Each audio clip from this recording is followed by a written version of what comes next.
Good morning. Give me just a second to get everything started. Queen Petty, how are you today? So glad to see you. I hope you had a wonderful weekend. I did. I had a super, super busy weekend. Let me get everything set up here.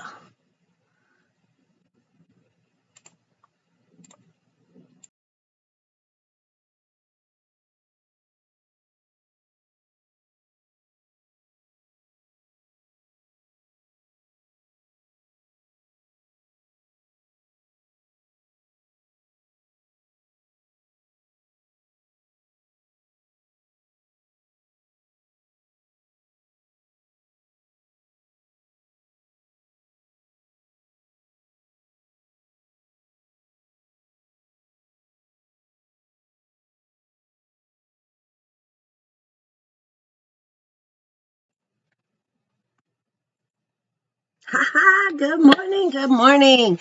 My weekend was amazing. My little man had his birthday party. He just turned 7. So we had big Nerf gun fight and we had a lot of fun. Queen Petty, I am so sorry to hear that you were sick over the weekend and that you still are. Drink lots of water, dear. Vitamin C and get some rest. Us mamas do not know how to rest sometimes. Carol Haskins, great to see you this morning. I hope that you had a wonderful weekend. I will say my apologies because I did not have an opportunity to really do a lot of research. I did re-listen to a lot of stuff over the weekend, every chance that I had while I was, prepping the party and making cakes and whatnot. I did have this stuff playing in the background, but I didn't have my notebook with me to take notes. But I still have a ton of stuff to go over with you guys. I wanted to talk to you really quick before the judge came on. But this is we're getting to the final the final stretch, guys. Prosecution very likely will rest their case today. I believe they have one more expert, and it will be a mental health expert that's going to come on and tell us how completely sane Letecia was for being able to think coherently and make choices to cover up her awful crimes that she did on a repeated basis. She made very calculated steps.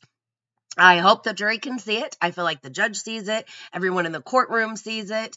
Sounds like all of these mental health experts saw it. So I'm curious to see what the experts have to say for the defense, because I'm sure they're going to come on there and, try to discredit any and everything that was said. They're living and dying by that manual. There are some things in that manual. Here goes the judge, so I don't want to talk too much. But check out that poll, guys. Smash the like button. Subscribe if you haven't already. I will see you in the chat. It's me, January. We're here at Facing Reality and right back to the trial of Letecia Stauch, day 17. Can't wait. Here we go, guys.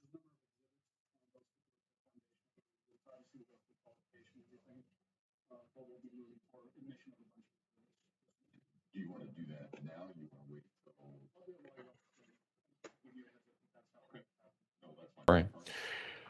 All right. Defense, anything we need to take up outside the presence of the jury? Do we need to wait on Mr. Cook?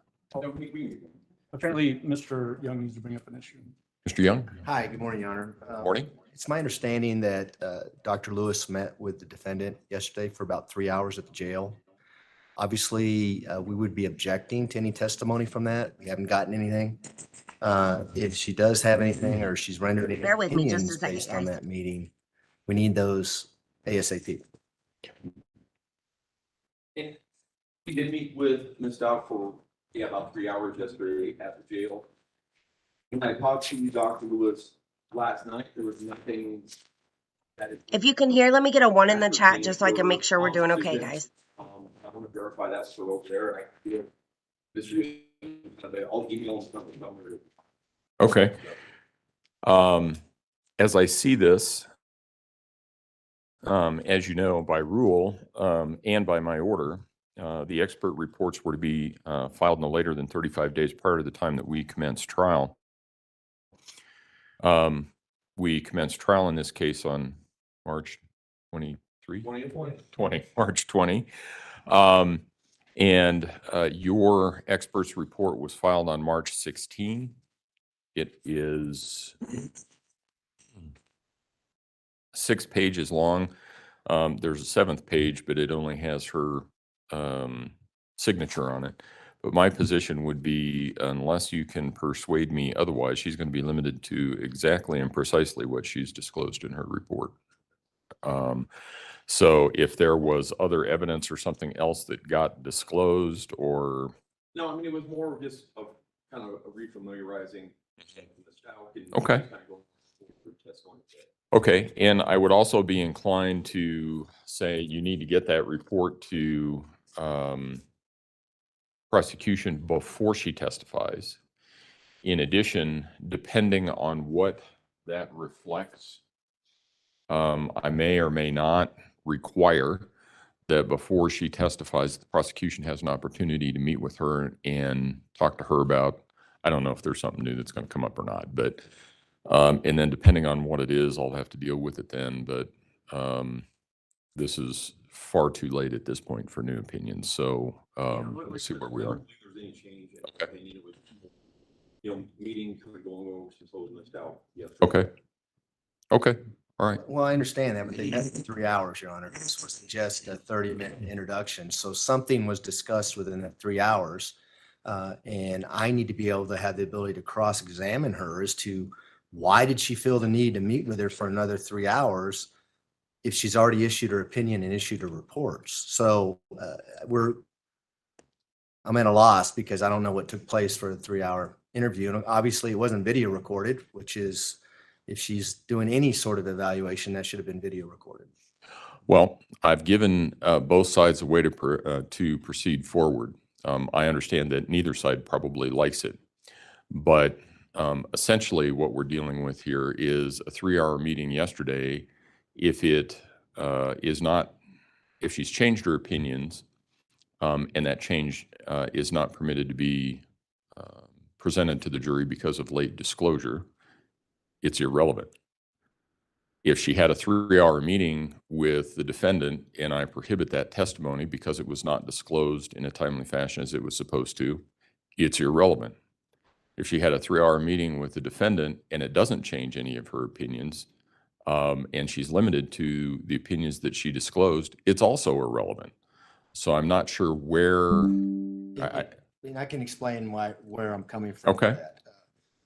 It would be the people's position that she's already issued a report and rendered opinions. Why did she feel the need to meet with her again for 3 hours? And so it goes to the weight and credibility of her prior opinions.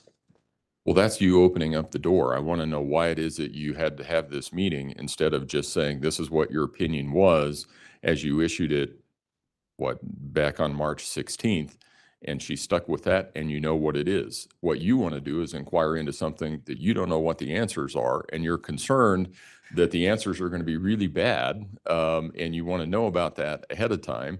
And I've already provided the response. Okay. So we have what we have. I I'm can't just change making it. a record, Your Honor, as to Okay. why I'm bringing it up. No, I understand, but none of us here can change the facts. They are what they are. I just have to try and deal with them and craft a solution on the fly.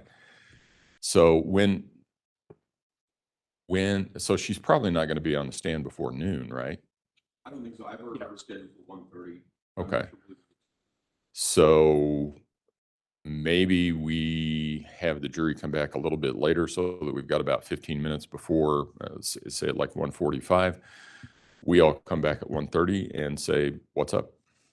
What happened? I would prefer if we could do it 2 o'clock and then I can meet with her. Well- At either 1 or 1:30 or something like that, because I think we we're- can do this in 15 minutes. If I could get a word in just for a second, I think we're putting the cart before the horse. I think Mr. Clark is going to be on the stand for longer than we anticipate anyway. Okay. And so I think we'll probably be closer to the end of the day anyway. Maybe we could just break early and discuss it at We that can do time. that. Yeah. Sure. And that- Yeah, that- that's fine. that'd be fine. Do kind of a summation. Okay. of What we discussed rather than the camera proceed. Can you get can you get the summation to them by 1:30? I can't. Okay, let's do that. All right, so aside from that, is there anything else that we need to address? Prosecution, No, Judge. defense? No, sir. Okay, let's go ahead and bring the jury in.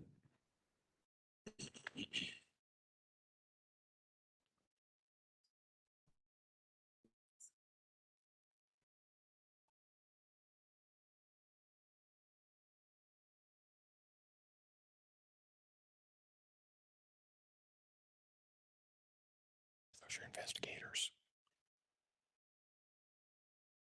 So you're investigators, right? Oh, okay. All right. Yeah, okay. That's fine. Alrighty, so it sounds like the defense's witness that they have coming up, their expert, met with Letecia for like 3 hours. I'm guessing over No. the weekend. No, they're coming in. And they want to know what happened and why, so that they can, have an idea of what's going to come up on the stand. But the judge kind of shut that down. Anyway, we're waiting. We're going to see what happens. Look at Al front and center right there, guys. He's on the far left-hand side. He's got a sports coat on. I think that may be his new woman right there in the orange behind All him, rise for the orangish jury, red, please. that just stood up. Beautiful dress. Look how great they look, showing up for Gannon every single day. Good job, Mom and Dad. I'm so sorry that this happened to you guys, but man. Anyway, justice for Gannon. I'm so glad you're here. Hit that like button. Share this live out so that more people can hear about Gannon, and I'll see you in the comments.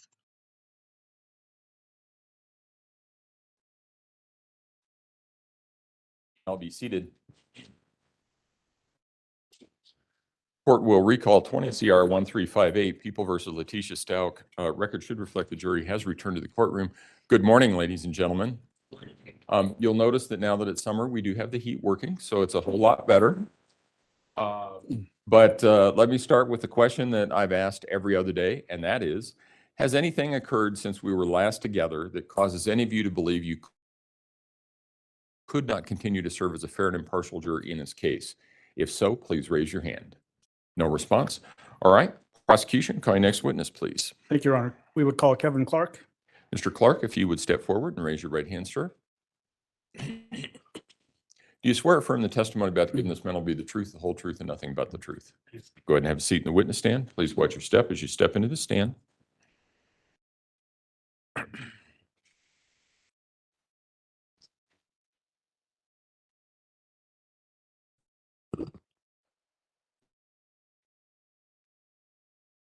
Good morning. How are you? Good morning. I'm well. So you've obviously testified a couple of previous times. Just a reminder that you're still under the same oath that the court swore you to at the beginning. Just to refresh everyone's memory, remind everybody your name and who you work for. Good morning. My name is Kevin Clark, C-L-A-R-K, and I am the Director of Crime Strategies and Intelligence for the Fort Lauderdale District Attorney's Office. How long have you been in that role? Just over 2 years. What kind of training and experience do you bring to allow you to be in that position? So I've been a intelligence analyst for 20 years now. I got my start active duty Air Force. I was an intelligence analyst specializing in signals intelligence analysis. I did 9 years of active duty, and during that time, I received beginner and then intermediate and advanced signals intelligence analysis training. After we got here to Colorado, we decided to make it our home, so I got out and I was a defense contractor for a little over a year. At first for a large company, Lockheed Martin, and then second for a smaller company on Team Linquist. I then gained employment with the Colorado Springs Police Department as a senior criminal intelligence analyst. And I did that for about 7.5 years. And then I've been with the District Attorney's Office for the last 2 years. So to culminate 20 years very briefly, during that time I've earned an Associates of Applied Science degree in Communication Applications Technology. I earned a bachelor's degree in Homeland Security, and then on to a master's degree. And then since I already had the degree, I went back using my GI Bill to earn undergrad certificates in digital forensics, cybercrime, and I'm currently working on database management. I've also attended numerous law enforcement sponsored trainings. If I can refer to my resume real quick, I can go through those briefly. Sure, yeah. So all of these are at least 1 week long as I go through. I attended the Criminal Intelligence Analysis Training course in Denver, cell phone data and mapping course held by Police Technical in Denver.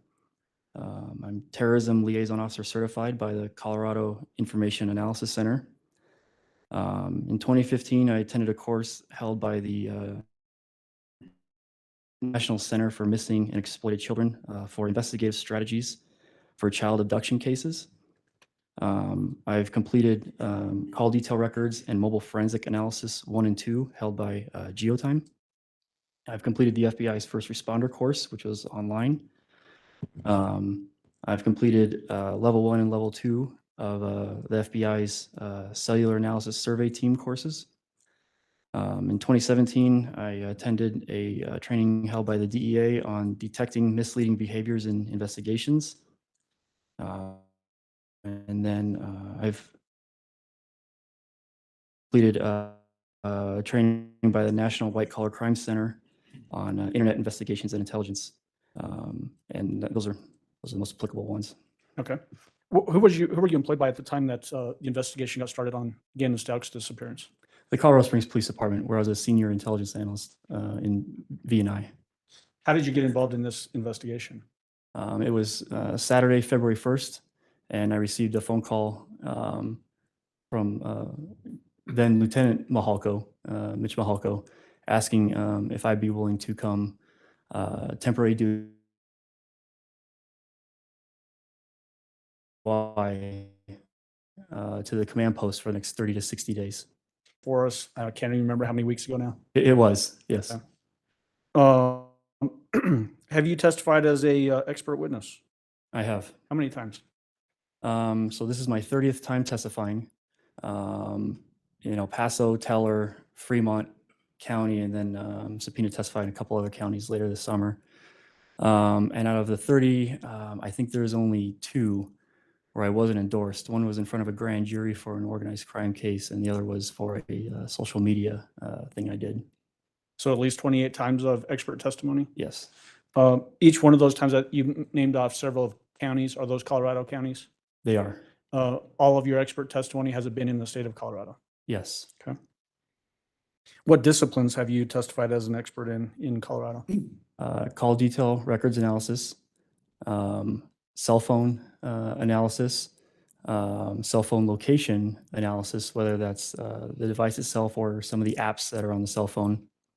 And then and that covers the wide range of things I do.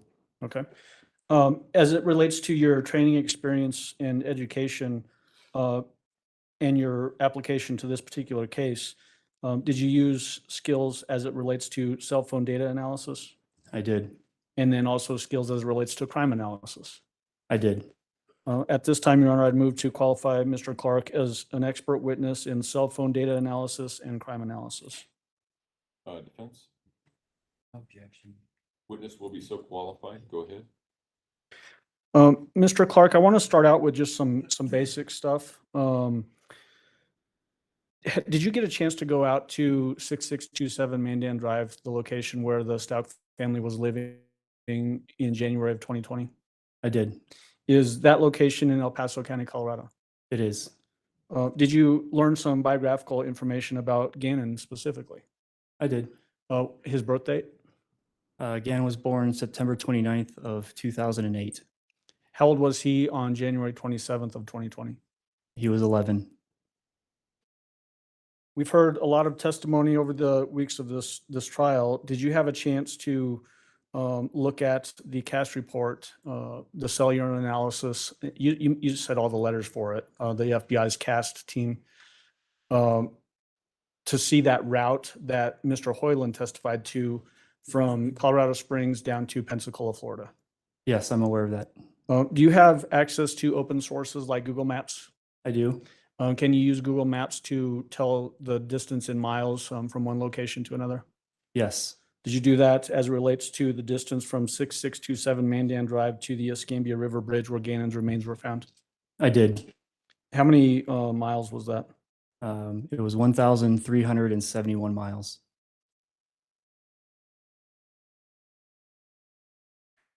We heard some testimony when Harley Hunt was on the stand, and there was an exhibit admitted, exhibit number 205.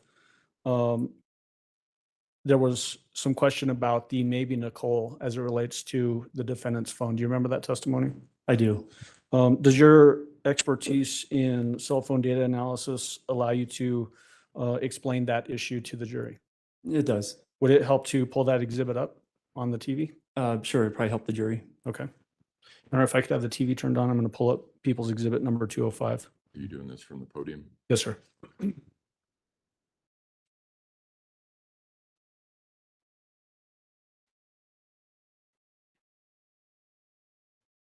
So, Mr. Clark, I've got the first page of Exhibit 205 up on the screen behind you, or to your right, I guess.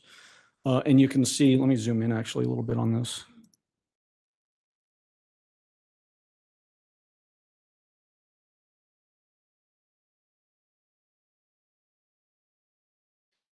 And we're looking at the participants section of that first page. There's 2 phone numbers there. Are you familiar with those 2 phone numbers? I am. The first phone number that ends in 7460, who do you know that phone number to belong to? That belonged to the defendant while in Colorado.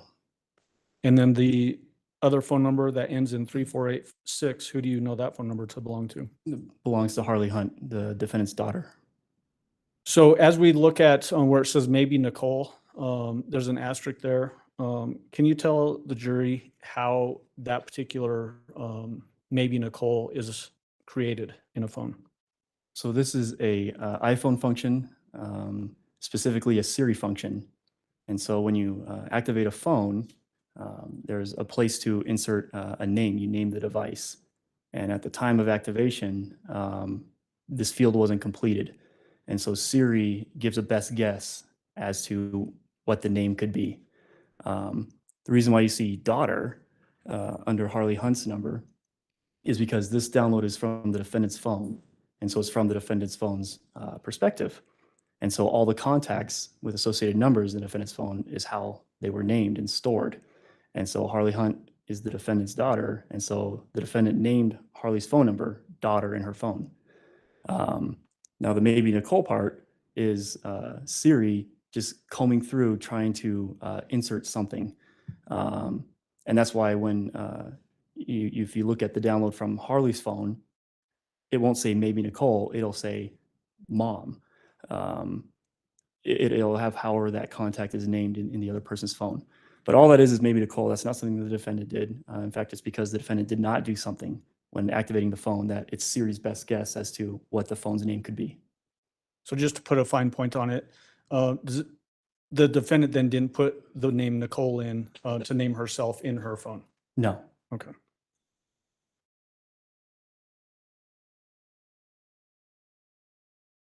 Your Honor, you can turn off the screen for just a moment. Thank you. We mentioned just a moment ago that you had gone out to 6627 Mandan Drive. Did you have a chance to look at surveillance video from a neighbor's house, 6626 Mandan Drive? I did. First of all, let's talk about how was that surveillance video or Ring doorbell video obtained?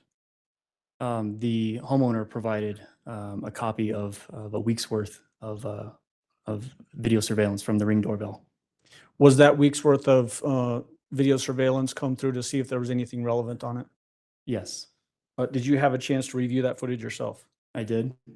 The footage that you reviewed, did it appear to be accurate, meaning that it's showing what's happening in the neighborhood in that general area? It is. Is it fair and accurate representations then? Yes.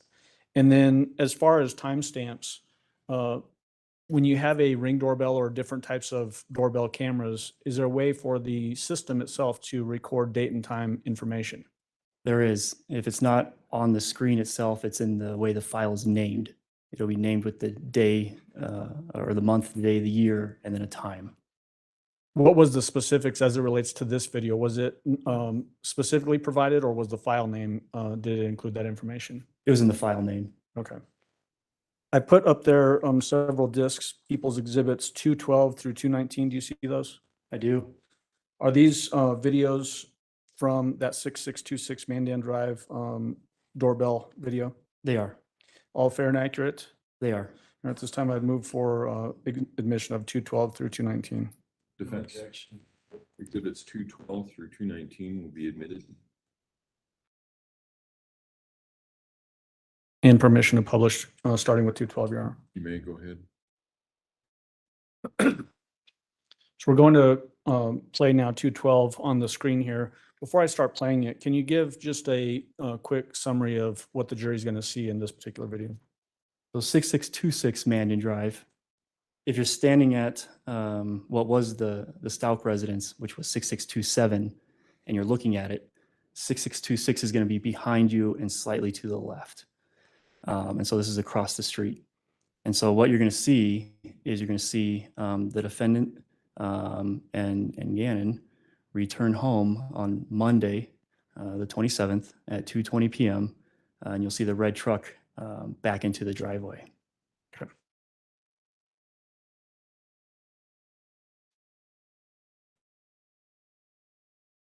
And so just so we get oriented, there's a pointer there. Will you point out 6627 Mandan Drive? Right here with the black Volkswagen Tiguan in the driveway. Is that the defendant's Volkswagen Tiguan? It is. And then is the pickup truck also identified there?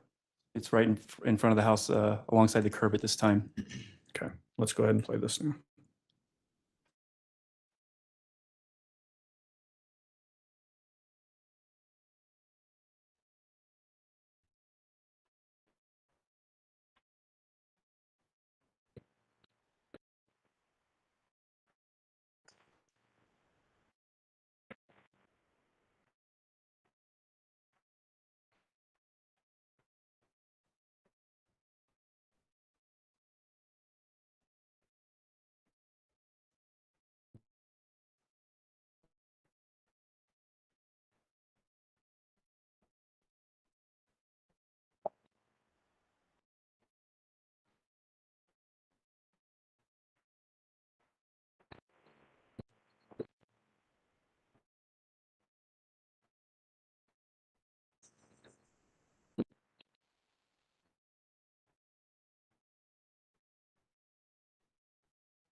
So again, for reference sake, we had previously had some video admitted of 6643 Mandan Drive. Do you remember that video? I do.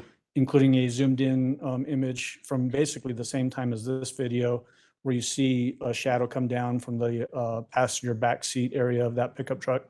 That's correct. Is that actually caught on this video? Unfortunately, it's not. How is this video? Is it motion detected basically? It is. It's motion activated based on the sensitivity of the Ring doorbell, how those are set up. And so does this video cut off just before we see the persons getting out of the vehicle from that other address, 6643 Mandan Drive? It does. The video only captures for 1 minute and 9 seconds, and we're still about 30 seconds out before the doors open, captured from the neighbor's camera, which is a completely different system. What are these two systems? 6643, the one that has the zoomed in image, and then this one, 6626. So the one you just saw is a Ring doorbell, and then the one from the same side as the street as the residence 6643 is an Xfinity system that constantly captures. And that's why you're able to get the entire event. Okay. And then moving on to People's 213.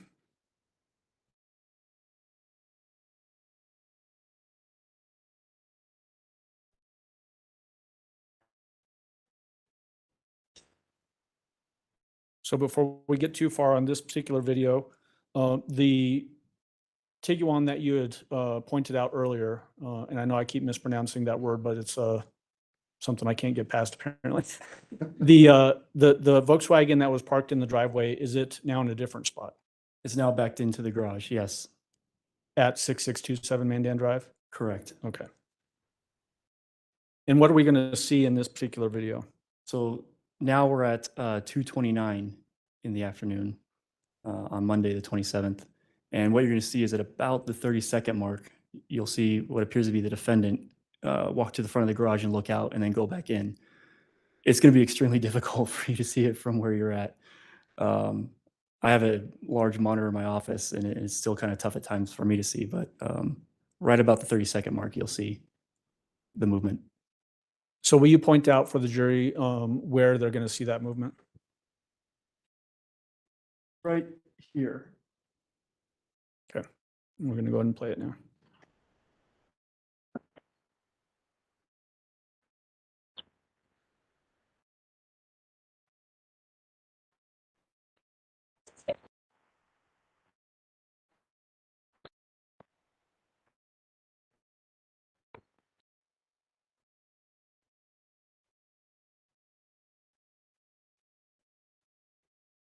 right there. Right in the middle of that garage area. Correct.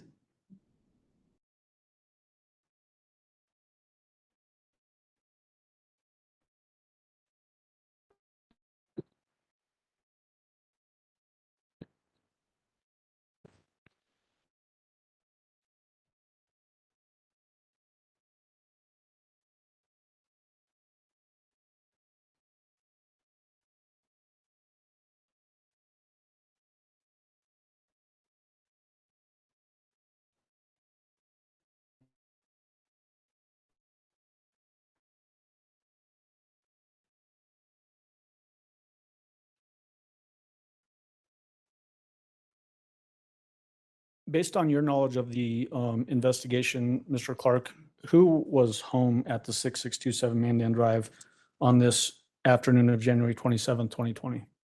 At this time, at 2:29, only the defendant and Gannon. Where was Harley She was at work. and Al I was in Oklahoma. and Lena, the younger sister? She was in school. And then we're going to jump ahead now to People's Exhibit 214. What is the date of this video? This is the next day. This is going to be Tuesday, the 28th, Early morning hours? early morning. The first video is at 6:19 a.m. And what are we going to see in this video? You're going to see the Nissan move, start up and move a few feet on the curb. You'll see the dome light inside the Nissan turn off. You'll hear a door close right at about 30 seconds.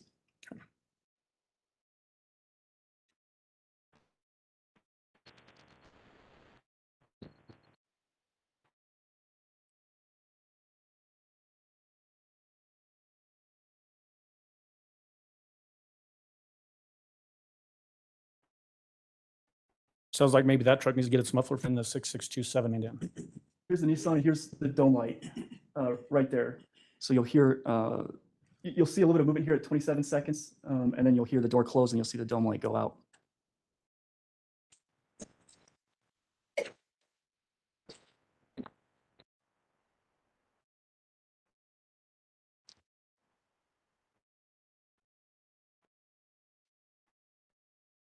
There's the movement in front of the truck, into the truck.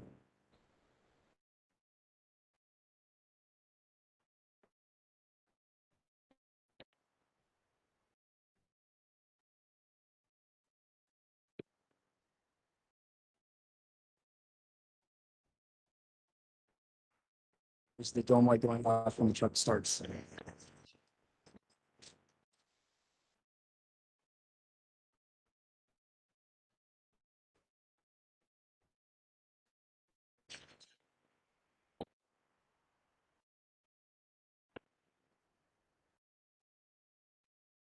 So let me just go back to the, I need to do something with that video. Sorry, Judge.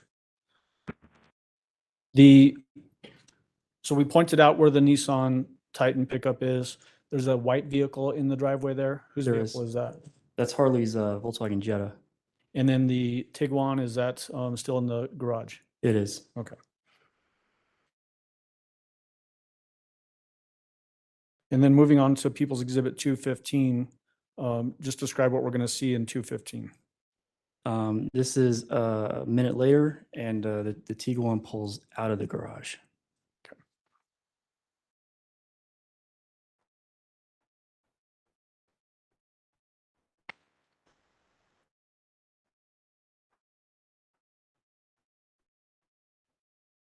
Just pausing it while we had a little commotion here.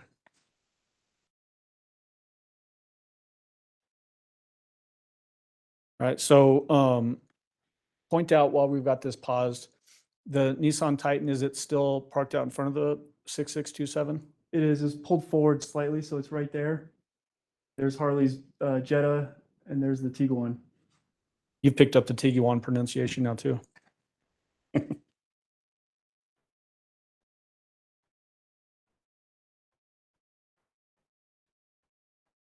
That motion that we see in the entrance to the garage, can you point out where that was? And I'll just pull it back just a little bit. Right here.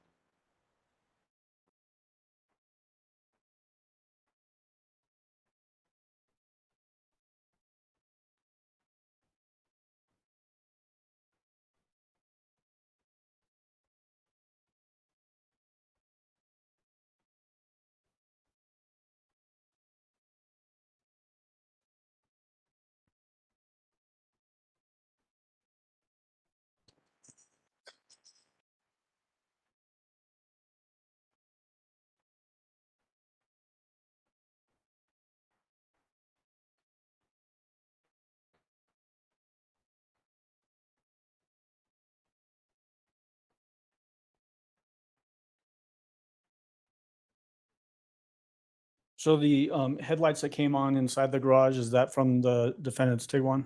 It is. And then the next few videos that we're going to see as it relates to that Volkswagen Tiguan, does that coincide with some cast testimony that Special Agent Hoyland gave us last week? It does.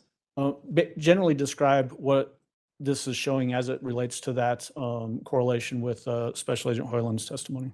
So the Tiguan's going to leave for 10 minutes and come back.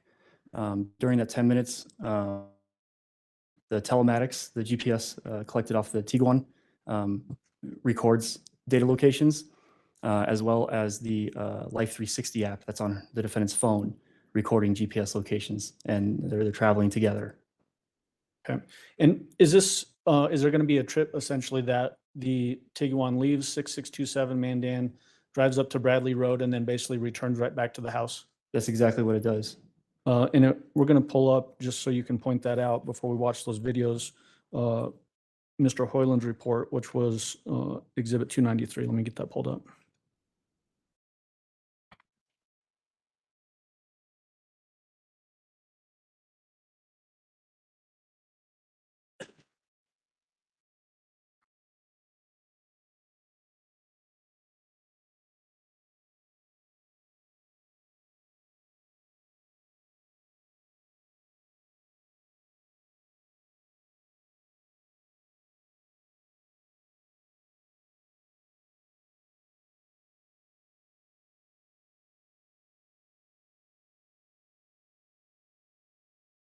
So we're looking at page 28 of Special Agent Hoyland's report. Is this basically what you're talking about there? Correct. So using the pointer, just point out what we're going to see and how it correlates with this particular page of Special Agent Hoyland's report. So what you see is you see the Tiguan depart the residence at 6:22. It begins collecting Life 360 points off of the phone. You have AT&T call detail records data, and it goes up to Bradley and then turns around and comes right back to the house. And so are we seeing in these next videos basically just the vehicle leaving 6627 Mandan Drive and then returning to 6627 Mandan Drive in correlation with what we see on this map? That's correct. Okay.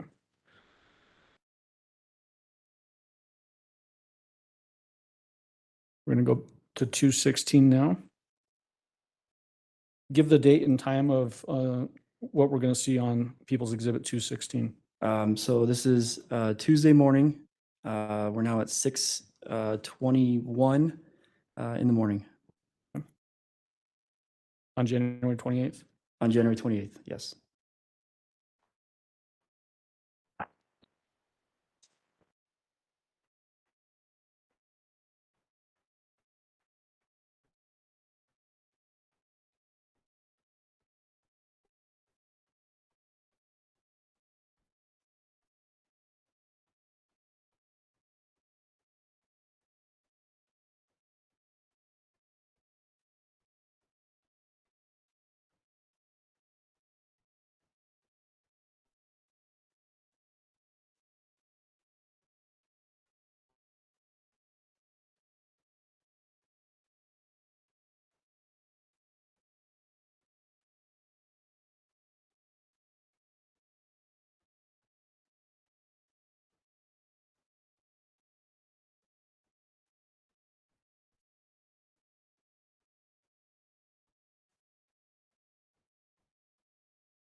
And for context purposes, is this basically the next morning after the defendant reported Gannon missing on the evening of January 27th?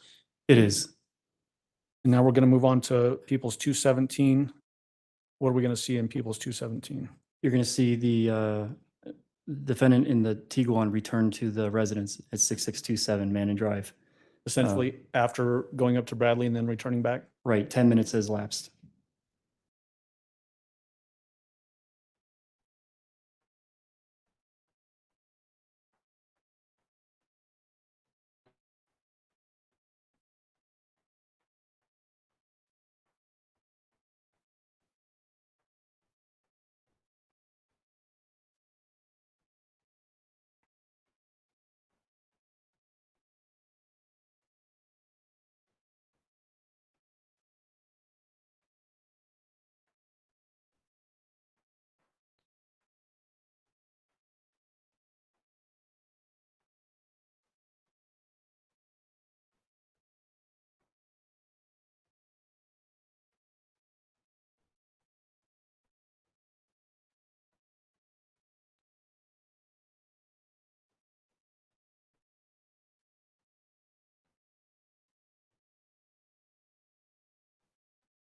Is that the Tiguan backed into the driveway at 6627 Mandan Drive?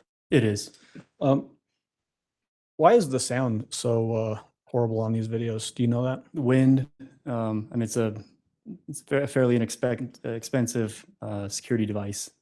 It's supposed to capture, about 10 feet of someone coming up to your house. So for the long distance stuff, it's not the best. Moving on to People's Exhibit 218. As I'm pulling that up, describe to the jury what they're going to see in 218. The garage door will be open and you'll see movement inside the garage.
I'm going to pull that back up so you can point out exactly where you see them.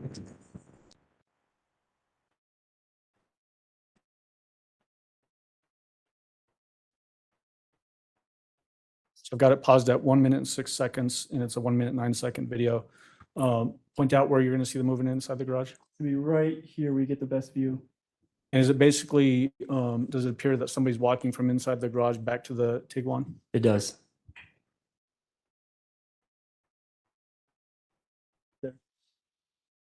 Just there at the very end? Yes. And then moving on to 219, as I'm pulling that up, describe to the jury what they're going to see in 219. The Tiguan backs into the garage.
In your reviewing surveillance, we can take the TV down. Thank you, Judge. In your reviewing the surveillance video to try to find relevant portions of video as it relates to the investigation, was it typical for the defendant to back vehicles into the driveway or into the garage? It was not. When was the time frame of when that activity becomes more prevalent?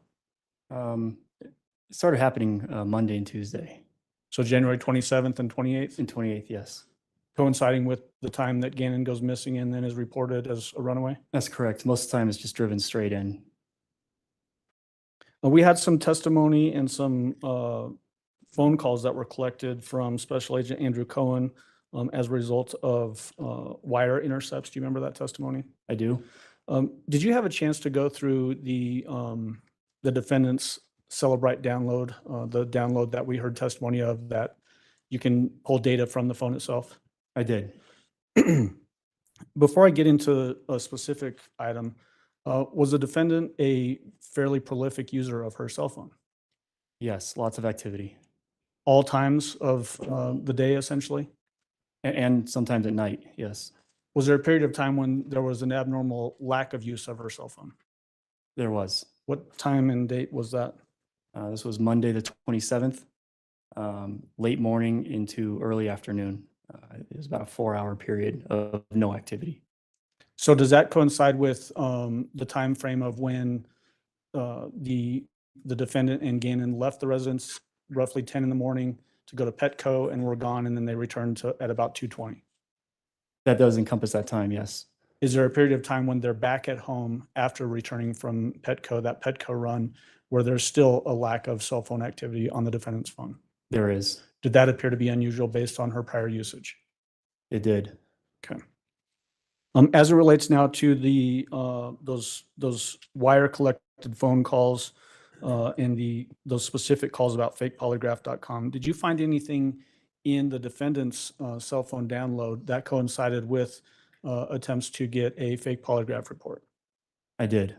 How did you find that information? In the web search and web history portion of the cell phone download, I can see all the searches made and then the websites visited.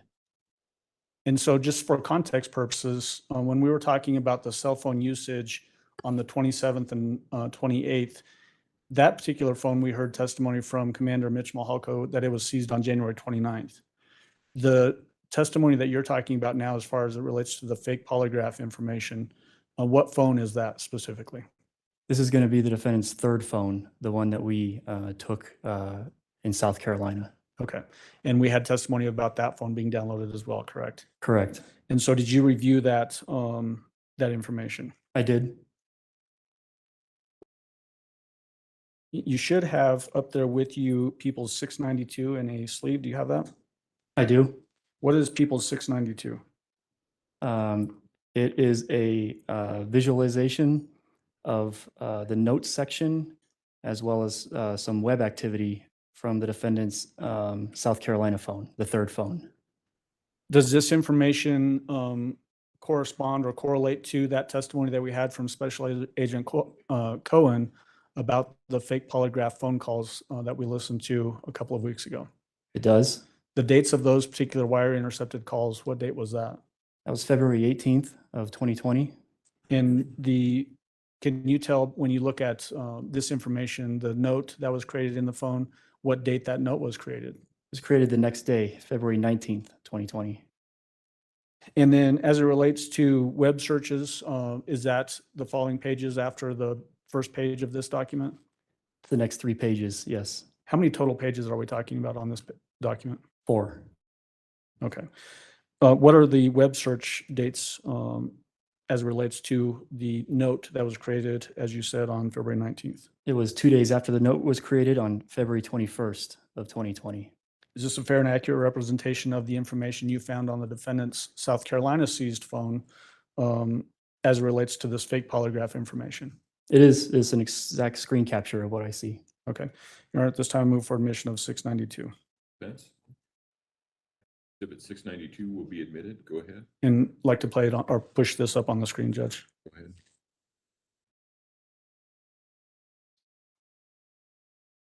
And so, Mr. Clark, I've got the first page, page 1 of 4 of People's Exhibit 692 on the screen. Would it be easier for me to zoom in on half the page first and then go through it as you describe what we're looking at, or what's your preference on that? That'd be fine. Yes. Okay. So I'm going to zoom this a little bit.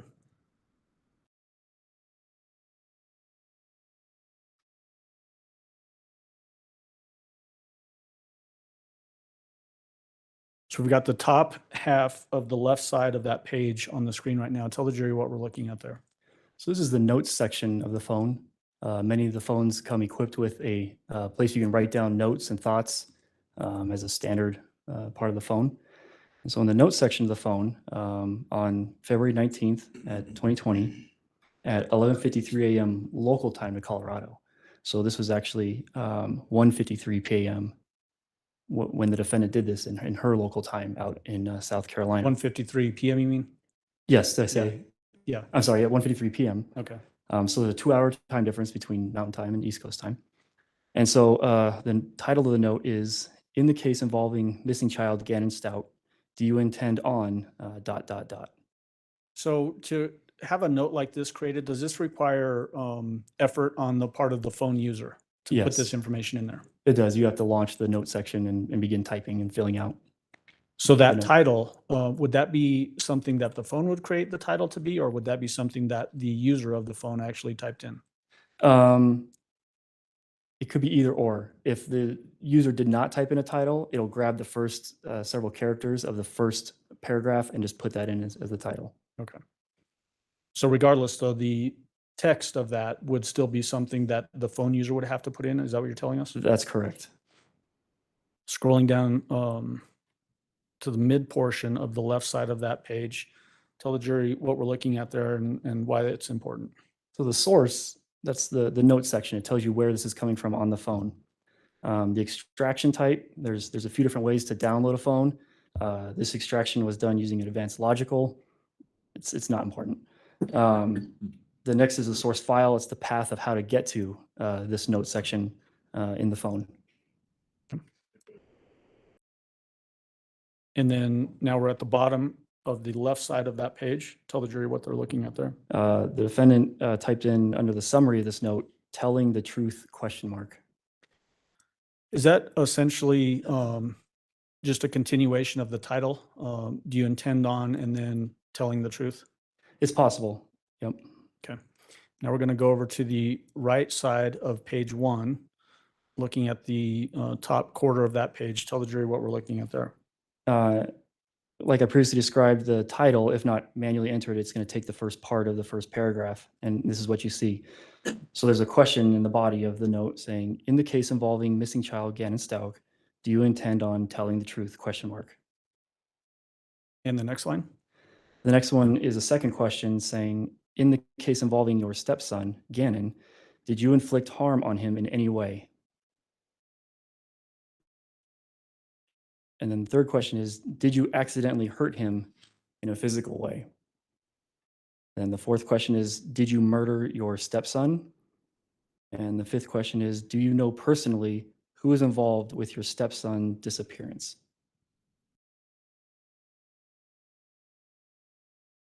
Is that the sum of the first page of People's Exhibit 692? It is. Okay, moving on to page 2. We're going to start again on the left side. What is page 2 of People's Exhibit 692? This is a corresponding web history on the defendant's phone. We're now 2 days after that note was created, 3 days after the wire call you heard from Agent Cohen with the gentleman from fakepolygraph.com. So the web history begins on 2/21 of 20 at 7:21 a.m. local, so 9:21 a.m. Eastern. And the defendant searched on the phone fake polygraph test using Google. Had you had a chance to look at that particular web page, that fake polygraph web page? I did. Was there a place in that page where someone that wants to purchase a polygraph test, would they type in their own questions? You do. Those questions that we saw at the right-hand side of page 1, did those appear to be questions that could be typed into this page? Just copy paste, yes. Scrolling down on the left side of page 2, tell the jury what we're looking at there and describe anything that would be of importance for this particular page. So anytime you do a search or visit a website, your phone keeps count of how many times you do that. This was a single hit, only visited one time. It was used, the Safari browser was used. And again, it's just the source file. This is the path of how to get to this web history portion of the phone. Now we're going to go over to the right side of page 2, looking again at the top. What are we looking at there? So about 10 seconds later, after searching fake polygraph test on Google, the website fakelieDetectorTest.com was visited. Were you able to determine, are these two different web pages? So the fake polygraph and then this fake lie detector? They're two different web pages, but it's the same company. So it points to the same source, basically? It does. Again, anything of importance on the bottom half of the right side of page 2? No. Moving on to page 3, looking at the left side of page 3. What are we looking at there? So when you're on this website, the first screen that you visit, you fill out your name, you type in the location of where the polygraph is.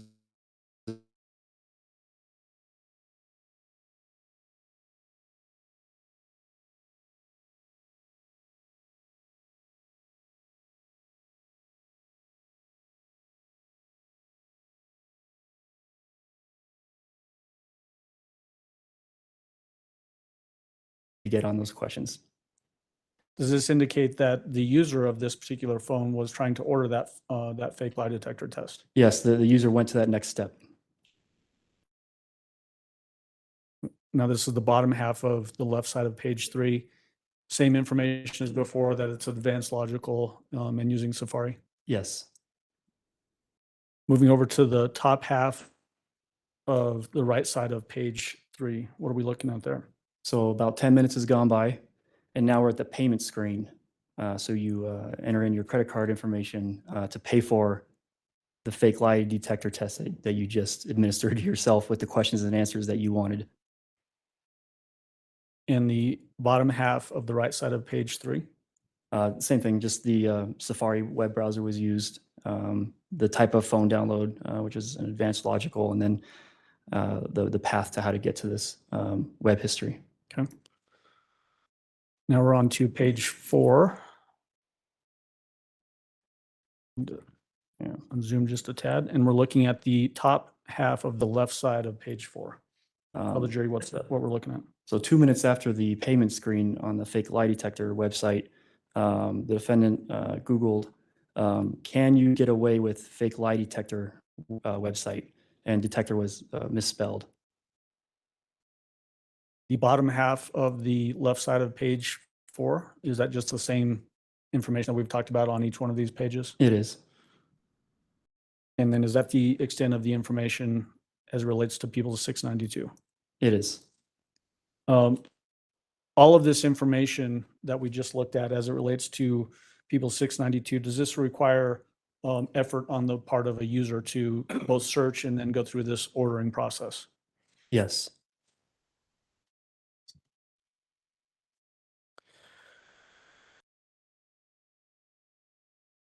When you look at you can take the screen down for just a moment, Your Honor.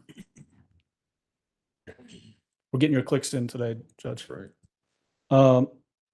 When you have a chance to review a Celebrite or a other type of download of a phone, does it also include information about the status of the phone? So like if I pick up my phone and the screen comes on, can you tell that information on a download of this particular device? Depending on the phone and depending on the type of download, yes. And we're going back now to the phone that was seized on January 29th of 2020 by Lieutenant Mitch Mahalko at the time, but now Commander Mitch Mahalko. Did the download of that particular phone that was seized from the defendant have that information in it as well? Yes, it did. Is that information stored in the metadata of that particular download? It's in the database of the phone download, yes. I just wanted to say metadata again. I'm sure I'll say it again Yeah. sometime this morning. So what kind of information did you get from the phone that was seized from the defendant on January 29, 2020 as to its status at the time that the Tiguan telematics showed up at the S-curve in southern Douglas County on the 29th, I think it is, or 28th, I'm sorry. So as far as the status, so aside from your regular download of calls, texts, phone, or pictures, videos, that kind of stuff, just like Mr. Allen showed, you can see when the phone changes orientation from landscape to portrait. You can see when the phone is plugged in and charging and unplugged.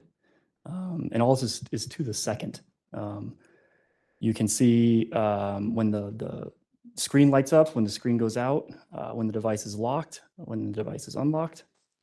The battery level, date and time of, if it's at 5% all the way to 99% to fully charged. You get a lot of the, just what the phone is doing. in the background processes. Does the information that you gained as it relates to the status of the defendant's, I'm going to call it the Colorado phone, the phone that's seized on January 29th, does that give you insight into the question that was asked of Special Agent Hoyland, whether the phone, after it leaves the house, goes up to Falcon and then over to that S-curve? The question was asked, was the phone in airplane mode? Was it turned off? What's the status? Does this give you insight into that? It does. Was the defendant's phone on when the Tiguan made the visit to the S-curve the first time? It was. In People's Exhibit 693, what you should have in front of you, is that a summary of the phone activity coinciding with the time that the Tiguan makes a visit up to the S-curve in southern Douglas County? It does. Is it a fair and accurate representation of the information you derived from the download of the defendant's Colorado iPhone? It is. All right, I'd move for admission of 693. Defense? No objection. Exhibit 693 will be admitted. And Judge, I want to use the TV screen to show that, and I'm going to also, next to on the screen, People 693, I'm going to show page 38 of Special Agent Hoyland's report, which shows the visit to the S-curve.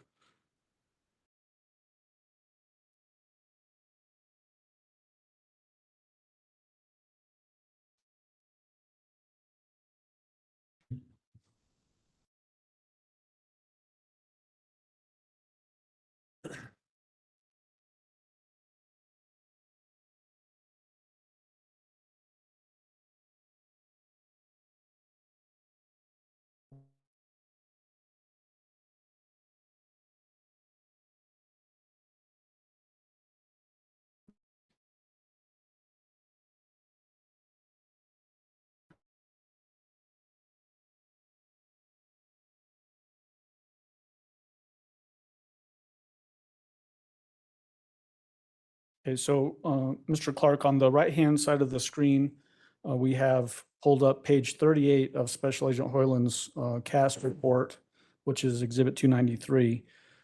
Is this the time that we're talking about where there's a visit by the Tiguan, the defendant's Tiguan, on January 28th, 9 p.m. hour? Yes. And then on the left side of the screen, we have People's Exhibit 693. I'm going to zoom in on that so we can see this better.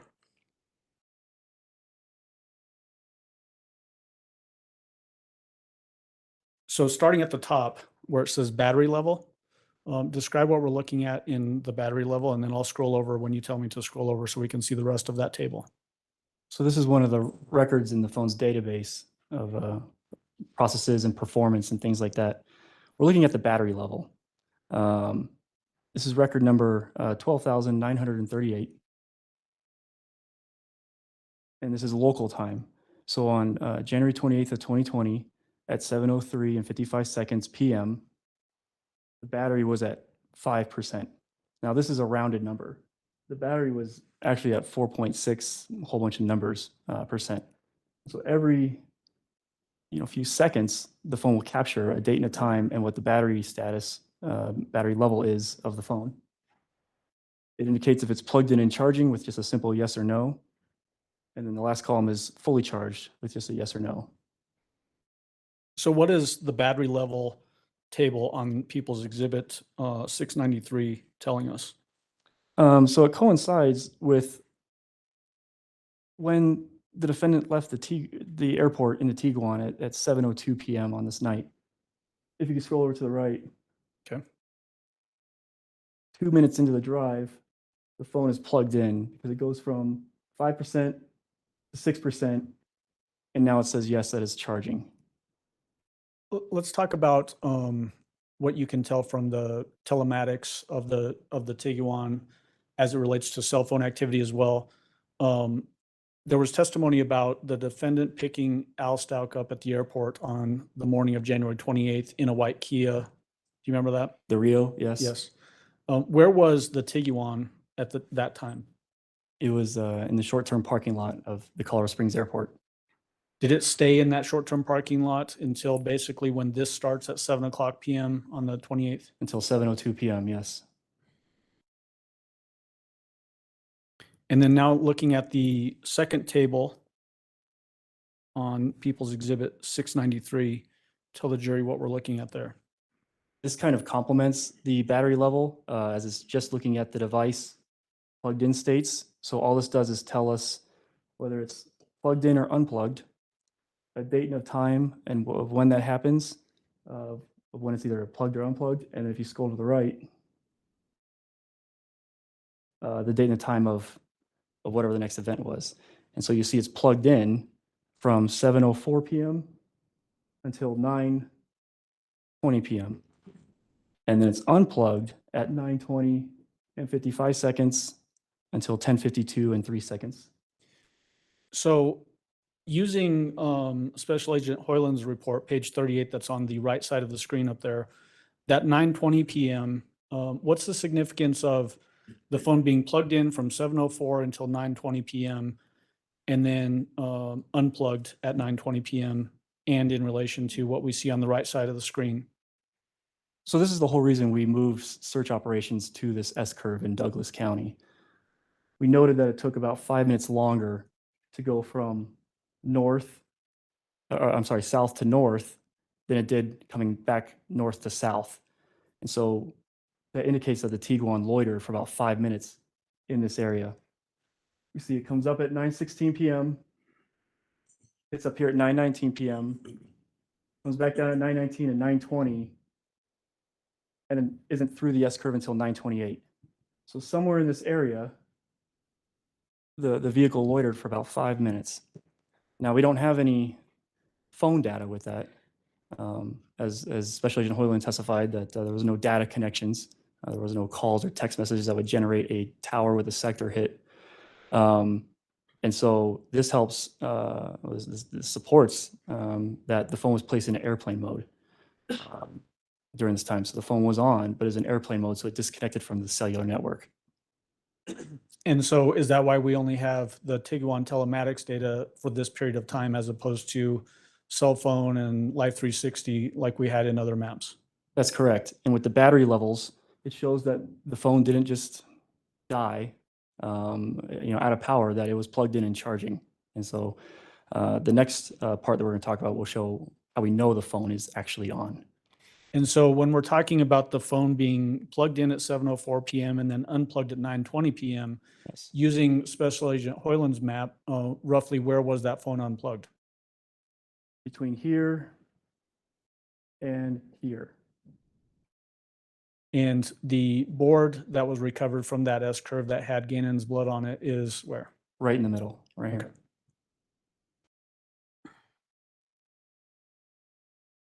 And then now we're looking at a third table that's on People's Exhibit 693. What are we looking at there? This is the device screen lock state. And so what we see is we see the user locking and unlocking the phone to do something with the phone while it's at this S-curve. Had the phone just been powered off, you wouldn't see the screen lock and unlock. You'd see the battery charging if it was plugged in, but the phone wouldn't be locking and unlocking had it been powered off. So this supports that the phone was off the network, and the only way to do that is to put it in airplane mode while it's powered on. And so what you see is a series of screen locks during the time that the Volkswagen Tiguan's at the S-curve, where the board would later be found. Does this indicate intentional effort on the part of whoever's using this phone? Yes.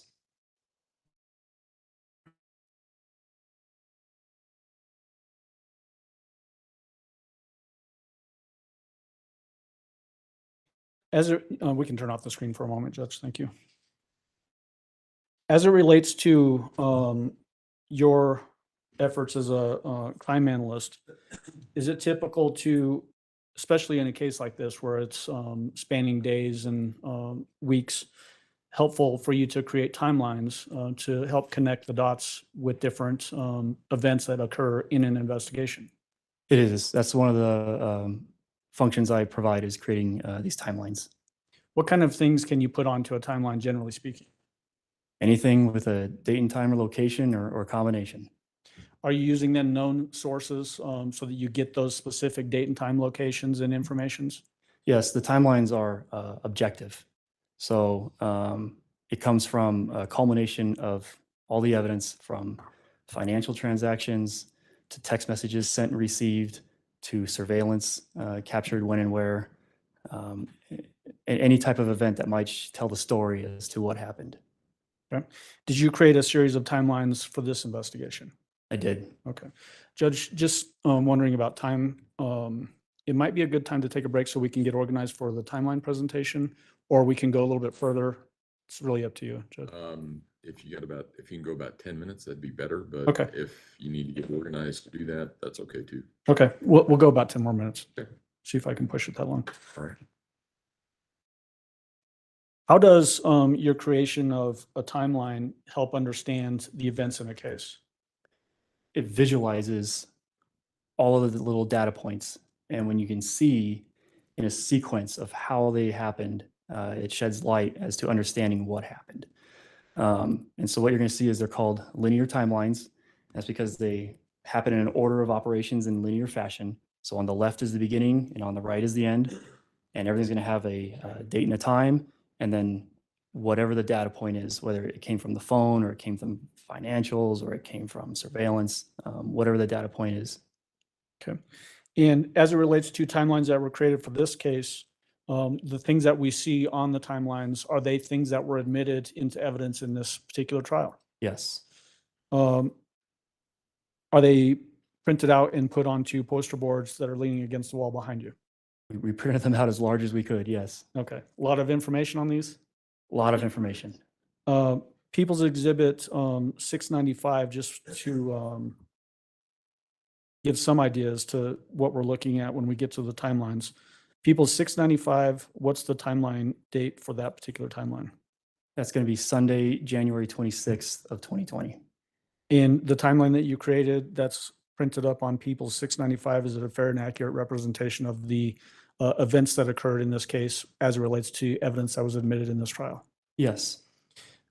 And then People's Exhibit 696, what is the timeline for that particular exhibit? That's going to be Monday, January 27th. Are there, in fact, 3 pages of that particular timeline? There are.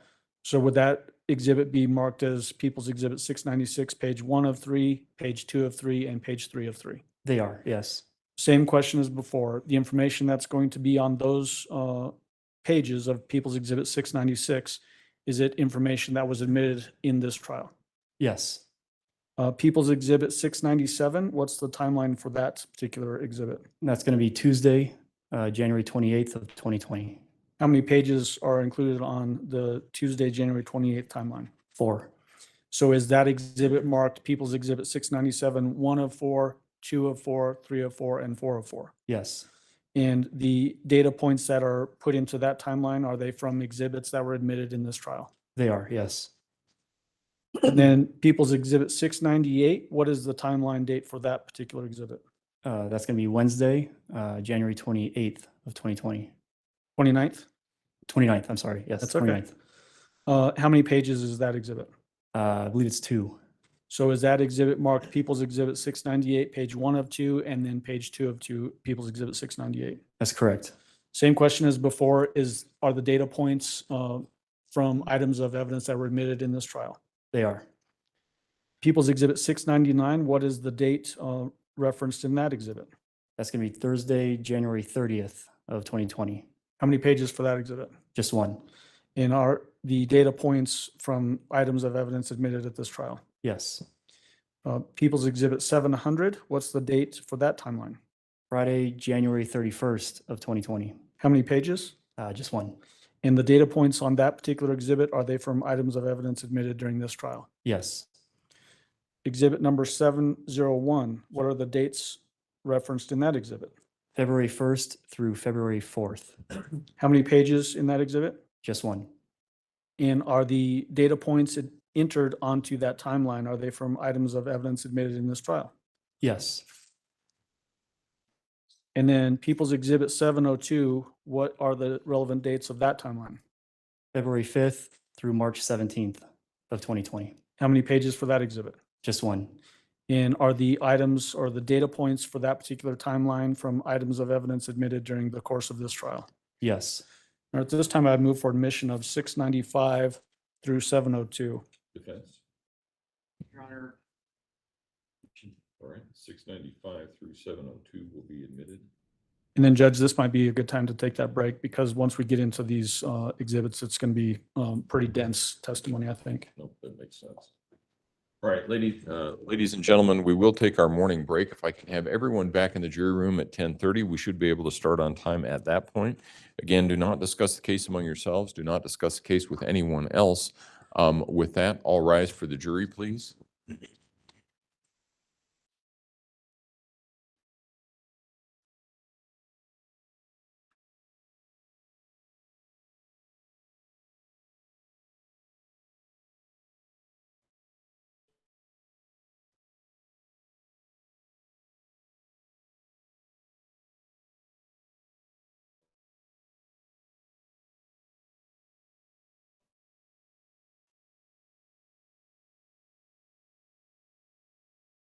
Thank you. You may all be seated. Record should reflect the jury has left the courtroom. Mr. Clark, you can step down. Counsel approach, please.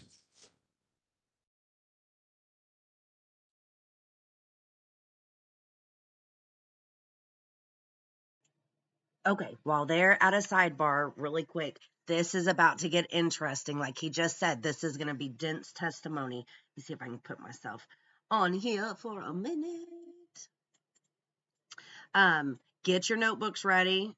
If you're the note-taking type, I am. I've got mine ready. He's about to do a timeline, and his timeline is strictly from the data points that have already been introduced. So everything that we've already seen, he's condensed it all down into a timeline. That's exactly what we've wanted because we, the people, are freaking confused because Letecia, you lie like nothing else. So anyway, they're going on break. Stretch your legs out. If you haven't hit that like button, please do so. Share the live out to somebody. Share it with me. I don't mind.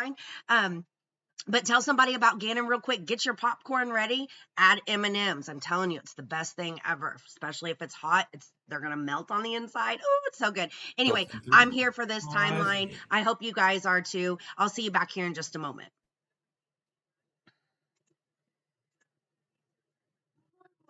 Hmm. Hmm?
Okay, I'm back because I want to talk about some things real quick. Let me turn this down so we don't have an echo. Can y'all hear me okay? So, really quick, she picked up the Tiguan from the airport at about 7 on the 28th. And then it said her battery percentage was at like 3%, like 4 point something, but it registered at like 3%. And then she plugs her phone in when she leaves the airport. And then she's at that S curve between like 9:20 and like 9:28. So the 28th at 7 p.m., that's the day she reported Gannon. No, that's the day after. She reported him missing on the 27th, right? So this is the day after. So that she let her phone, this woman who's like always on her phone, let her phone go all the way down to 3% battery. What was she doing? Like she was way preoccupied, right? To not even plug in her phone. This woman who's like clearly attached to her phone. Like the data shows it, Letecia. You search everything. It's your little best friend. It's your diary. That's what she needed, was a diary. She's over here freaking typing in weird search things. Like, who searches some of this stuff? Anyway, I don't know how, like, do they know? Are we about to find out for sure if his body was there at the S curve? Or do you think it was just the board?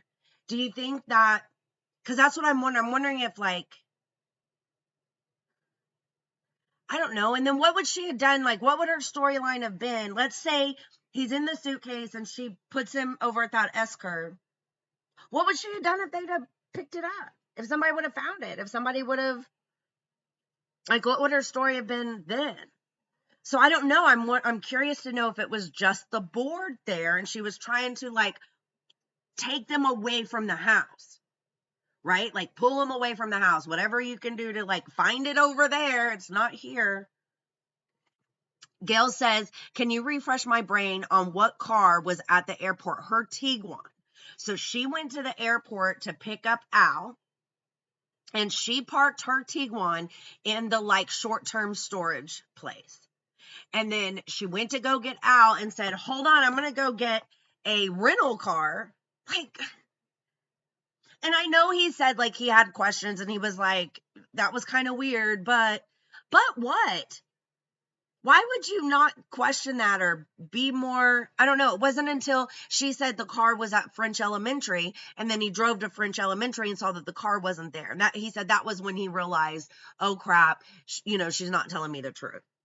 But it was her Tiguan that she parked at the airport, and she left it there overnight from the 27th overnight until the 28th. And the 28th, she went to go get it at about 7 o'clock. Queen Petty says, yes, I am attached, and even being occupied, I still manage to charge my phone, right? Like, my charger's right, it's right down there. It's like ready to go, okay? Gail says, I think it was both. Did she go back twice? That's what I don't know. I think they show her going to the S curve twice. We're about to find out, because this man's got a timeline, and I can't wait. I can't wait, because I've wanted to do this, and like I said, I've got so many notes, and the day that the cast guy, the cell phone data guy, the way he did it made perfect sense, and for his document, for his evidence presentation that he provided for the court, it made perfect sense. But for the person that's trying to listen, and like, I'm on the jury, right? The person that's trying to, like, make sense of all this information, it was a little hard, because he would go through Life 360 from 1 p.m. to 2 p.m. Then her phone from 1 p.m. to 2 p.m. Then Harley's phone from 1 p.m. to 2 p.m. Then Gannon's phone from 1 p.m. to 2 p.m. Then the GPS, and then but all at one time, which makes sense. But for my brain, I want to know what Letecia did. So I want it to go this way. Not, I don't know. I think you guys kind of understand, what I'm trying to say there. But yeah, so I'm definitely here for it. We need to place her there. So yes, finally a timeline, Debs. And I don't know, like I said, I think she went there twice. And that's why I think most of everybody believes that his body was there. And then she went at night, so it would have been dark. So maybe she didn't see that board, and her brain, this bitch is going 500 miles an hour at this point. Do y'all see that mess she cleaned up? And how quick? And blood at that? Like, are you kidding me? She was, if they were trying to say she did this because this bitch was bipolar in a manic state, blah, blah, blah, blah, blah, I would buy it.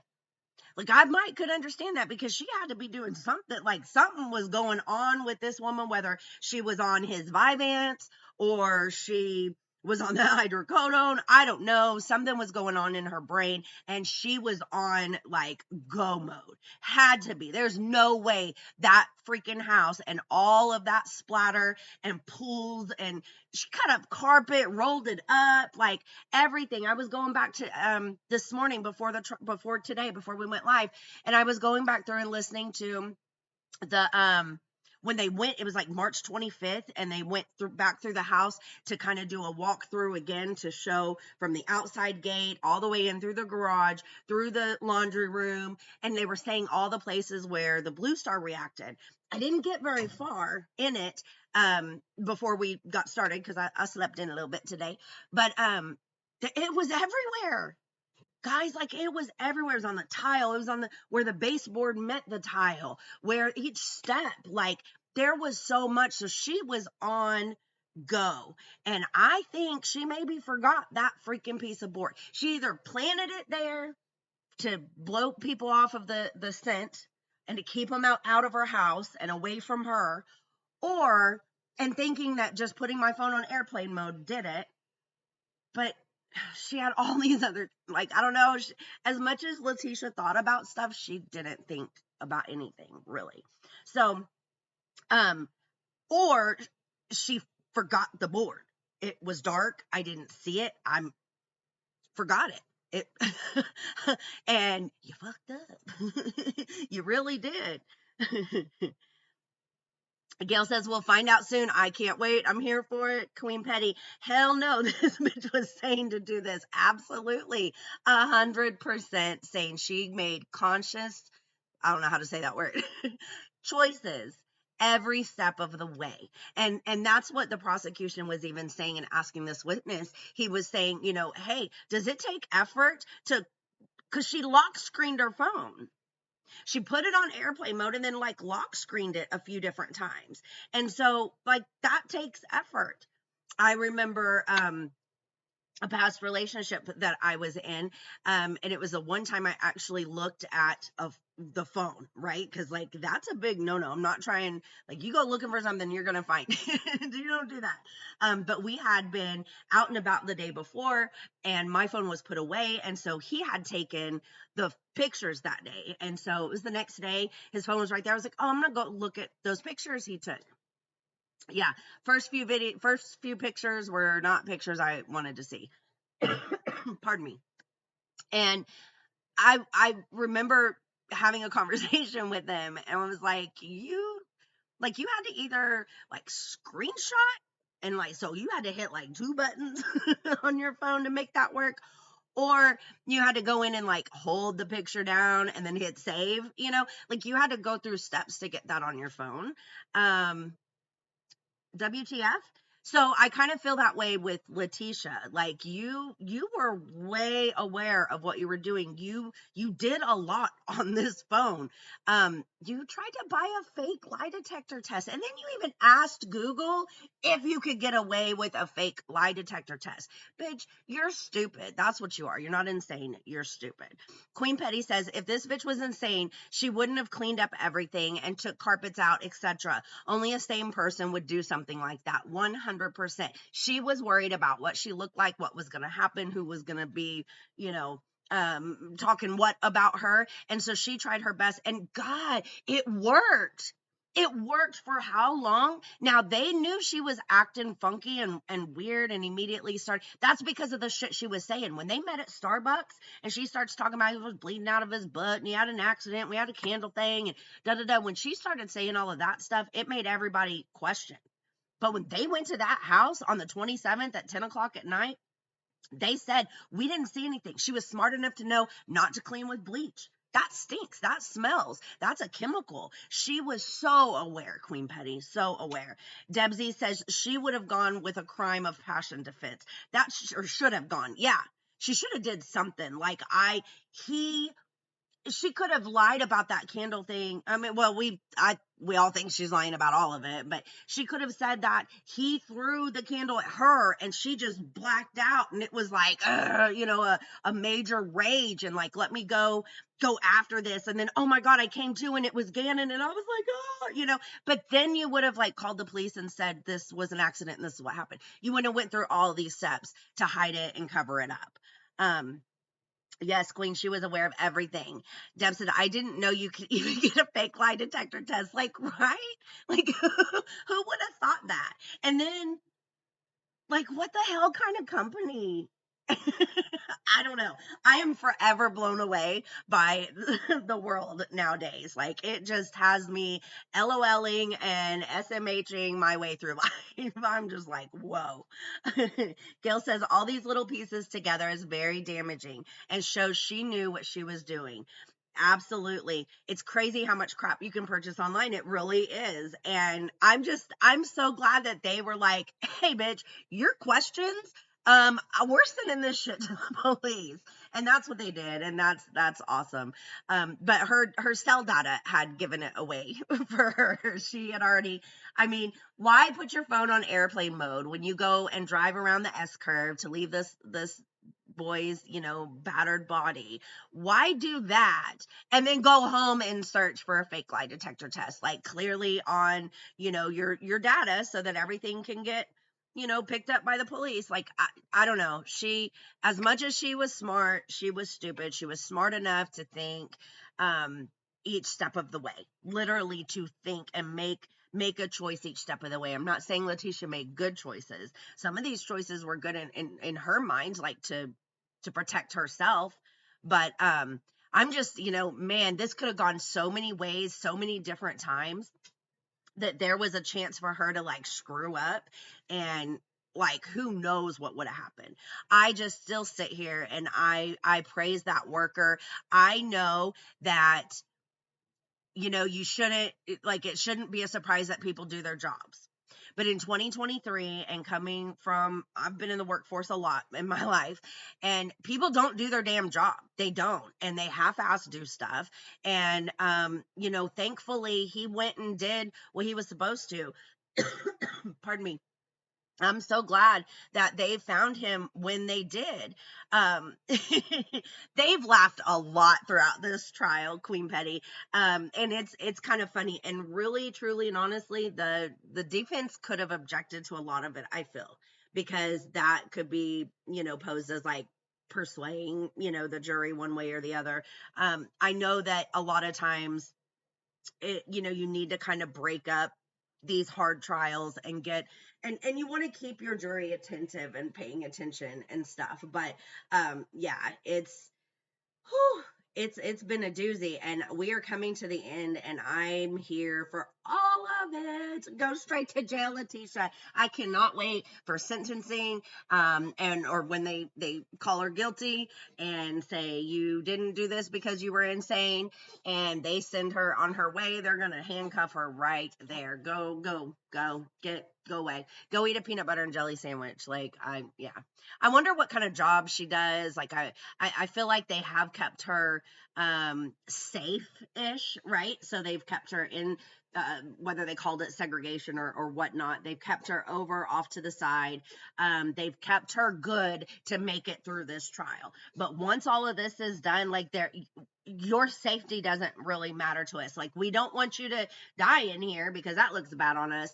But we don't really care anymore. Let them find out who you are. And a lot of times, the COs, the law enforcement in the prisons, will be the one to rat them out. So I hope that happens in this case.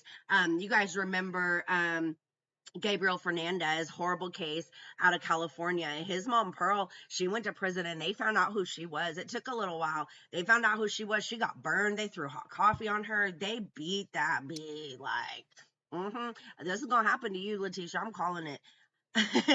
All right, guys, Court here we will go. recall Looks 20 like CR we're back. 1358, People versus Letecia Stauch. Record should reflect the jury's not present in the courtroom. Is there anything we need to take up outside the presence of the jury at this point in Hit time? that like No, button Your if you haven't already and share out the Okay, live, let's go ahead guys. and bring them in. Here we go.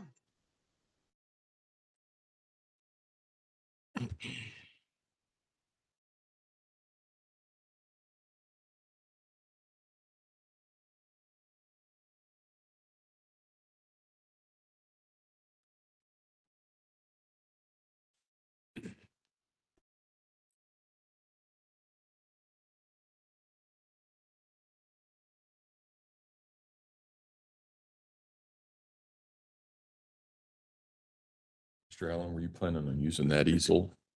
Not until we get to some later exhibits, Judge. We're going to put these on the actual TVs. Okay, all right. If we use the printed out, they won't be able to see. It's so small writing.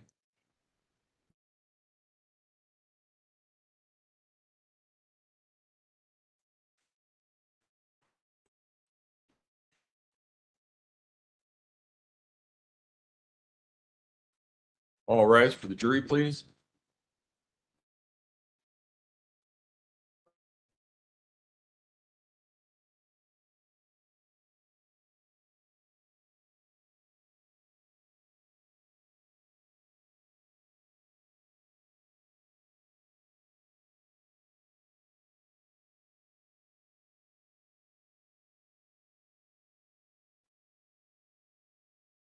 Thank you. May all be seated.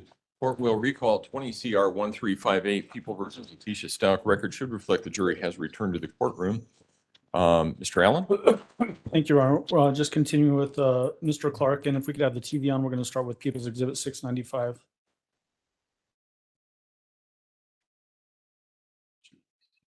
All right, Mr. Clark, first, just as we're going to start digging into these timelines, just orient the jury to how the timelines are constructed, and then we'll actually start zooming in when we look at specifics. Okay. So all of them are pretty standard and uniform in the way they're designed. They're going to read from left to right in order that the sequences of events happened.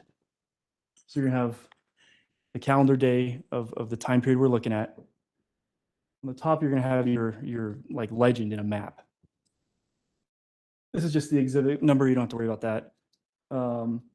This is some of the exhibits and data points that are going to fill the timeline. So that way every little data point doesn't have to have an exhibit number attached to it. And we're just going to go left to right. The defendant, when data comes off of her cell phone, like text messages, what you'll see is the defendant's picture outlined in red and the words of that text message underneath of them. The same when it's Al's outlined in blue. And when it's a text message from Al, you'll see his picture with the words underneath. Same with Harley, the same with anyone else. The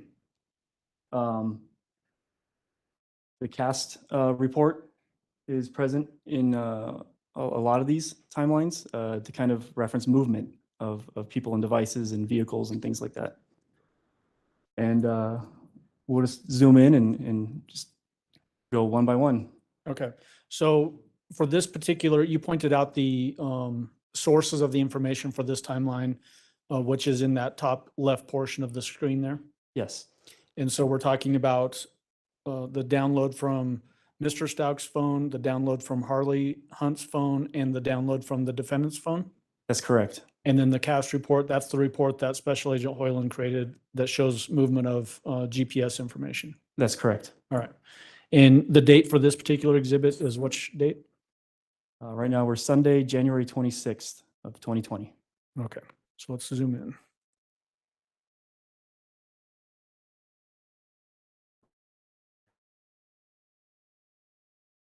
So what is the first entry on this exhibit? The first entry is 6:55 a.m. Mr. Stauch, Al, he departed his flight out of DIA, Denver International Airport, to Dallas, Texas, at 6:55 a.m. During the course of this trial, have you been serving as advisory witness? I have. Does that allow you to be in the courtroom while you're hearing testimony from other witnesses? It does. Were you here when we were hearing portions of the forensic sanity evaluation that was performed in this case? I was there for that, yes. There was some statements made by the defendant in that sanity evaluation about going to church on this Sunday, January 26th. Was there anything to indicate that there had been a trip from the 6627 Mandan Drive to a church No. that morning? No. What is the next entry on this exhibit? So the morning passes, and so the next like significant event on Sunday was at 2 p.m. when the hike at the Garden of the Gods took place. And so what you're seeing here is this bracket at the top. All of the subsequent events or data points occurred while this hike at the Garden of the Gods took place. And it begins when the Tiguan leaves 6627 Mandan Drive at 2 p.m. to go to the Garden of the Gods. So prior to 2 p.m., nobody's leaving the house. No. Okay. And what happens at 3:15 p.m.? 3:15, Harley clocks in at her work at Massage Envy. Is that indicated also in that cast report that Special Agent Hoyland created? That's true. It might be a little difficult to see, but what you see here is you see the tower in the sector that covers the residence, and then the phone move up north where it had activity off the towers and sectors that cover Massage Envy. And that would be Harley's phone. Correct. And the time of all that corresponds with when she clocked into work. What is the time of the next event on this timeline? At 3:36 p.m., Mr. Stauch sent Gannon a text message that reads, "Hey, buddy." And the next event? At 3:41 p.m., this picture was taken from the defendant's phone. It's picture number 6114 at 3:41 p.m., and it's a selfie of the defendant, Lena, with Gannon's little sister, and Gannon. When we're talking about getting information from cell phones and this cast report, is it helpful to find things like this that sort of corroborate that certain things happened in certain areas? Yes. And is that what we're looking at there at that 3:41 p.m., that there was in fact a trip made by the defendant and the two young children to Garden of the Gods? Yes. The next entry is at 3:53 p.m. to 4:11 p.m. Tell the jury what that is. This is a conversation between the defendant and Mr. Stauch, Gannon's dad, Al. In summation, it's about why they had to leave the hike at Garden of the Gods because Gannon had an accident in his pants.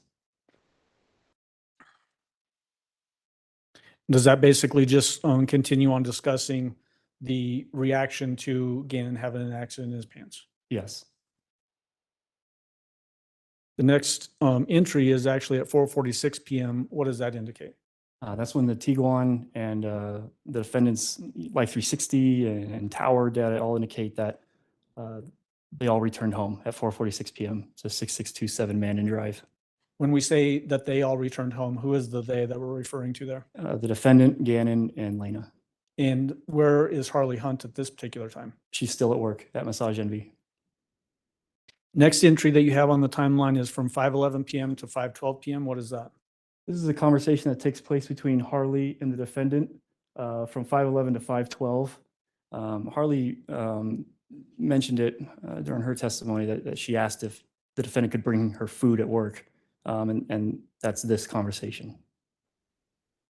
The next entry is at 9:46 p.m. What is that entry?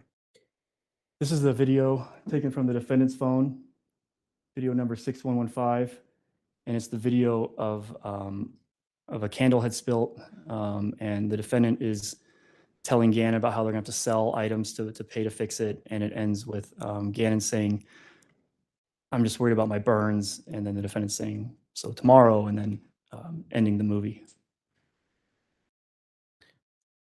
During that sanity evaluation, we also heard some statements from the defendant as she's talking to the doctor about Gannon being out in the street yelling.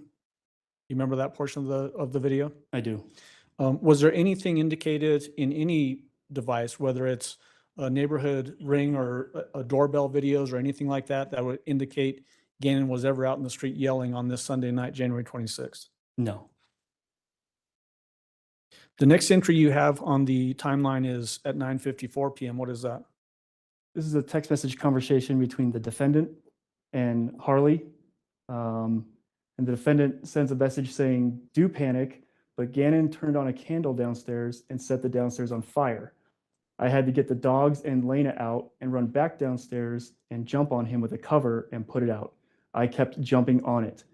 He is fine. He is scared and saying sorry and freaking out. Harley responded with, "The fire was on Chance." Who is Chance? It's, their dog, named after Harley's deceased biological father. The next entry you have on there is 9:56 p.m. What is that? During this conversation between the defendant and Harley, the defendant took this picture. You see a candle with some spilt wax on the carpet and the blue blanket that we later saw pulled out of the pink polka dot suitcase in South Carolina.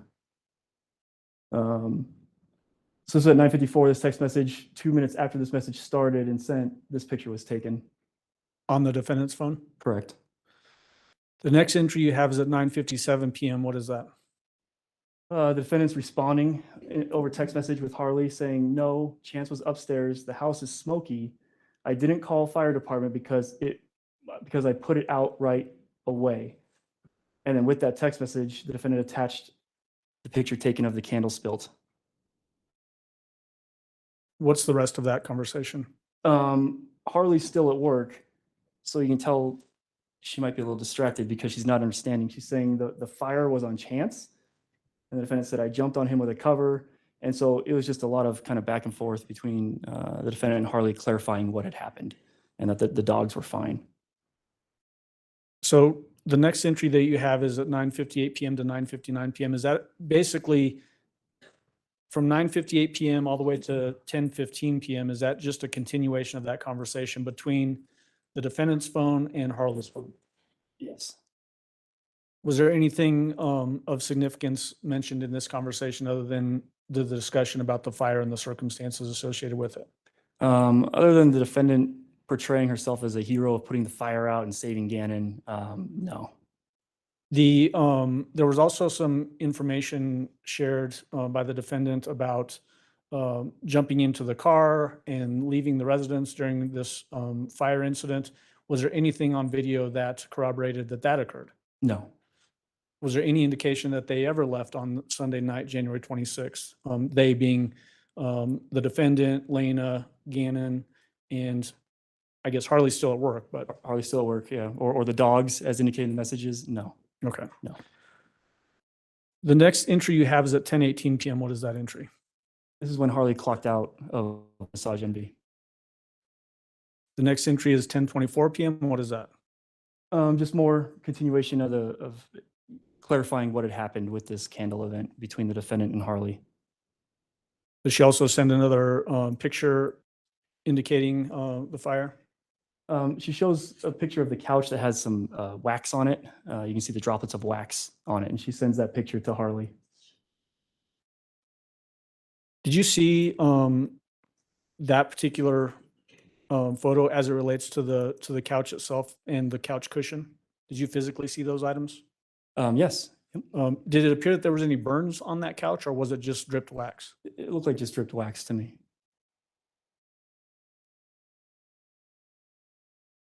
The next entry, and it looks like the last entry that you have on the timeline for Sunday night or Sunday, January 26th, is at 11:30 p.m. What is that? So it takes Harley approximately 20 minutes to get home. Harley's now home when this message from the defendant goes to Mr. Stauch. It's 11:30 p.m. Sunday night, and it reads, "Gannon was on the toilet most of the night upstairs and downstairs. He had a candle on earlier tonight because he said he kept smelling poop from his accidents in his pants. That's what he told us afterwards. And he went for his headphones and dropped it, catching the covers and couch, small spot, on fire. I got Lena and dogs outside when we heard fire alarm. But once I got down there to get him, I had to throw another cover on it. It was minimal. No need to call for help or anything because nothing too bad. He is upset and wrote on the notebook he was sorry. He didn't want me to tell you because he was scared and freaking out about getting in trouble and being grounded. It's stuff we can fix and everyone is okay. I burnt my arm a little, but it's all good. He was more scared and embarrassed." Bless you. And then Mr. Stauch did not respond at this time. Is that the last entry on this particular exhibit? It is. All right. We're going to move on to People's Exhibit 696, page 1 of 3.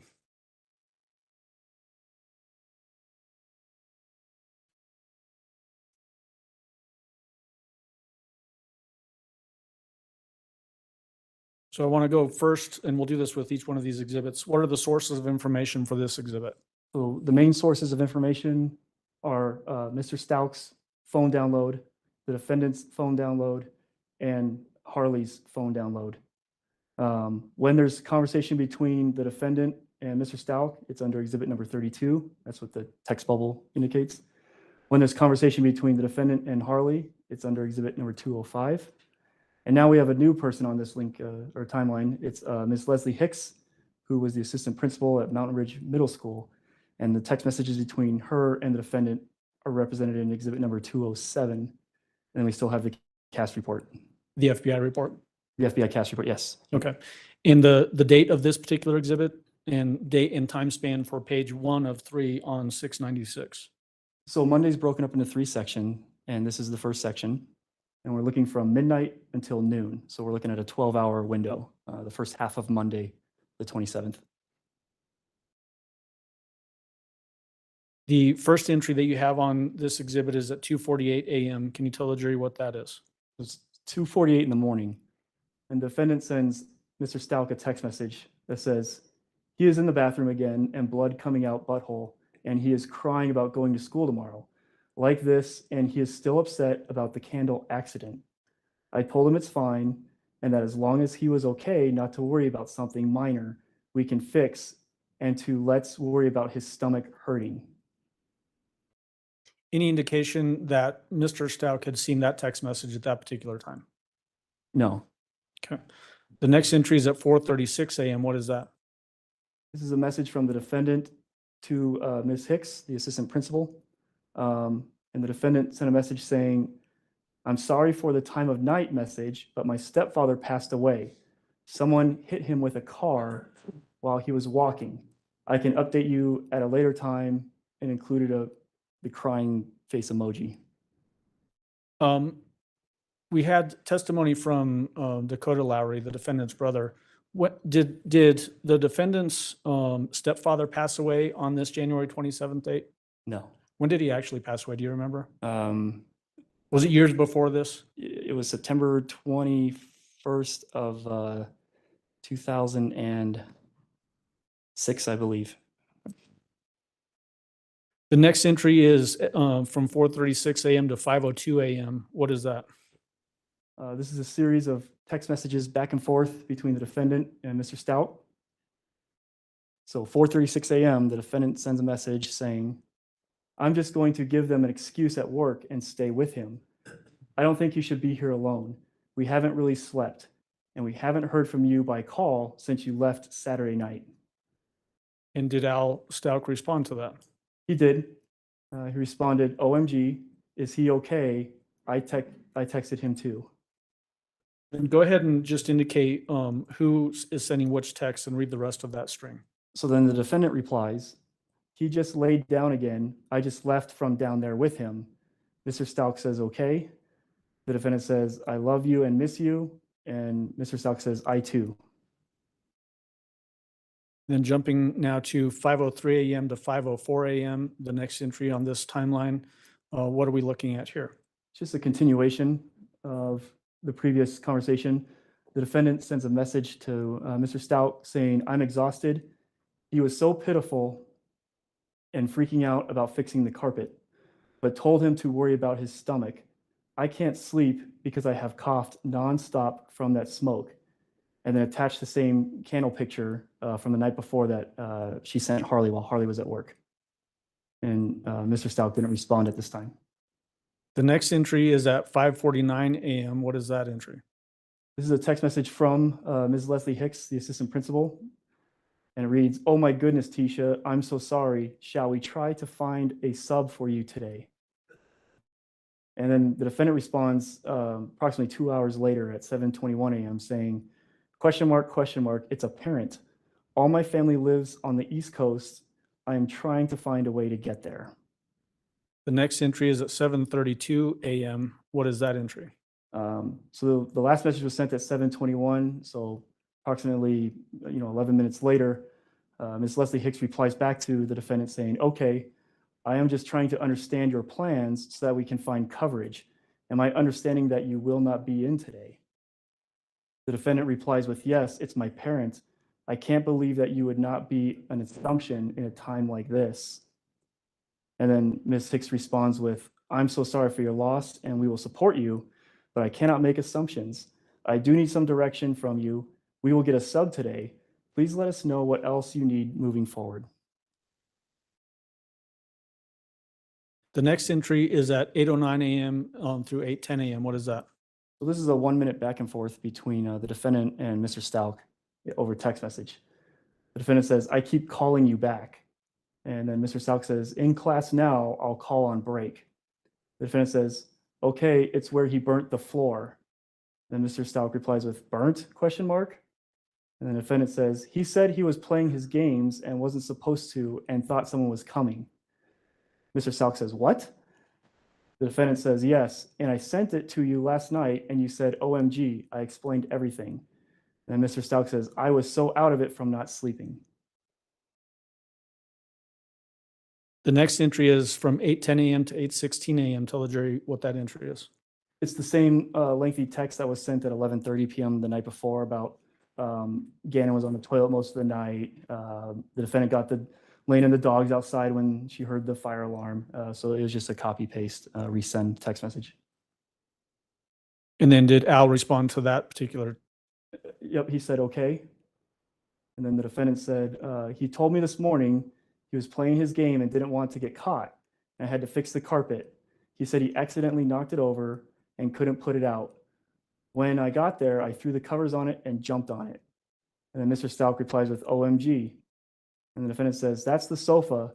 Carpet I had to cut and add a piece. He was freaking out and crying and saying he was going to be grounded for a year, cut off some with scissors too, and you can't tell." And sent a picture of that sofa picture that we talked about earlier.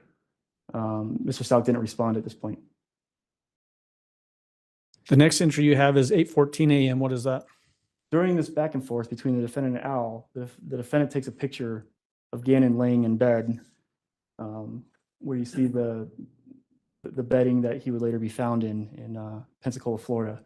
His Nintendo Switch is placed right here by his hand. So this picture was taken at 8:14 a.m. And 4 minutes later, the defendant sends a second picture, so from a different angle and kind of more zoomed in, to Mr. Stauch saying, "He is sleeping now. He said his stomach was really bad, plus he was upset about what he did. I told him you weren't going to ground him for a year, and that it's replaceable." Did Mr. Stauch respond to those text messages? Not at the time. The next entry that you have is 8:30 a.m. What is that? Harley clocks in at work at Massage Envy. So prior to 8:30 a.m., who was home by all indications, at 6627 Mandan Drive, the Stauch residence? So it was the defendant, Harley, Gannon, and Lena. And then Lena left to go to school, and then Harley left to go to work. So after 8:30 a.m., who is remaining at the 6627 Mandan Drive, the Stauch residence? Just the defendant and Gannon. Next, we have 8:43 a.m. to 8:50 a.m. What is that? It's a conversation back and forth between Mr. Stauch and the defendant. And this is when the idea of an unknown friend with an older brother who drives, Gannon wants to go hang out with them later that day, if he can bring some bath salts with him. Who introduced this random friend with an older brother that can drive? All investigative leads point to it was the defendant. Was there ever any indication that Gannon had specifically sent any text messages to anybody like Mr. Stauch or anybody else asking to hang out with an older friend that had a car? Those messages were sent minutes after that last picture of Gannon sleeping in bed from Gannon's phone to Mr. Stauch, describing how he met a new friend who has an older brother with a car. and that they can hang out after school if he brings bath salts. What is the significance of bath salts? I think a lot of people probably know about Epsom salts that you might put into a bath. Is there another connotation to bath salts? So this is early 2020, and during that time period, there was, it started calling it the zombie drug, to where people were using bath salts to get high. Were schools passing that information out to students at schools to be aware of this kind of stuff that's now popping up in on the streets? Yep, the schools did a information awareness campaign. There was stories on the news at night about bath salts in different states. So it was more prevalent than it is now.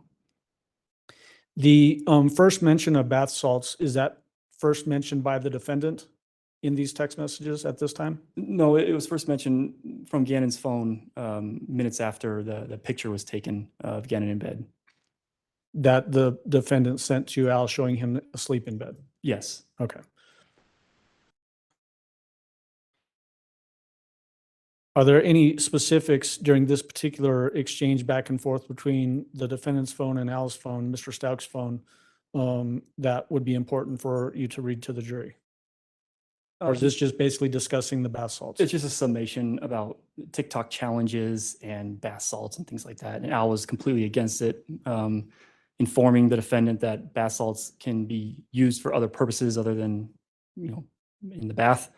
The defendant was unaware through her messages back to Al of the, this usage. And so it's just a summation of back and forth about, he's not spending the night with people we don't know, and, absolutely not to bath salts, things like that. At 9:21 a.m. to 9:24 a.m., is there some discussion about TikTok, although it says Talk? Correct. Yep. The defendant drafted a message that says he was watching Talk, hiding it before you left, and I saw him looking at something where people throw quarters in the air and catch them. I told him about my brother Dakota, that he did that years ago and got lodged and no air, and my mom rushed him to the hospital. I was wondering why he was saying strange things out of character. So I blocked the switch for the Wi-Fi and Amazon because he was asking Alexa about it. That's why we went hiking, because I told them no technology all day. And then Mr. Stauch responds with, okay, yeah, we are going to have to keep a close eye because Lena was watching it and started crying the other day. Most people probably know who Alexa is, but just so that we're clear, is this another person that's being introduced by the defendant, or what is that? No, it's a home device that you can interact with, where you can shop with it or play music with it, or it'll tell you the weather, things like that. It's like a home digital personal assistant. The next entry is at 9:27 a.m. Tell the jury what that is. The conversation between the defendant and Harley, who's at work, and the defendant screenshotting the conversation between her and Mr. Stauch about the bath salts. And she sends those screenshots of the conversation to Harley, saying, OMG, something isn't right. Did Harley Hunt, is there any indication that Harley Hunt saw those text messages at that time? Not at that time. The next entry you have is at 9:54 a.m. to 9:59 a.m. What is that? So this is getting ready to go on their outing Monday afternoon.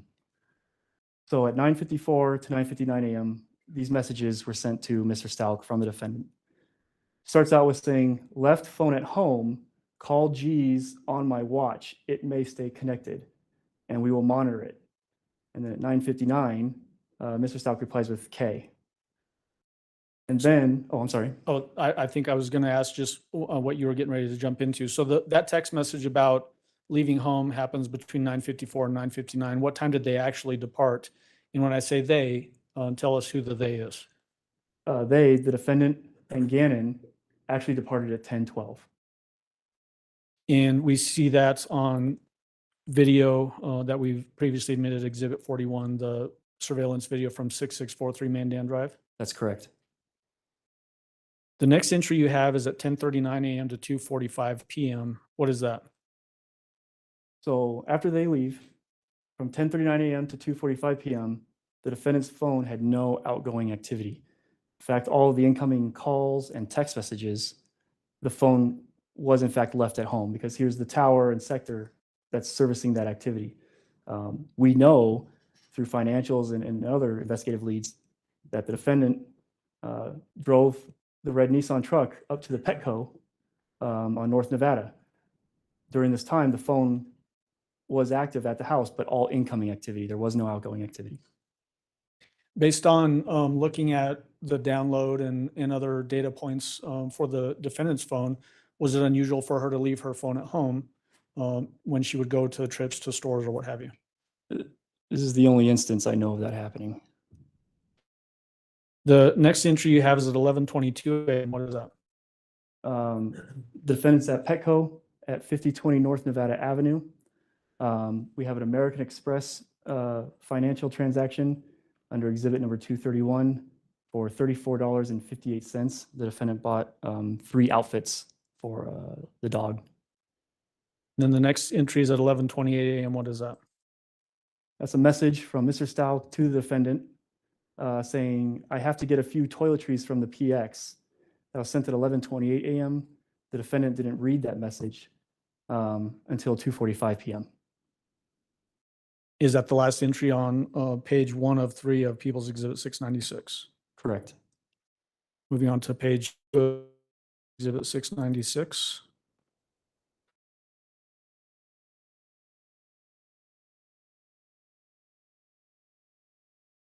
Again, we'll do this at the beginning of each one of these timelines. What are the sources of information for page 2 of 3 of People's Exhibit 696?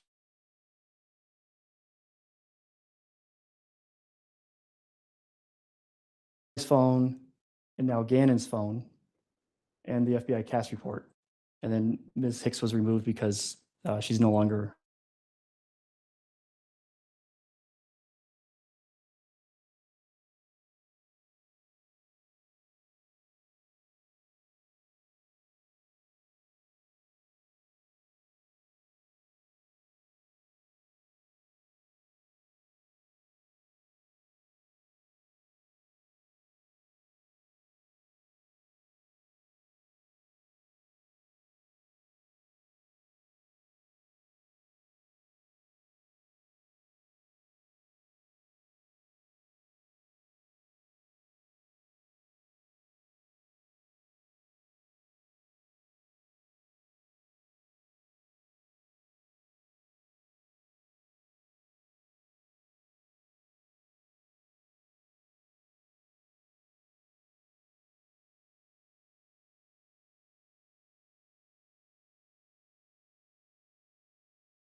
Two 13. It is.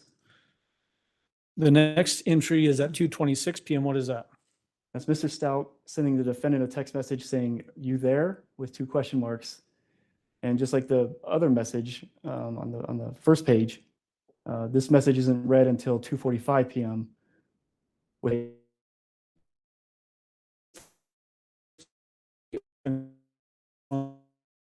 Activity, meaning that somebody is manipulating the defendant's phone and sending out messages. Yes, this is the first outgoing activity in several hours, and then there's not outgoing activity again for about another hour. The next entry is at 3:10 p.m. What is that entry? Mr. Stauch responded to that, okay, were you sleeping at 3:10, and no response from the defendant. The next entry is at 3:15 p.m. What is that entry? Lena gets home from school, and you just see her outside, just kind of loitering outside. The next entry is at 3:31 p.m. What is that entry? This is Al, Mr. Stauch, texting the defendant saying, hey, I've called a few times. A minute later, the defendant places an outgoing call to Mr. Stauch's phone that lasted 3 minutes and 35 seconds. This period of time that we just looked at, from that 2:45 p.m. time when the defendant responded to Al Stauch's text at 2:26 p.m. through this outgoing call at 3:32 p.m. Is this another gap in time of no outgoing conduct on the defendant's phone? It is. Is that unusual based on looking at her historical use of her cell phone? It is. Normally, it's very active. 3:35 p.m. is the next entry. What is that? Mr. Stauch sending another text message to Gannon saying, hey, buddy. Gannon didn't respond, and it wasn't read on his phone until 7:40 p.m. that night. When that particular text message was read, is this that 7:40 p.m., is that after the defendant had called to report that Gannon was missing? It is. Who was home at 7:40 p.m.? The defendant, Harley, Lena, and Gannon. 3:41 p.m. to 4:11 p.m. is the next that you have on the timeline. What is that? The text messages between Mr. Stauch and the defendant. Mr. Stauch opens with, I might try to do the headphones from an AT&T store. The defendant replies with, how much you need, let me look at the banks. Mr. Stauch replies with, like on the plan. And the defendant says, I know, but I'm saying how much for the ones at the exchange, the ones that go over ear. Mr. Stauch replies with, don't know, I can look tomorrow. Yeah, like I used to have, but wireless. The defendant says, yes, like this, and attaches like a generic earbud image to the message. Mr. Stauch replies with, but the JBL were cheaper. And then the defendant replies with, do like 69 to 99. Is that a fairly typical way that the defendant would quickly respond to text messages that are coming in or phone calls? Yes. Different from that time period that we just talked about from 2:45 to, what was it, 3:30? Yes. 3:32 p.m. I noticed that the defendant's very responsive to friends and family. The next entry on this timeline is at 4:15 p.m. What is that? Harley clocks out. So now we're into Monday, starting to get into the later afternoon. So she clocks out from work. Correct. The next entry is at 4:19 p.m. What is that? Harley sends a text message to the defendant saying just got off, and the defendant replies back with yay. Was that another quick response? Within 1 minute. The next entry is at 4:37 p.m. What is that entry? We see Harley arrive home in her white Volkswagen Jetta from surveillance taken from the neighbor's house at 6643 Mandan Drive. The next entry is at 4:50 p.m. What is that? The defendant attempts to FaceTime Harley, but it has a 0 duration. The next entry is at 4:51 p.m. What is that entry? Right about the time the FaceTime happens, both Harley and Lena leave the house together in the white Jetta. The next entry is at 4:52 p.m. What is that? The defendant sends a text message to Harley saying carpet powders, 2 things, baking soda, trash bags. Why is that significant? Cleaning products. As it relates to cleaning products, what does the investigation show as to the likely time that Gannon was murdered? Prior to Lena getting home from school. On this January 27th? That's correct. Do you ever see through any portion of the investigation from that point on ever see Gannon alive on any video recordings or anything like that? You do not. After the defendant sent that text message asking for the carpet powders, 2 things, baking soda, and trash bags at 4:52 p.m., the next entry is at 5:07 p.m. What is that? That's Harley attempting to FaceTime the defendant, but again, it doesn't connect. It's a 0 duration. The next entry is at 5:08 p.m. What is that? That's the defendant's phone having a 10-second FaceTime with Harley's phone. The next entry is at 5:14 p.m. What is that? This is the Dollar Tree located at 6955 Mesa Ridge Parkway, which is in close proximity to the Mandan residence. And I'm sorry, go ahead. It's a receipt where Harley purchased the items requested along with some candy for Lena. The next entry is at 5:19 p.m. What is that? 5:19, Harley's attempting to FaceTime the defendant, but it doesn't connect. The next is at 5:20 p.m. What is that entry? A minute later, Harley again attempts to FaceTime the defendant, but it connects for 10 seconds. And then 5:33 p.m. is the next. What is that entry? Harley and Lena return back to the Mandan residence in the white Jetta. The next entry is at 5:34 p.m. What is that? Mr. Stauch sends a text message to the defendant saying, "Have kids FaceTime." Did the defendant respond to that text message? Not for about an hour later. Okay. The next entries from 6:27 p.m. to 6:37 p.m. Is this the first outgoing message from the defendant indicating that something's gone wrong with Gannon? It is, yes. So tell us what is at that entry point, 6:27 p.m. to 6:37 p.m. So at 5:34, Al wants to FaceTime with the kids and see the kids and talk to the kids. The next message is from the defendant to Al, 6:27 p.m., so almost an hour later, saying, "Gannon said he was going to his friend's house, and I told him 6. I don't know those people."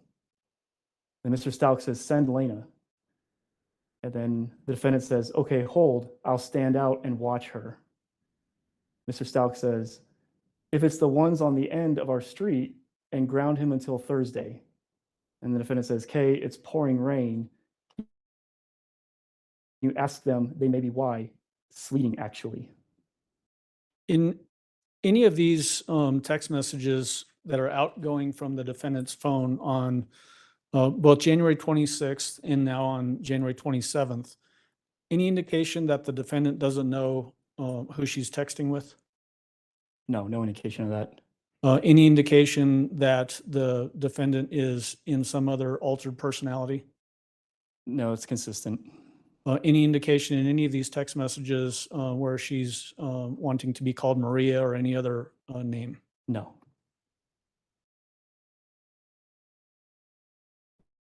The next entry is at 6:38 p.m. What is that? The defendant places an outgoing call to Mr. Stauch, but it's a 0 duration call. Next entry is at 6:40 p.m. to 6:49 p.m. What is that? 2 minutes later, the defendant sends a message to Mr. Stauch saying, "Taking your truck to look for him." Mr. Stauch says, "The truck is low on gas." The defendant says, "Lena is running inside to see if he is here." Mr. Stauch says, "Okay." And he follows up with, "Where is he?" with a few question marks. The defendant says, "She just went to the door, Albert. It's sleeting." Mr. Stauch says, "Okay." The defendant says, "Not here, going to Lily's." Mr. Stauch says, "What?" with 3 question marks. This text string, does that indicate, from the defendant's perspective at least, that they're out in the neighborhood looking for Gannon? Yes. Was there any indication that they were out looking for Gannon at that time? They did go to one house and Lena did go up to the door. Okay. The next entry is at 6:49 p.m. What is that? So immediately following that what message from Mr. Stauch, the defendant calls Mr. Stauch for almost 4 minutes, 3 minutes and 50-second duration. The next entry is 6:53 p.m. What is that? Mr. Stauch sends Gannon's phone a text message saying, "Where are you?" And just like the previous message of "Hey buddy," it wasn't read until 7:40 p.m. that night. 1 minute later is your next entry at 6:54 p.m. What is that entry? The defendant places an outgoing call. It's 9 seconds in duration to the El Paso County Sheriff's Office, but the number, it's not to 911, it's not to non-emergency, it's to the front desk. and they closed at 5 p.m. And this would be after that 5 p.m. closure. Almost 2 hours after, yes. The next entry is at 6:55 p.m. What is that entry? The defendant calls 911, and it was a 2-minute, 50-second duration call. Does this coincide with that 911 call that we listened to early on in the trial and that non-emergency call that we listened to earlier in the trial where the defendant is reporting that Gannon didn't come back from a friend's house? These are those calls, yes. Explain the blue line that goes up to the top there. But with this 911 call, this is when Gannon is officially missing. And then does that blue line extend all the way out on these timelines until his remains were found in Pensacola, Florida? It does. The last entry is at 6:58 p.m. Is that essentially just that non-emergency call that we just discussed? It is. And is that the last entry on page 2 of 3 of People's Exhibit 696? It is. We're going to move on to People's 696, page 3 of 3.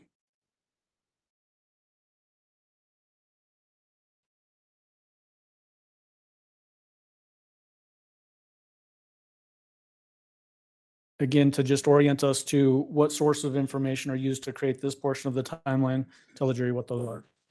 So nothing's changed from the previous one.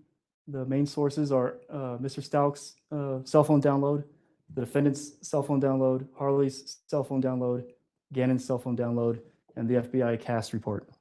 Okay. In the time frame of this particular page 2 of 3, or I'm sorry, 3 of 3 is what time frame? It's still Monday, January 27th of 2020. But now we're looking from 7 p.m. until midnight. The first entry that you have on this particular item is 6:59 p.m. to 7:08 p.m. What is that? Messages between the defendant and Mr. Stauch. And she says, all of the call takers are busy. OMG, still on hold. WTF. And then just go ahead and read for us each one of the text responses. Mr. Stauch responds with, where are you? The defendant says, in the driveway. Harley has gone to the park. Someone's answered, hold. How tall? Mr. Stauch says, 4'10", I think. The defendant says, sorry, I'm freaking out, asking me if he has tattoos, asking me does he use alcohol or drugs. 90 pounds, they need his social, I can't think. Mr. Stauch says, I don't have it on me. And the defendant says, okay. During this time, Harley left in the Jetta to go search the nearby park to see if Gannon was there. And then the next entry that you have after that is at 7:06 p.m. What is that? Harley attempted to FaceTime the defendant while that text conversation was happening with Mr. Stauch, and it didn't connect. Did not connect. Did not connect. The next entry is 7:08 p.m. to 7:16 p.m. What is that? In response to the attempted FaceTime, the defendant sends messages with Harley saying, any luck, on call. Harley says, no, I couldn't remember the exact road that the park is on. Usually can just see with my eyes, but it's so dark, so I can tell, but I'm at the school now. And then Harley responds with, look, OMG. And then the defendant says, okay, anything. The next entry is at 7:10 p.m. What is that? This is an outgoing call from the defendant to Mr. Stauch that lasted 14 minutes and 27 seconds. The next entry is at 7:18 p.m. What is that? This is an incoming call from the sheriff's office to the defendant that lasted 1 minute and 18 seconds. The next entry is at 7:24 p.m. What is that? Harley returned home from searching at the school and park. 7:31 p.m. is the next. What is that? The defendant makes an outgoing call to Mr. Stauch that lasted 5 minutes and 35 seconds. The next entry is at 7:43 p.m. What is that? Mr. Stauch sends a message to the defendant saying, anything? They found some kind of cigarettes in his backpack. The defendant replies with, yes, Harley found them.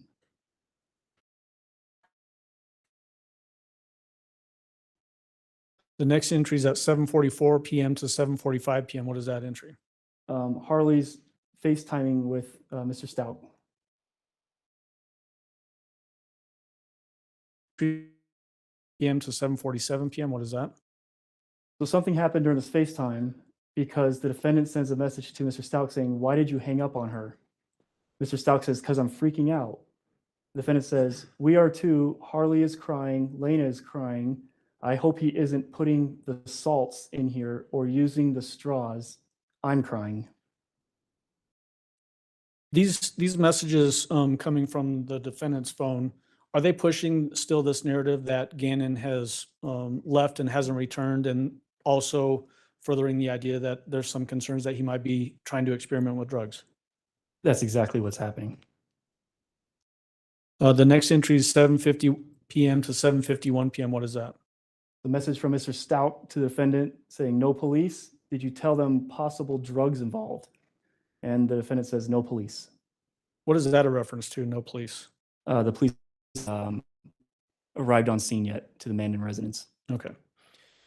The next entry is 7:50 p.m. to 7:53 p.m. What is that? Harley takes the Jetta and goes around the block, again looking for Gannon. The next entry is 7:51 p.m. to 7:53 p.m. What is that? This is text messages back and forth between Harley and the defendant. Harley says, "Ask Lena if she remembers any cars, old station wagons or old cars and colors."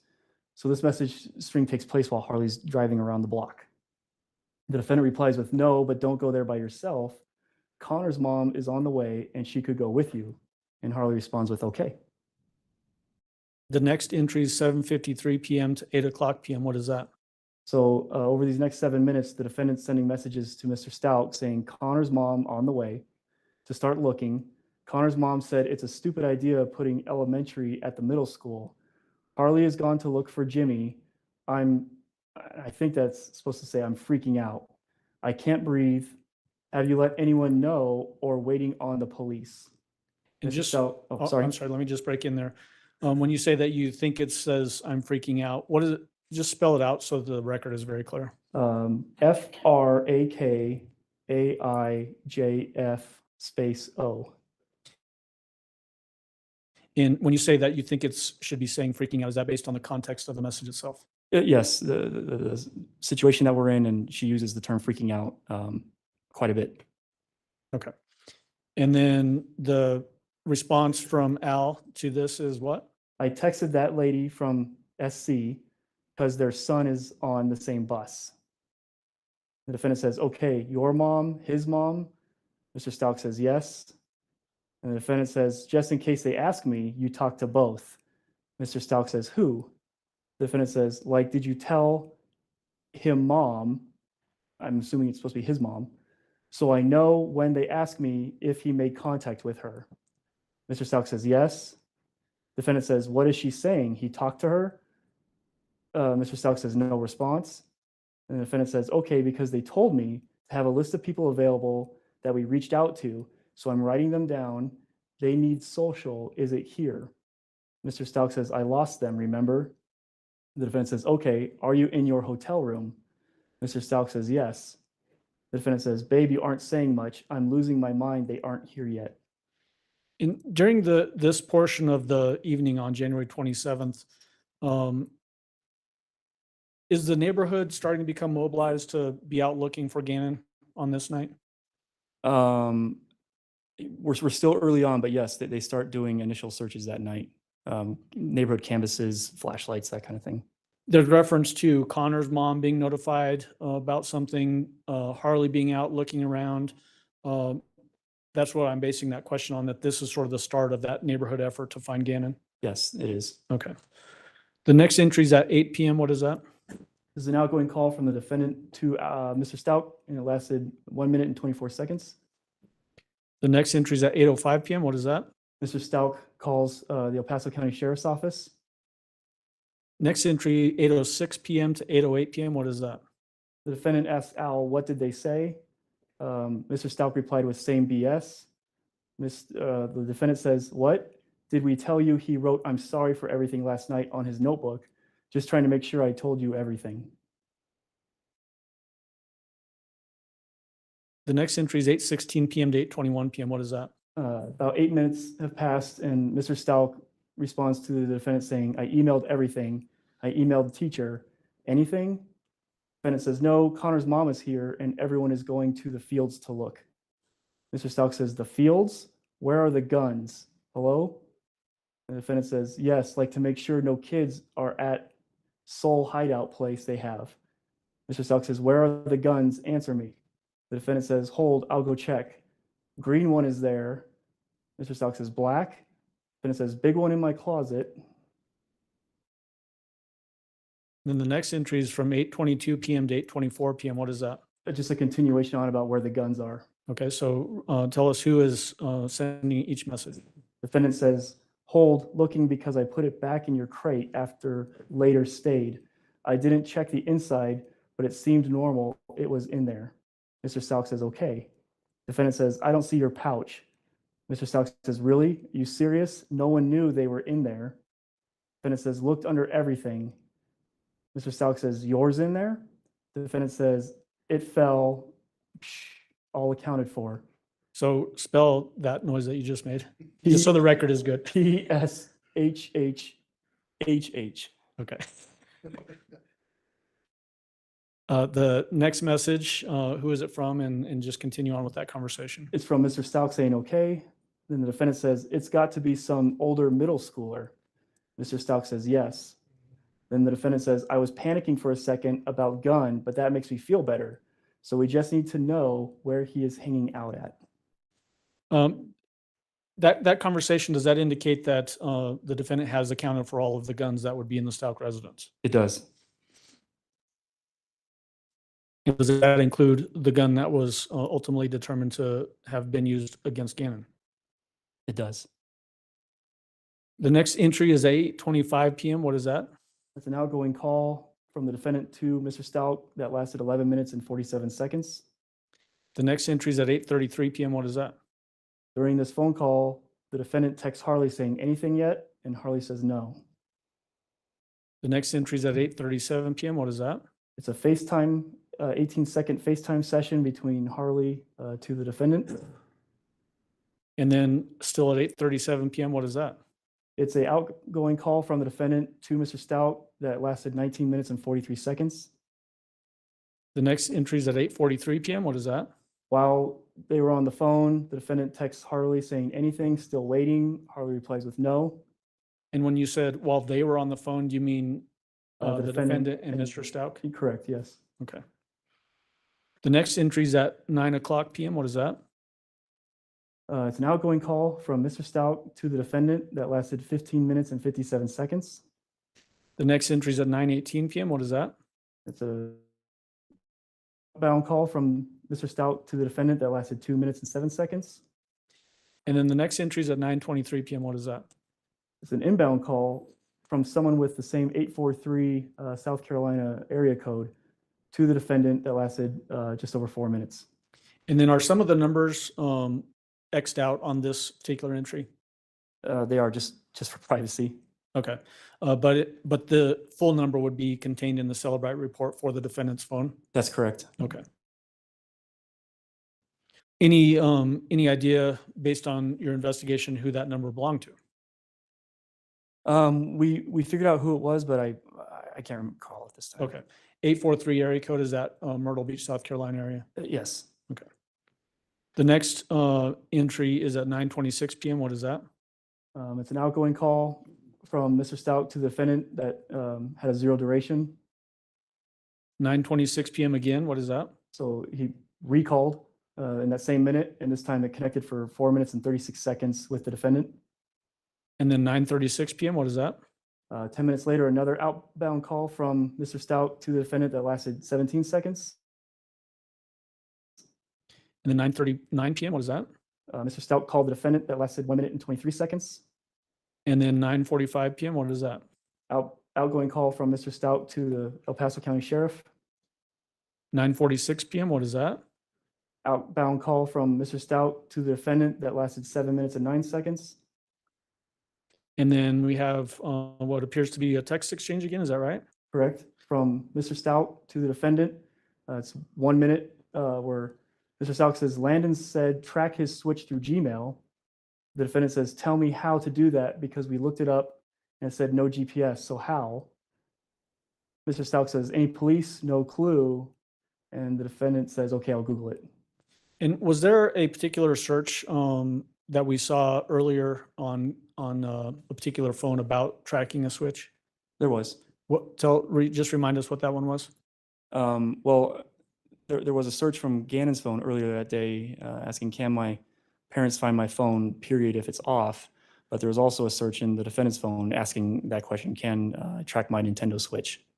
As it relates to that search on Gannon's phone about can my phone be found if it's turned off, was that search conducted before Gannon was reported missing by the defendant? It was. At 9:57 p.m., what is that? An outbound call from Mr. Stauch to the defendant for 6 minutes and 24 seconds. And then 10:03 p.m., what is that? It's an outbound call from Gannon's phone to Landon that lasted 4 minutes and 28 seconds. Based on the indications that you testified to earlier, is Gannon alive at 10:03 p.m. on January 27th? No. And yet a phone call is originating from Gannon's phone to Landon's phone, which is Gannon's mother. Is that correct? That's correct. Do we know who was using Gannon's phone at that particular time? It was the defendant. 10:08 p.m. The defendant tells Al essentially how that phone call went with Landon. The defendant says, she didn't yell, she just cried. Cops are here. I did have to tell her the whole deal. I didn't withhold anything because the cop was right here. And did Al respond? He responded with okay. And then at 10:09 p.m., what is that? The El Paso County Sheriff deputies arrive with the body-worn camera and the audio and the pictures in exhibits 210, 211, 310 through 315. And is that also corroborated by the testimony that we heard from Deputy Youngkin early on in the trial? It was, yes. And saw his body-worn camera footage? Yes. The next entry is at 10:35 p.m. to 10:43 p.m. What is that? It's a text message. Mr. Stauch sends a message to the defendant saying anything with some question marks.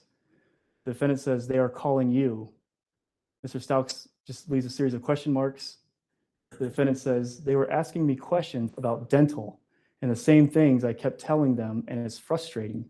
Where does he go to the dentist? And Mr. Stauch responds, Fountain. No, no, no. The next, defendant replies sorry, with, go ahead. The defendant replies with, I know, but I told them they're overwhelming me with stuff that I don't know or isn't relevant. Mr. Stauch responds with, but dental records are for ID, OMG. And the defendant says, I'm overwhelmed because I'm mad at how long they took. Are dental records in fact used to identify potentially deceased individuals? They can, yes. 10:44 p.m., what is the next entry there? It's immediately following that last message. The defendant places an outgoing call to Mr. Stauch that lasted 33 seconds. The next entry is at 10:46 p.m. What is that? Another outbound call from Gannon's phone to Landon's phone that lasted 12 minutes and 6 seconds. Do we know who was making that call using Gannon's phone? It was the defendant. The next entry is at 10:53 p.m. What is that? It's a picture number 511 taken with Gannon's phone. It's of a cigar. And did we hear testimony from Harley Hunt about finding some Swisher Sweet cigars in Gannon's backpack? Yes, at the request of the defendant to search Gannon's backpack. The next entry is at 11:01 p.m. to 11:09 p.m. What is that?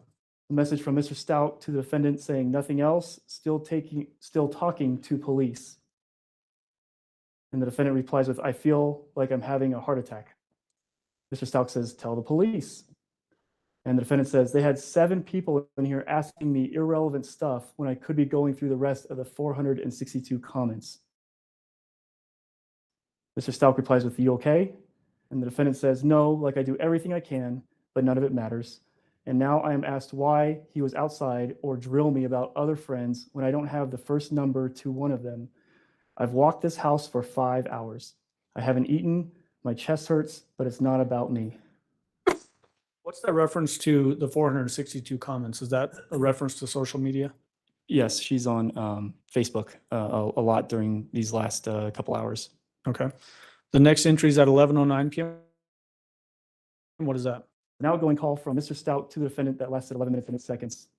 The next entry is at 11:29 p.m. What is that? The defendant calls her mom. It lasted 1 minute and 12 seconds. The next entry is at 11:39 p.m. What is that? The deputy's clear. meaning they leave the Mandan residence, and Gannon's entered as missing at 11:49 p.m. The next entry is at 11:51 p.m. What is that? That's a message from Harley to the defendant saying, "Do you need me to get you anything?" And the defendant replies, "No, I may need to go to the store." And then the final entry, 11:54 p.m. to 11:57 p.m. What is that? Mr. Stauch asks the defendant, "You okay?" And the defendant says, "All these photos are starting to run together. My eyes and head hurt. Someone is bringing me a Coke. My head is about to bust." And when we're looking at this totality of this particular timeline, the Gannon is missing line extends for the entirety of this portion. Is that right? It does. Was there any indication during this period of time that the defendant went out and was looking for Gannon in the neighborhood or in the vicinity of the 6627 Mandan Drive?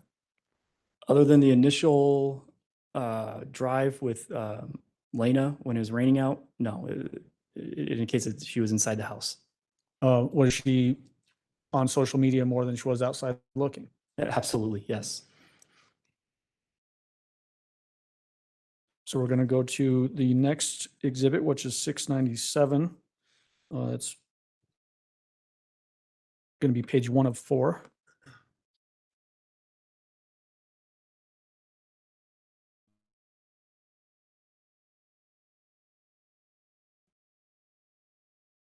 Again, just so that we are referencing the sources of information for this portion of the timelines, tell us what we're looking at.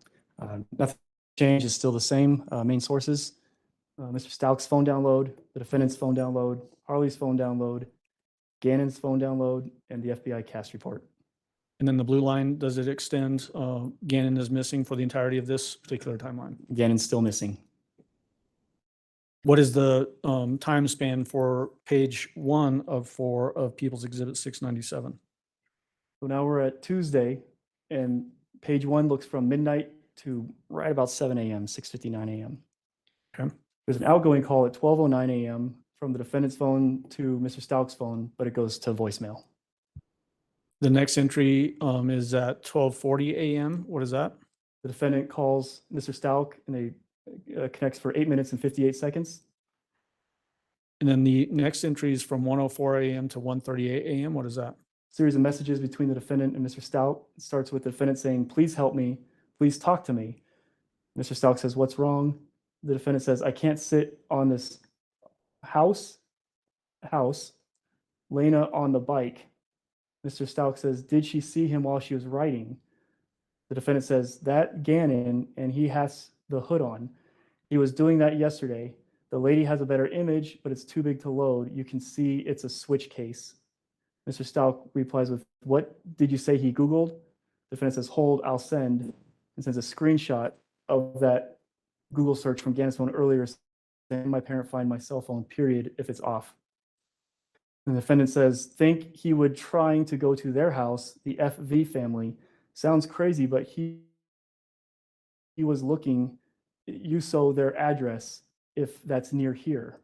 The USO, spell that just so the record's clear. USO. Okay. I would expect the phrase to be he was looking up their address. Mr. Stauch says, "Don't know anything else being said on that FB page," which stands for Facebook. So that Facebook page. The defendant says, "No, just people saying to start again in the morning after sunrise. No, she came back and he was leaving." Mr. Stauch replies with, "Huh?" The defendant says, "I don't know. I was answering something. People brought us food." And Mr. Stauch says, "K."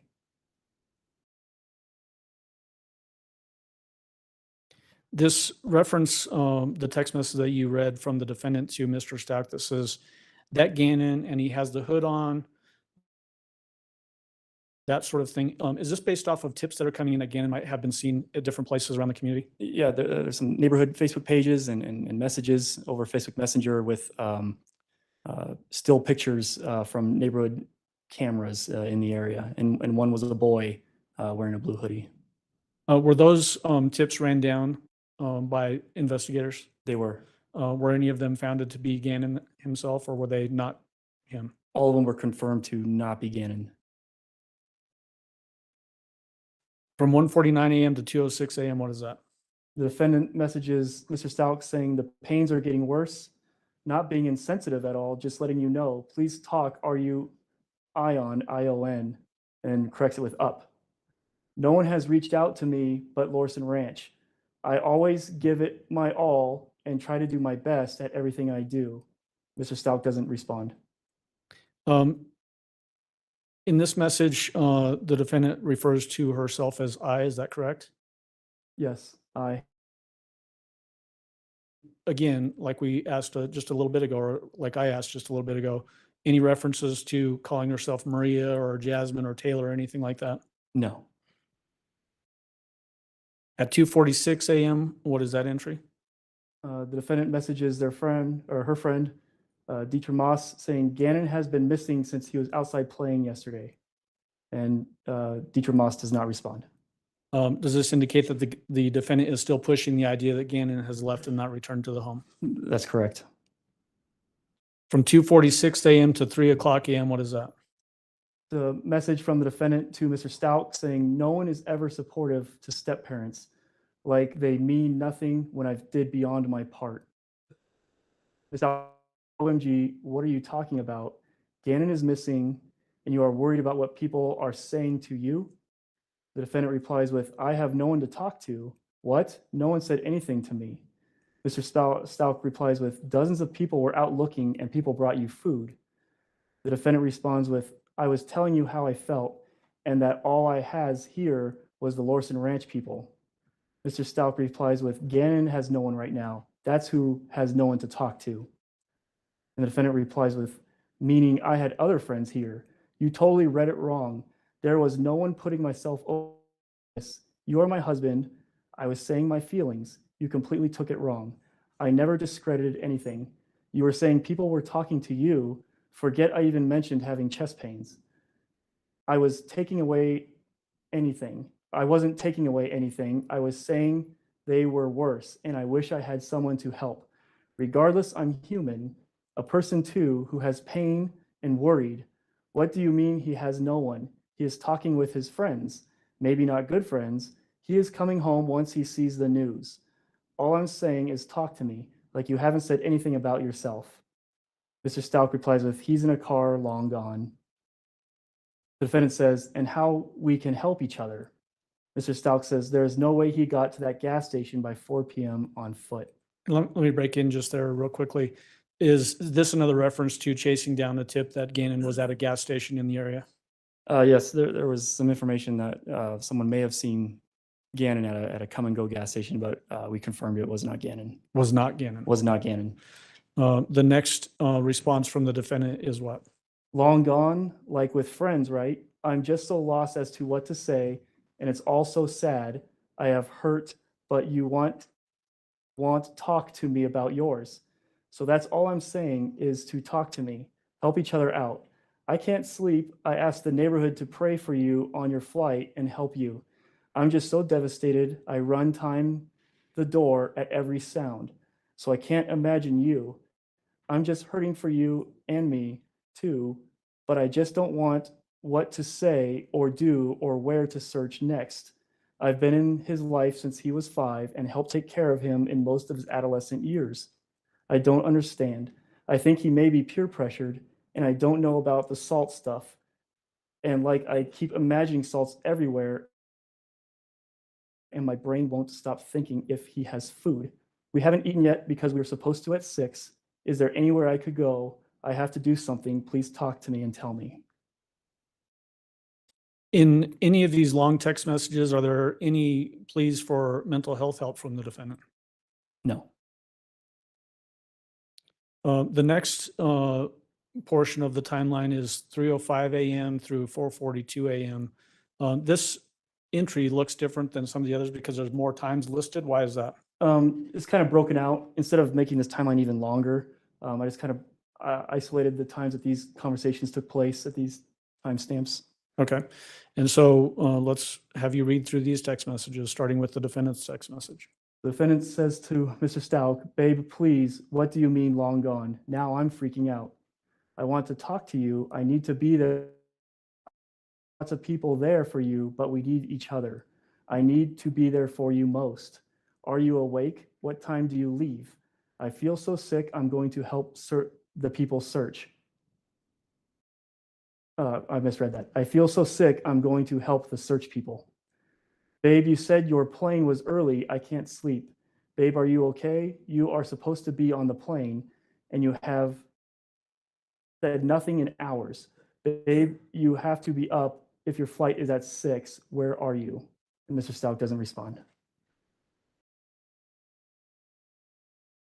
The next entry that you have on the timeline is at 4:56 a.m. to 4:59 a.m. What is that? It's a message from the 843 area code number to the defendant saying, any new information? And the defendant replies with, no, I keep checking the door every few minutes. Last we heard, he was at a store getting food. The next entry is at 4:59 a.m. What is that?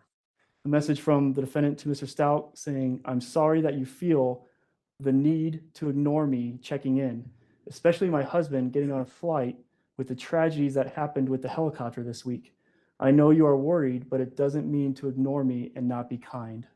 What's the reference to the helicopter thing? Kobe Bryant's helicopter crash.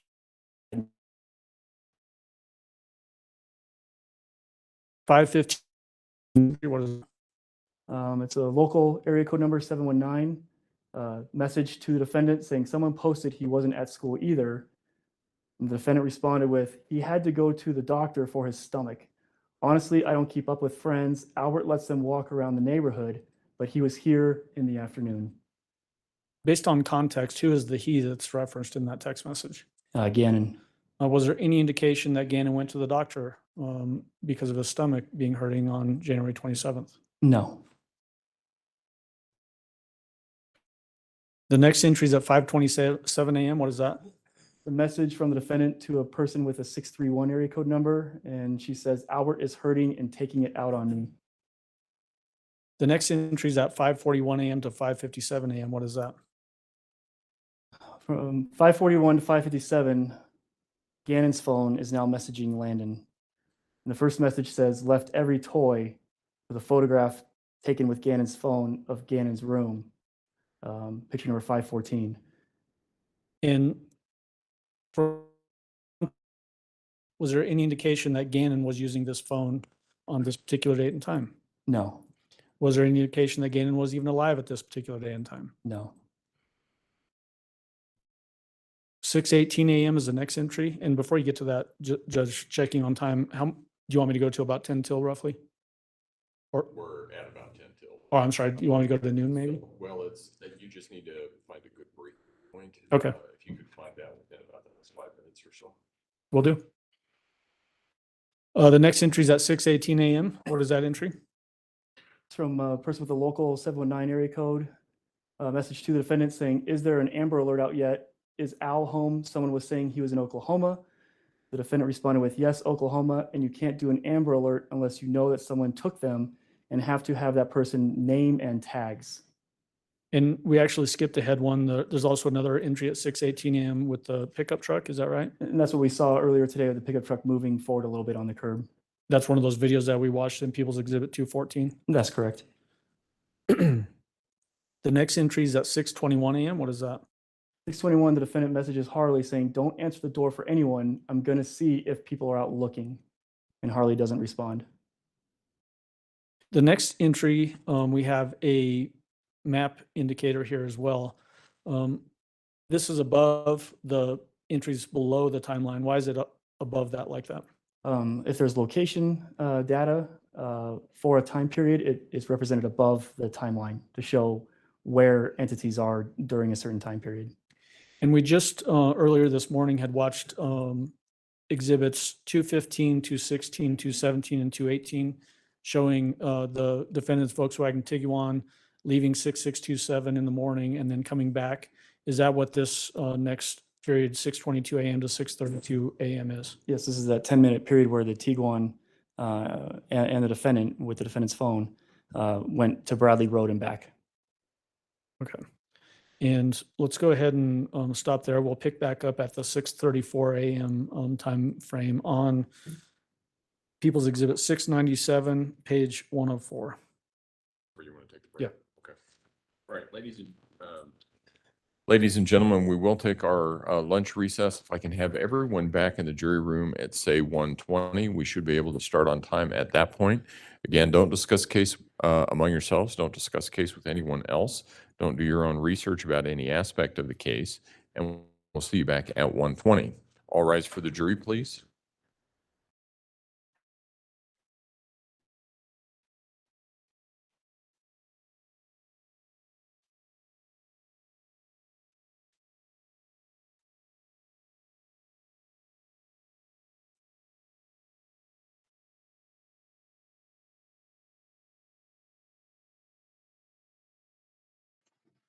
Okay, guys, let's take a lunch break. I know I've got my littles that are kind of hollering at me right now. I have been taking detailed Thank you. notes, May all so be I'm seated. excited to come back. We'll come Record back should a little reflect bit the jury early has left the from courtroom. lunch, but go take a break. Hit the like button on And your way in or out did we ever find and out back what in, the issue whatever. was on that Thank you guys for being here. This is video? great information. Woo, I can't wait to talk about it. All right. I do want to put something out there for people because I know that there is some interest on this case or about this case on WebEx. Um, If we lose video of the courtroom feed during any portion of the trial, we will not restart that until we reach a breaking point. The reason for that is that the default setting on the camera, regardless of how many times we've tried to adjust it, the default setting pans out. So if you tune in before we actually start the session, you will see a wide view of the courtroom, which includes the jury box with no one sitting there. However, if the equipment goes down during trial and the jury is there and we restart it, there is a potential of capturing juror faces. I've issued an order for anyone who is viewing or rebroadcasting any portion of this video that they may not capture or they are prohibited from capturing jurors' faces at any point in time. So to avoid that problem during trial, if our equipment goes down and it appears we had some sort of issue, but I don't know what it was, we will not restart it until we reach the next break. You'll still have the audio, but not the video. And it's just, as I understand it, it's the video of the courtroom that gets lost, not the video of the witness stand. Is that right? Okay. That's the process. I know it's frustrating. It's frustrating from my point of view too, but it is what it is. Mr. Clark, you can go ahead and step down. Is there anything else that we need to take up at this point in time? Prosecution? Nothing of really any context other than we can probably turn the TVs off for now. Defense? No, sir. Okay. All right. Court will be in recess. Thank you.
All right, everybody. Are you guys getting ready to go into our afternoon session?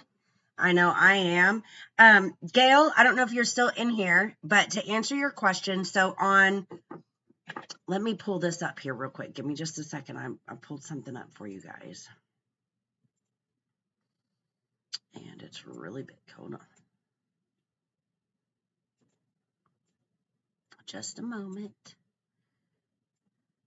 I have to zoom in so far to get a good shot of that camera or of that video screen.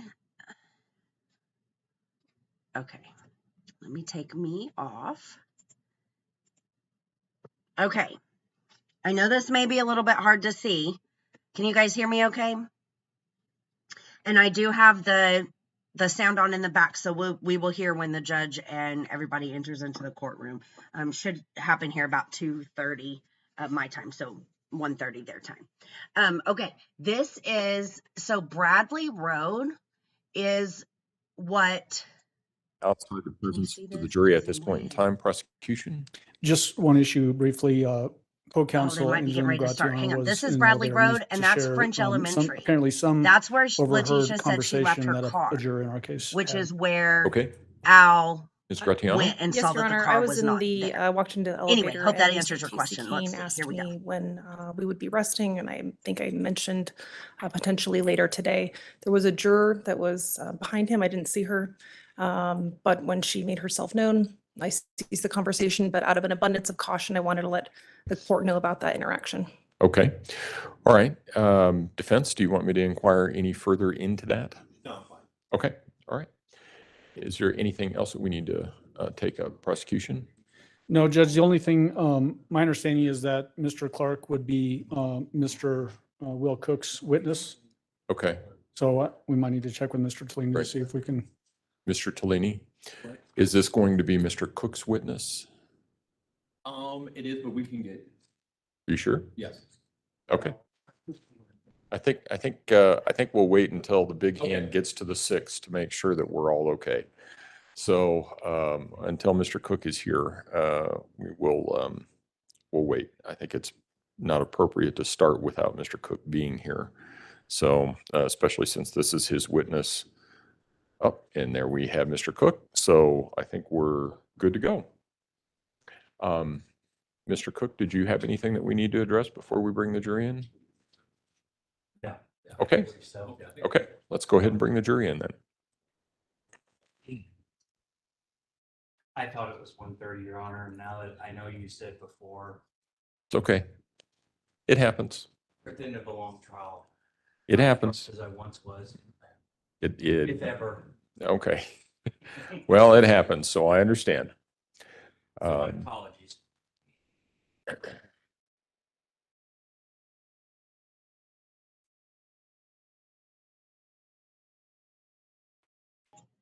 So what I think happened was when a member of the prosecution was in the elevator, someone else, I guess, asked her if they were going to rest their case today.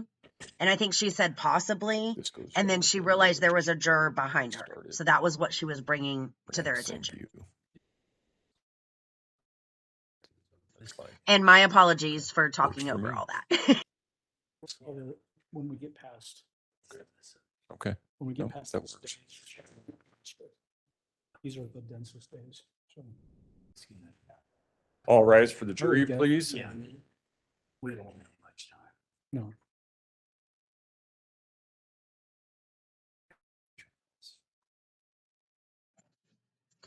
It looks like they changed the angle of the camera or something, because I have a completely different angle on this courtroom camera than we did before.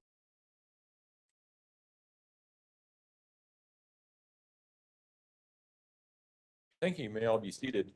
Court will recall 20 CR 1358 People versus Letecia Stauch. she Record still should makes me reflect the sick. jury has returned to the courtroom. When we took our break, we were in the midst of the examination of Mr. Clark. That's where we will resume. Mr. Allen? Thank you, Your Honor. And we had left on People's Exhibit 697, page 1 of 4, and we just need the TV turned back on.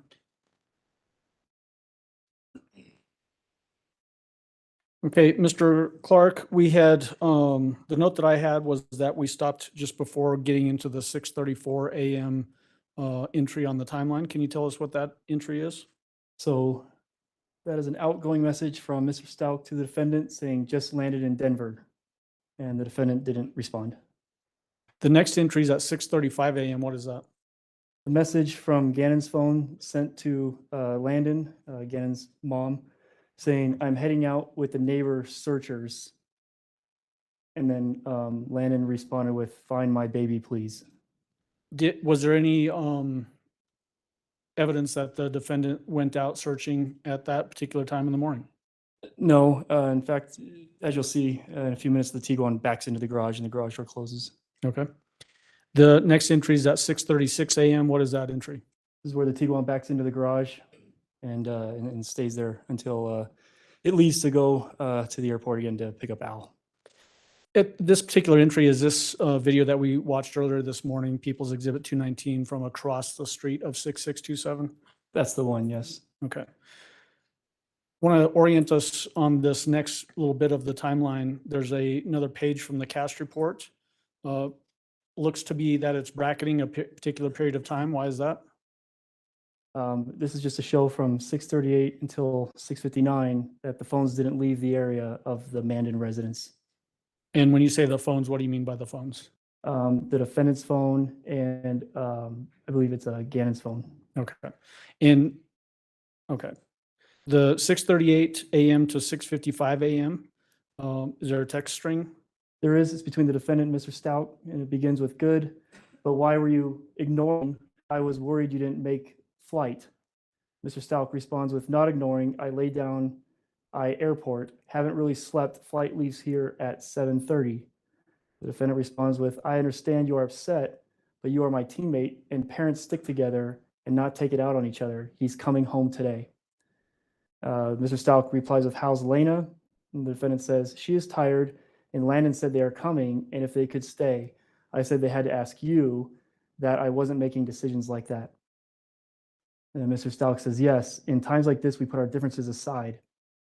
And he forwards on a text message that he received saying, hello, Al, my name is Janie Cadenas. I have been in contact with Let me stop you for sorry. just really quickly, just so the court reporter is aware of the spelling on the name. Spell the name that you just said. Of course. Janeywcadenas. Okay, so pick up where you left off there, please. It says, I have been in contact with your wife throughout the night. I am a neighbor here in Lorson Ranch. Canberra gave me your info. I wanted to let you know I sent T a Facebook message that the news sent me with their contact info. They said if you can call their newsroom, KKTV, they can get a statement released ASAP. We need someone from the family to call our newsroom. If you know them or know someone who does, please pass along our information. It's a 719 number with the last four X'd out. Praying for you all. We are currently getting a meal train set up for you all, so you have one less thing to worry about. Please do not hesitate to reach out if you need anything. Let me ask you about that particular text message. Does this indicate again the neighborhood mobilizing, trying to search for and help and support the family while Gannon was missing? They really came together at this time, yes. That's indicative of that. There was in that prior text message where the defendant texted to Mr. Al Stauch, I understand you're upset, but you are my teammate and parents stick together and not take it on each other. He is coming home today. The he reference there, does context tell you who that he was? The he in reference is Gannon. Don't want to be ridiculously obvious, but did Gannon come home that day? No. Picking up after that long text message that Al got that he passed on to the defendant about the meal trains and all that, did the defendant respond to that? She did. She replied, okay, I don't agree, but it's your choice. Mr. Stauch replied with, just got that, referencing that message from Ms. Cadenas. And then the defendant responds with, yes, that's Jane. She is out here searching. She's out her searching with us. Mr. Stauch replies with, call the news, please. The defendant says, it's on 5 stations. Please don't change your plan because I want you guys to be able to be together, but I'm probably going to stay somewhere else, Z. So let me break in there for just a moment. What is this in reference to when talking about staying somewhere else and doesn't want to break up the plans? Landon is coming out to help look for Gannon. And is this in reference to Landon potentially staying at the 6627 Mandan Drive house, the Stauch residence? That was the plan, yes. And the defendant is indicating that she's going to stay somewhere else while Landon is in town. That's what that means, yes. Okay. So jumping in after that, did Mr. Stauch respond to that? He did. He said, then do that. And the defendant says, okay, I don't want anyone here cursing and flipping out. Thank you, Z. Well, I'm heading out to the searches. Mr. Stauch says, okay. The defendant says, can you call me? And Mr. Stauch says, in a minute. And then the defendant says, well, somebody saw him, but I guess you are too busy talking to someone else instead. There's a couple of references here coming from the defendant's phone about heading out to the searches and that kind of thing, similar to the question I asked a moment ago when this was brought up before. Did the defendant ever leave during this period to go help with any searches? She did not.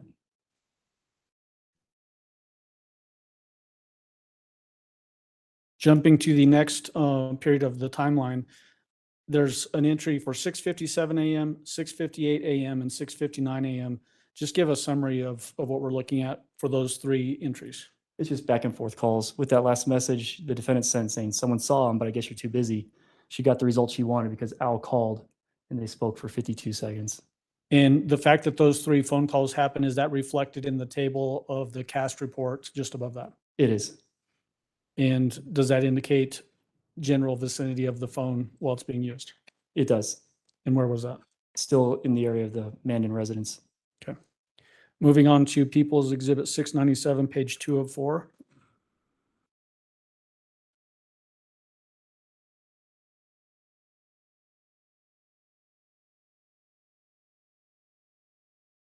So give us a reference as to the sources of information for this portion of the timeline. But still the same sources. We have the download from Mr. Stauch's phone, the download from the defendant's phone, the download from Harley's phone, and the FBI cast report. The download from Gannon's phone, and the blue line that extends across this time period, indicating Gannon is still missing. Okay. And then the date and time frame for this particular portion of the timeline? We're still on Tuesday, January 28th of 2020. And this section, page 2, looks from 6:59 a.m. to 1 p.m. All right. So starting with that first timed entry, 6:59 a.m. to 7:15 a.m. What is that? So you recall the last page ended with a phone call between the two, between the defendant and Mr. Stauch. And then this message immediately following saying, OMG, what happened to Albert? From the defendant. Mr. Stauch replies with, I'm trying not to lose it in the airport. The defendant says, please don't push me about the location. I don't understand things if you don't communicate. Mr. Stauch replies with, text it. The defendant replies with, last night around 6:30 p.m., we saw him running in the rain off Academy and Fountain Road area. The boy was running westbound on Fountain Road. Good luck on your search and sending prayers to you and your family. I can't imagine what you guys are going through. I was telling you to see what you want me to do. We have over 100 people searching. Was that basically a text message that that the defendant receives from somebody else and then forwarded this to Al? That's what it is, yes. Okay. How does that conversation continue? Mr. Stauch says, do what you think is best. The defendant says, and willing. And then Mr. Stauch says, if he was in that side of town, he was taken and was trying to run. I think he meant then he was taken and was trying to run. The defendant replies with, wait, where is that? The bad Burger King? Okay, a team is going that way. Lena can't go to school. She is falling out crying. What's our plan when you get here? Mr. Stauch replies with, let me get there and we will make a plan. The defendant says, okay. Landon said she is going to whatever neighborhood that he was seen last night and knocking. How did Jane contact you? Everyone said she is trying to get me, but I haven't gotten anything. Mr. Stauch says, text, that one I sent. The defendant says, okay, neighbors were asking me. And Mr. Stauch says, that's all I got.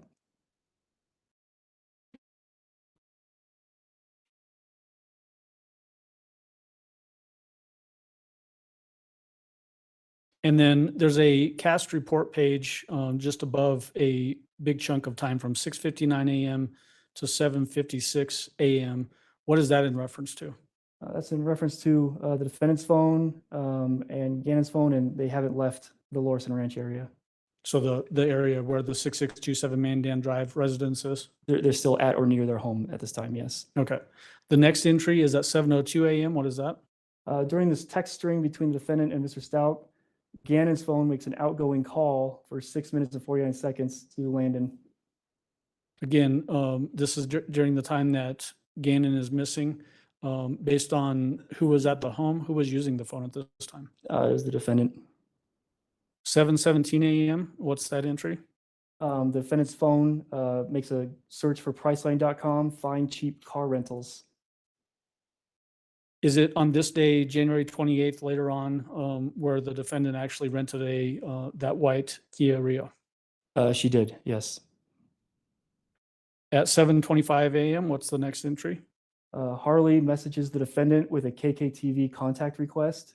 Reached out over social media, and Harley screenshotted that and sent it to the defendant. And then the defendant calls KKTV at 7:27 a.m. for about a minute and a half. The next entry is at 7:27 a.m. to 7:41 a.m. What is that? The defendant tells Mr. Stauch over text, talk to the news, or talk to news. Mr. Stauch replies, okay. The defendant says, yeah, I tagged a few of them in an Insta post. She's referencing Instagram, which is another social media platform. Principal just called TPO. I think that's supposed to mean two. Principal just called two. Do you have the case number? I can't find the card and the news needs it. And then Mr. Stauch replies with Deputy Sean Donahue, El Paso County Sheriff's Office, with a phone number and the case number. The defendant says, are you going to be driving a loft, but then changes it to a lot? Mr. Stauch says, I assume so. Why? Defendant says, okay, I was going to get a small economy car for miles and for gas. You think that's okay? Mr. Stauch says, sure. Defendant says, have you left Denver? Mr. Stauch says, on the plane, airplane mode, only like a 30-minute flight. The next entry is from 7:36 a.m. to 7:37 a.m. What is that? During this text back and forth between the defendant and Mr. Stauch, Harley's trying to FaceTime the defendant twice with no connection. The next entry is at 7:56 a.m. to 8:13 a.m. What is that? It's another local person with a 719 area code. That's a text message to the defendant saying, hey T, any updates? How can we help right now? What are police saying? It's Christine Garcia, Jocelyn's mom. And the defendant replies with, my coworker has a video of a boy running. Did he have jeans, white shoes, and a blue jacket? And then sends it's like a little video clip of a ring floodlight. And was this another one of the tips that came in of potential sighting of Gannon that was chased down and determined to not be Gannon? Yes.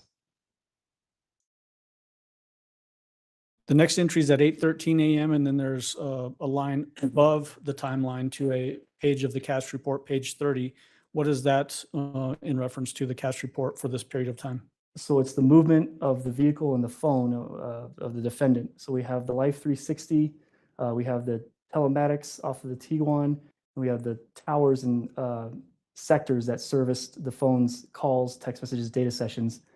As the Tiguan left the residence at 8:13 a.m. and went to the Colorado Springs airport. The next entry is at 8:23 a.m. What is that entry? Landon messaged Gannon's phone saying, can you send me the pics of him at the store or anything you have? Was that text message responded to? No. The next entry is at 8:26 a.m. What is that? The defendant Googled employee parking at COS, which is the airport code for Colorado Springs Airport. The next entry is at 8:29 a.m. What is that? Mr. Stauch messages the defendant saying, just landed, you picking me up? And the defendant responds with yes. And then there's a entry at 8:30 a.m. With a diagonal line back to that cast report. Why is that connected to the cast report at that particular time? So we have the telematics, the Life 360 corroborating is two different data sources. One's from a phone, one's from the car. That the Tiguan and the defendant's phone arrived at the Colorado Springs airport at the same time. And then we have a receipt that was recovered in the Tiguan, exhibit number 325, that shows the ticket was pulled at 8:30 a.m. That morning. Corresponding with that same time frame, 8:30 a.m., there's a bracket going above that says defendant at the Colorado Springs Airport. Why is it bracketed in that particular fashion? All of these events that occurred during that time, this is when the defendant is at the Colorado Springs Airport renting the Kia Rio and picking up Mr. Stout. Okay. The entry at 8:32 a.m., what is that? That's a FaceTime for 16 seconds between Harley and the defendant. 8:33 a.m., what is that? Another FaceTime for 15 seconds between Harley and the defendant. What is that, 8:37 a.m.? A message from the defendant saying almost inside to Mr. Stauch.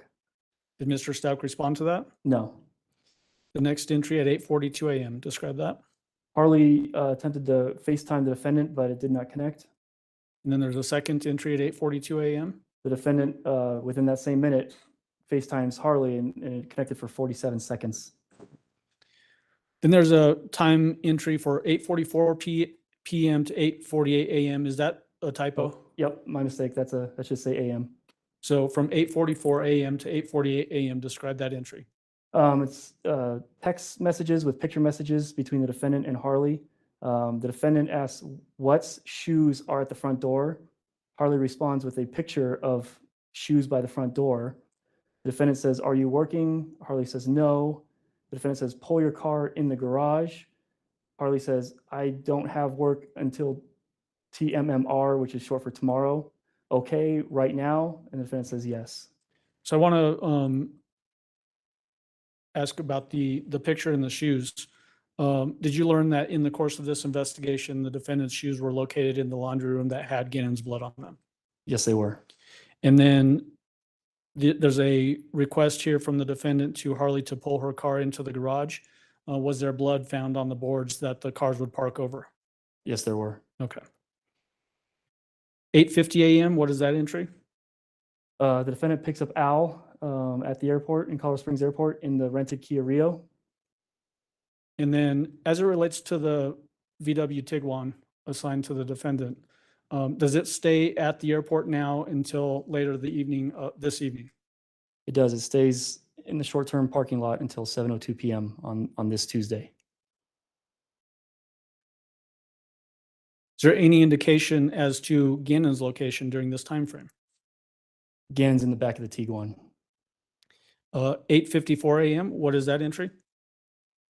Harley responded to the defendant saying cars pulled in. Did the defendant respond to that text message? No.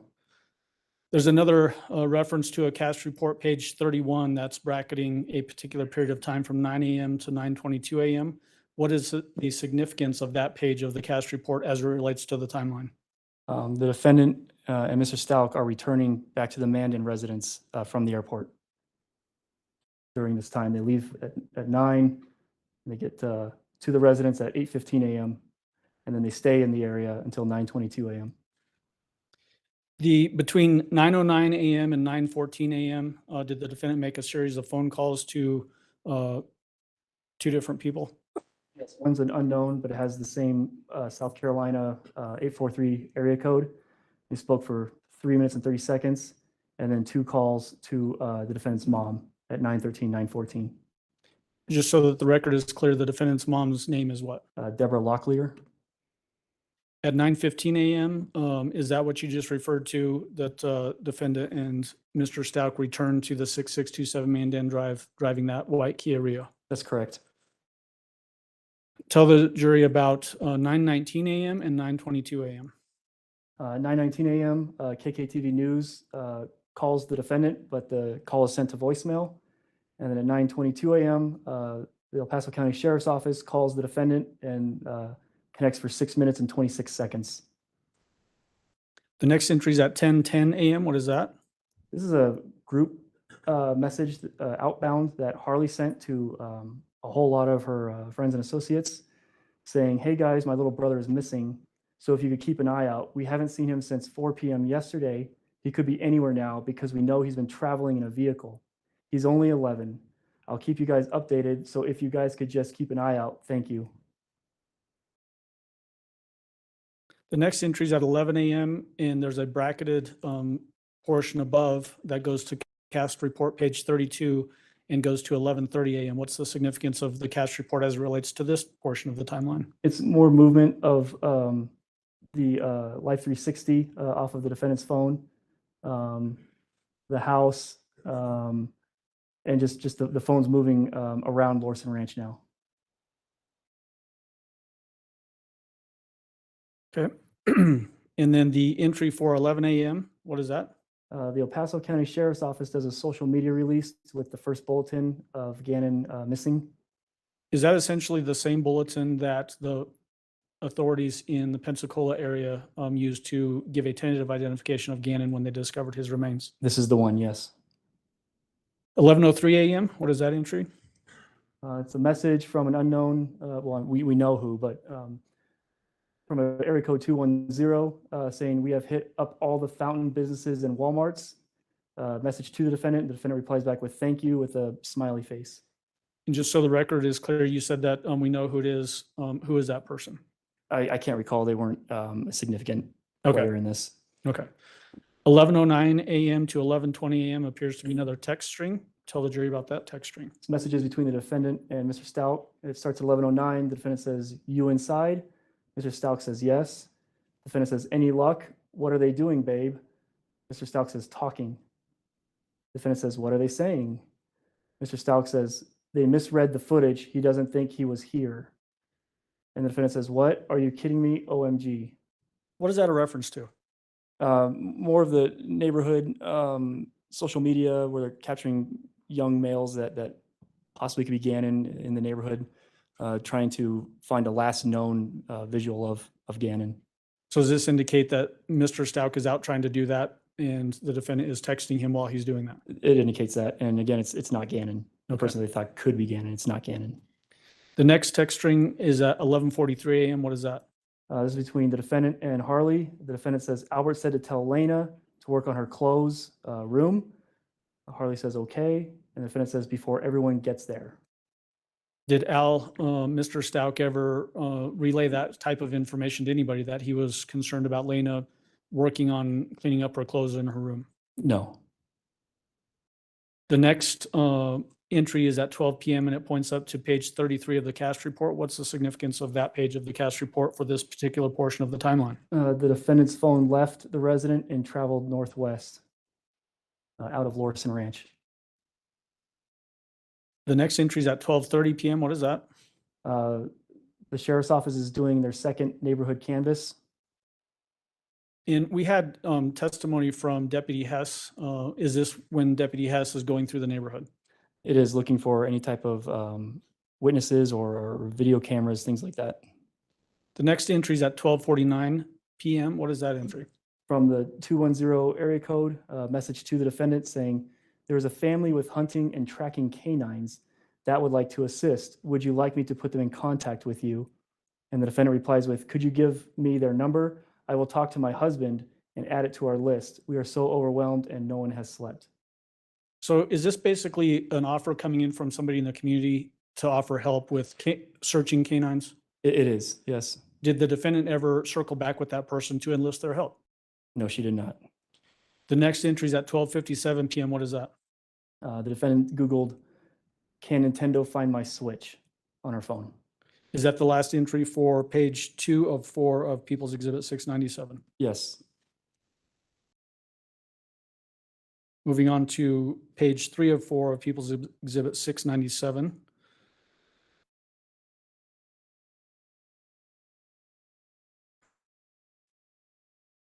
What are the sources of information for page 3 of 4 of People's Exhibit 697?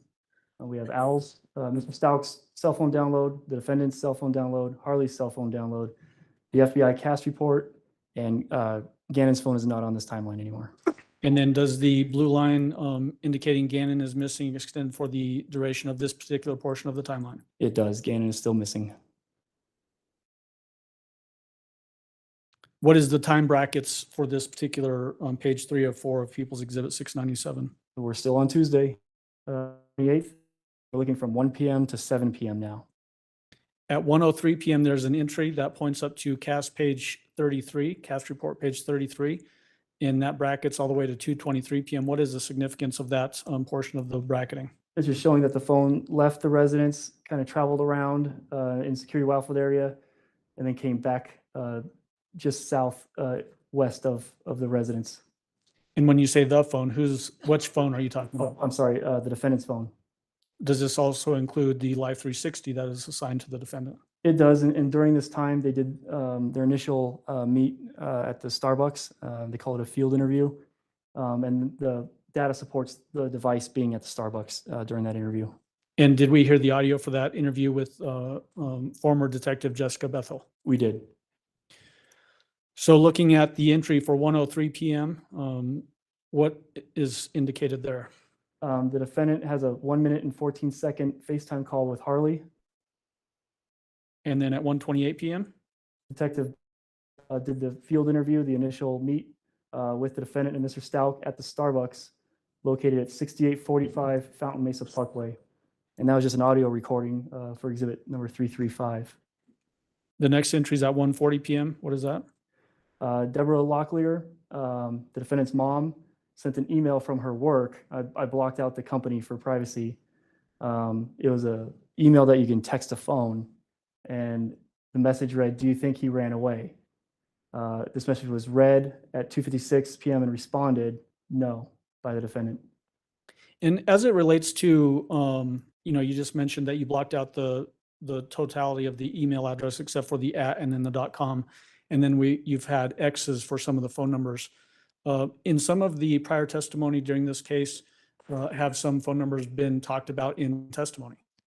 Yes, they have. And have those phone numbers then started receiving a lot of calls from random people all over the place? They have, to where I know for one, they had to change their number shortly after getting off the stand. And is that why these are blocked out for privacy purposes? Yes. Okay. 2:16 p.m., what is that entry? It's an outgoing multimedia message, so a text message that contains a picture in it of a young man wearing a blue coat. It's picture number 6133 taken from the defendant's phone, and this was forwarded to Sergeant Hess with the El Paso County Sheriff's Office. Is this another tip that was run down and determined to not be Gannon? Correct. We positively identified who this young male was, and it was not Gannon. Okay. The next entry is at 2:23 p.m. What is that? It's a message from Harley to the defendant saying WYD, which is short for "What are you doing?"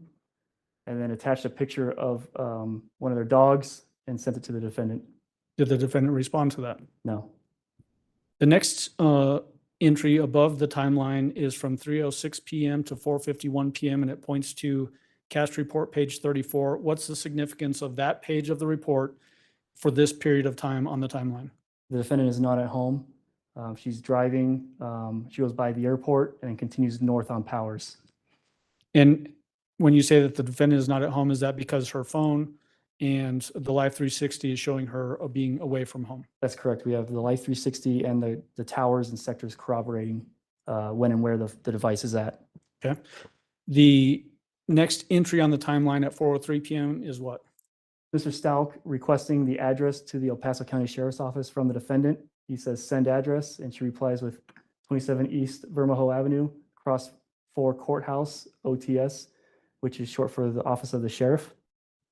And is that the actual address for the sheriff's office? It is. The next entry is at 4:04 p.m. and stretches through 4:17 p.m. What is that? It's a series of messages. 404 to 417 is between the defendant and Detective Jess Bethel, I guess former Detective Jess Bethel. The defendant starts with, "We have a question." Detective Bethel says, "Okay." Defendant says, "Want us to look rag or Band-Aids from our burns from the candle. It may also have DNA to go with the toothbrush. It may be in the trash downstairs." And she corrects herself and says, "Look for." And says, "Did not want to gross you out." And Detective Bethel says, "A brush or toothbrush should be sufficient for right now, but if it's readily available, bring it. No need if you have to search for it right now." And the defendant replies with, "Okay, no problem. What time do you leave?" The next entry is at 4:25 p.m. Describe that. There's an outgoing call from the defendant to Mr. Stauch for 1 minute and 41 seconds. The next is from 4:26 p.m. to 4:38 p.m. What is that? This is between messages between Harley and the defendant. It starts with Harley saying, "Where did you go?" The defendant says, "I will text you in 10 minutes or so." Harley says, "Huh? Where's Lena?" NVM, which stands for never mind. she's here. The defendant says, she was on her bed, don't open for anyone. Harley says, okay, where are you going? And the defendant says, I said I would text you in 10 minutes. Harley sends a question mark. The defendant says, something isn't right. I think they are hiding something. Harley says, who? The police? And the defendant says, they asked for toothbrushes. Yes. And Harley says, HMM. What do you think they're hiding? Question mark. As it relates to the reference to the defendant that somebody's hiding something, who during this period of time was actually hiding something? The defendant was hiding Gannon. 4:40 p.m., what's that next entry? 4:40 p.m., Al goes to the office of the sheriff and does his first interview. And that's where he brought Gannon's toothbrush and Gannon's comb. The next entry is at 4:41 p.m. What is that? So at this time, with the cast report above, we know that the defendant's not home. Harley doesn't know where the defendant is. Mr. Stauch tries to call the defendant at 4:41 p.m. and it has a 0 duration and a code. AT&T has a code CFNR, which means call forwarding not reachable, which is different than when you call a phone and it rings 6 times and then goes to voicemail. This means the phone wasn't on the network at that time at 4:41 when Mr. Stauch tried calling the defendant. The next entry is at 4:41 p.m. What is that? That's the Colorado Springs Airport parking slip recovered in the Rio, showing just a real quick trip through the airport parking lot. Did the defendant return the Kia Rio at that particular time? Not at that time. The Tiguan is still in the parking lot, and the defendant continues to drive out of the airport and northbound on Powers. Is this basically just a quick status check through the parking lot of the airport? Yes. The next entry is at 4:42 p.m. What is that? Mr. Stauch has a 24-second FaceTime with Harley. 4:42 p.m. to 4:51 p.m. Describe that. After this FaceTime, Harley messages the defendant saying, Albert said you need to go where he is at. It's been 10 minutes. The defendant says, huh? And Harley says, IDK for I don't know. He FT for FaceTime. So I don't know. He FaceTimed me and said you need to go there, question mark. Is that a reference to Mr. Stauch trying to get the defendant to go to the sheriff's office where he was still in the midst of an interview? Correct. The next entry is at 4:51 p.m. What is that entry? So the defendant makes an outbound call to Mr. Stauch that lasted 52 seconds following this exchange with Harley. Describe it 5 o'clock p.m. Harley messages the defendant with a question mark, and then the defendant replies back with, okay, I called them. What is that in reference to? Harley's trying to figure out what's going on, where everyone's at, and the defendant's saying, okay, I called them. Any indication as to who them is? She's making reference to law enforcement, which she'll do a couple other times, but she really called Al. She didn't call any law enforcement. Okay. The next entry is at 5:04 p.m. What is that? Harley has a 56-second FaceTime with the defendant. And just so we're clear, when there's a FaceTime call that actually connects between two phones like this, is the actual content of that call ever captured? No. So it's just like a phone call, unrecorded? Unrecorded. Okay. The next entry above the line, referring to cast report page 35, brackets 5:18 p.m. through 5:57 p.m. What is the significance of that page of the cast report for this portion of the timeline? For this period of the timeline, the defendant travels from where she was north on Powers back to the residence. At 5:18 p.m. to 5:23 p.m. Below the line for the content, what is significant for that portion, that entry? Mr. Stauch says, what did she say? And the defendant says she wouldn't answer. Mr. Stauch says, okay. The defendant says, I'm about to head that way. I need to finish trying to use the bathroom.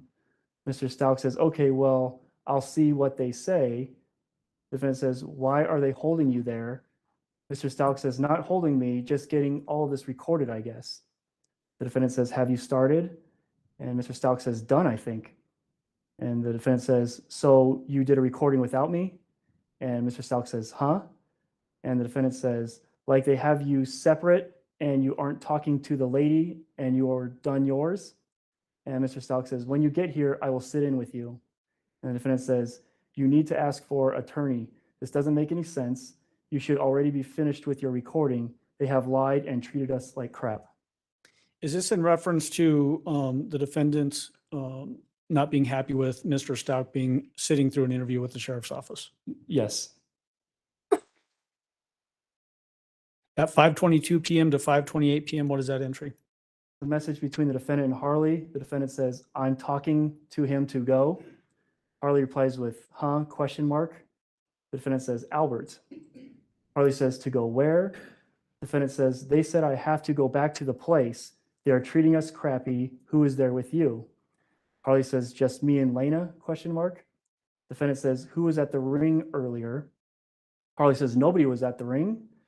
And defendant says, "What did Albert say to you?" Harley says, "To tell you to come there." And the defendant says, "I told him this is nonsense to come there again." Is this again referring to Mr. Stauch being at the sheriff's office being interviewed? It is.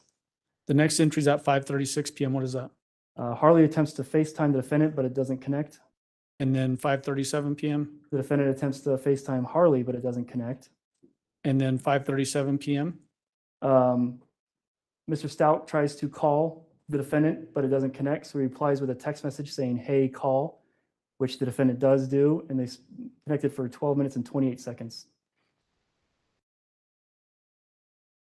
At 5:38 PM, did Harley try to do a FaceTime call that did not connect? She did, and that's because the defendant and Al were on a phone call. Okay. At 5:45 PM, what is that? It's a message from Harley to the defendant saying someone is here with pizza. The defendant says, "It's pizza." Harley asks, "Do I open?" And the defendant says, "Yes." Is that essentially Harley Hunt asking for permission to open the door to accept a pizza delivery? Yes, she was instructed earlier not to open the door for anyone. 5:52 PM, what is that entry? The defendant makes a FaceTime for 3 minutes and 34 seconds to Harley. And then the next entry above the line references from 6 PM through 6:56 PM and points to cast report. So the FBI report, page 36. What is the significance of that page of the cast report for this bracketed period of time? So at the beginning bracket of this time, the defendant is at the residence. And then at the end of the bracket of time, the defendant has made her way back to the airport in the Kia Rio. All right, so let's dig into this portion. 6 PM, what is that entry? The Special Victims Unit of the Sheriff's Office called the defendant for 34 minutes and 57 seconds. Describe the entry for 6:12 to 6:15 PM. So while the defendant is speaking with the SVU, a series of messages happen between the defendant and Harley and the defendant and Al. So the first starts at 6:12 PM and the defendant says, "What's going on there?" And Harley says, "Albert came and left. Well, is back now." And during this particular time, you've mentioned that the defendant is not at the house, the 6627 Mandan Drive. She's hanging out down south and then she goes home and then goes to the airport.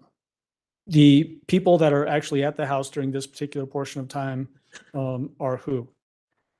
For the most part, it's just Harley and Lena, and then Al pops in real quick and then leaves again. Okay. At 6:15 PM to 6:22 PM, what is that entry? The defendant messages Mr. Stauch saying, "Where are you?" Mr. Stauch replies, "Home." The defendant says, "What question did they ask you?" Question mark, question mark. Is she trying to gather information here as to what was asked at the sheriff's office to Al by the deputies? She has. She's asked this a couple of times at this point because she doesn't know what's being discussed. 6:24 PM, what is that entry? It's a message from the defendant to Harley saying, "What's Albert Dullman?" And then corrects herself by saying, "Doing." "They are asking me dumb questions." Harley responds with, "Talking to the news because they're here." 6:25 PM, what is that entry? Mr. Stauch says, "Same ones," to the defendant. And then the defendant says, "Same ones how?" 6:31 PM to 6:34 PM, what is that entry? The defendant messages Harley saying, "Is he still with the news?" Harley says, "They're about to leave." The defendant says, "Anyone else there?" Harley says, "They're leaving." The defendant says, "Just you, Albert, and Lena?" Harley says, "Just me and Lena." IDK for I don't know. If they need people, are still packing stuff into the cars, but only me and Lena inside. The defendant responds with, "Packing what?" Harley says, "Like the camera equipment." The defendant says, "Where is Albert though?" And Harley says, "He left to go look again." 6:35 PM, what is that entry? The defendant messages Albert after trying to call and no answer. So the defendant messages Mr. Stauch saying, "I need to talk to you. And why is Lena still with Harley? Hello, this is important." And Al's not responding. And then at 6:37 and 6:38 p.m., 2 more outbound calls from the defendant to Mr. Stauch, no answer. All right. And then 6:39 PM to 6:48 PM. The defendant messages Mr. Stauch with 3 more phone calls that went unanswered. And the defendant says, "You are supposed to be my teammate and we need to talk. And where are you? I don't know what's going on with you, but Harley is going to need to leave. And she said you came out and left. Albert, they were asked bad stuff about you. That's why O said a lawyer. Where are you? Did you do those things?" What is that in reference to? She's alluding to Al that she's talking with someone that's asking bad stuff about you. She's not with law enforcement at this time. She's trying to make it sound like she's meeting with people to try to find Gannon. Okay. And then the next entry at 6:56 PM, what is that? It's an outgoing call from the defendant to Harley for 3 minutes and 38 seconds. And then the very last entry, what is that? So at this time, if you go up to the cast, she's been making her way up to the airport at this time. The Kia Rio was not returned properly at the rental car return. It was found the next day in short-term parking. And so this is the point where her phone is going up to the airport and she leaves the Rio in the short-term parking lot How does she leave the airport? in the Tiguan. So this is essentially when she goes up there to retrieve the Tiguan that contains Gannon's remains. Yes, Is that the last entry on People's 697, page 304? it is. All right, moving on to page 404 of People's Exhibit 697.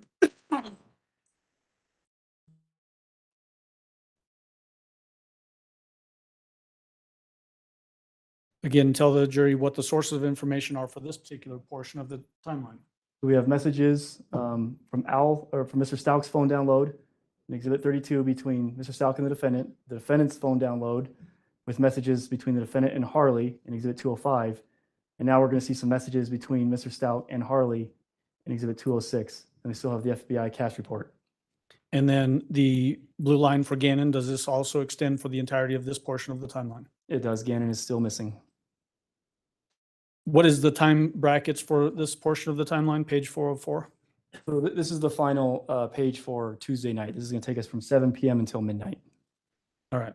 So starting above the timeline, we have a bracketed portion that goes from 7 p.m. until 7:26 p.m., referencing cast report page 37. What is the significance of that portion of the cast report for this time bracket? So the defendant, her phone, and the Tiguan leave the airport, exit the airport, go north on Powers, go northeast on 24, and stop. There's a strip mall at Meridian and Woodman where the defendant loiters for a little period of time. Okay. Now going below the line, 7 p.m., what is that entry?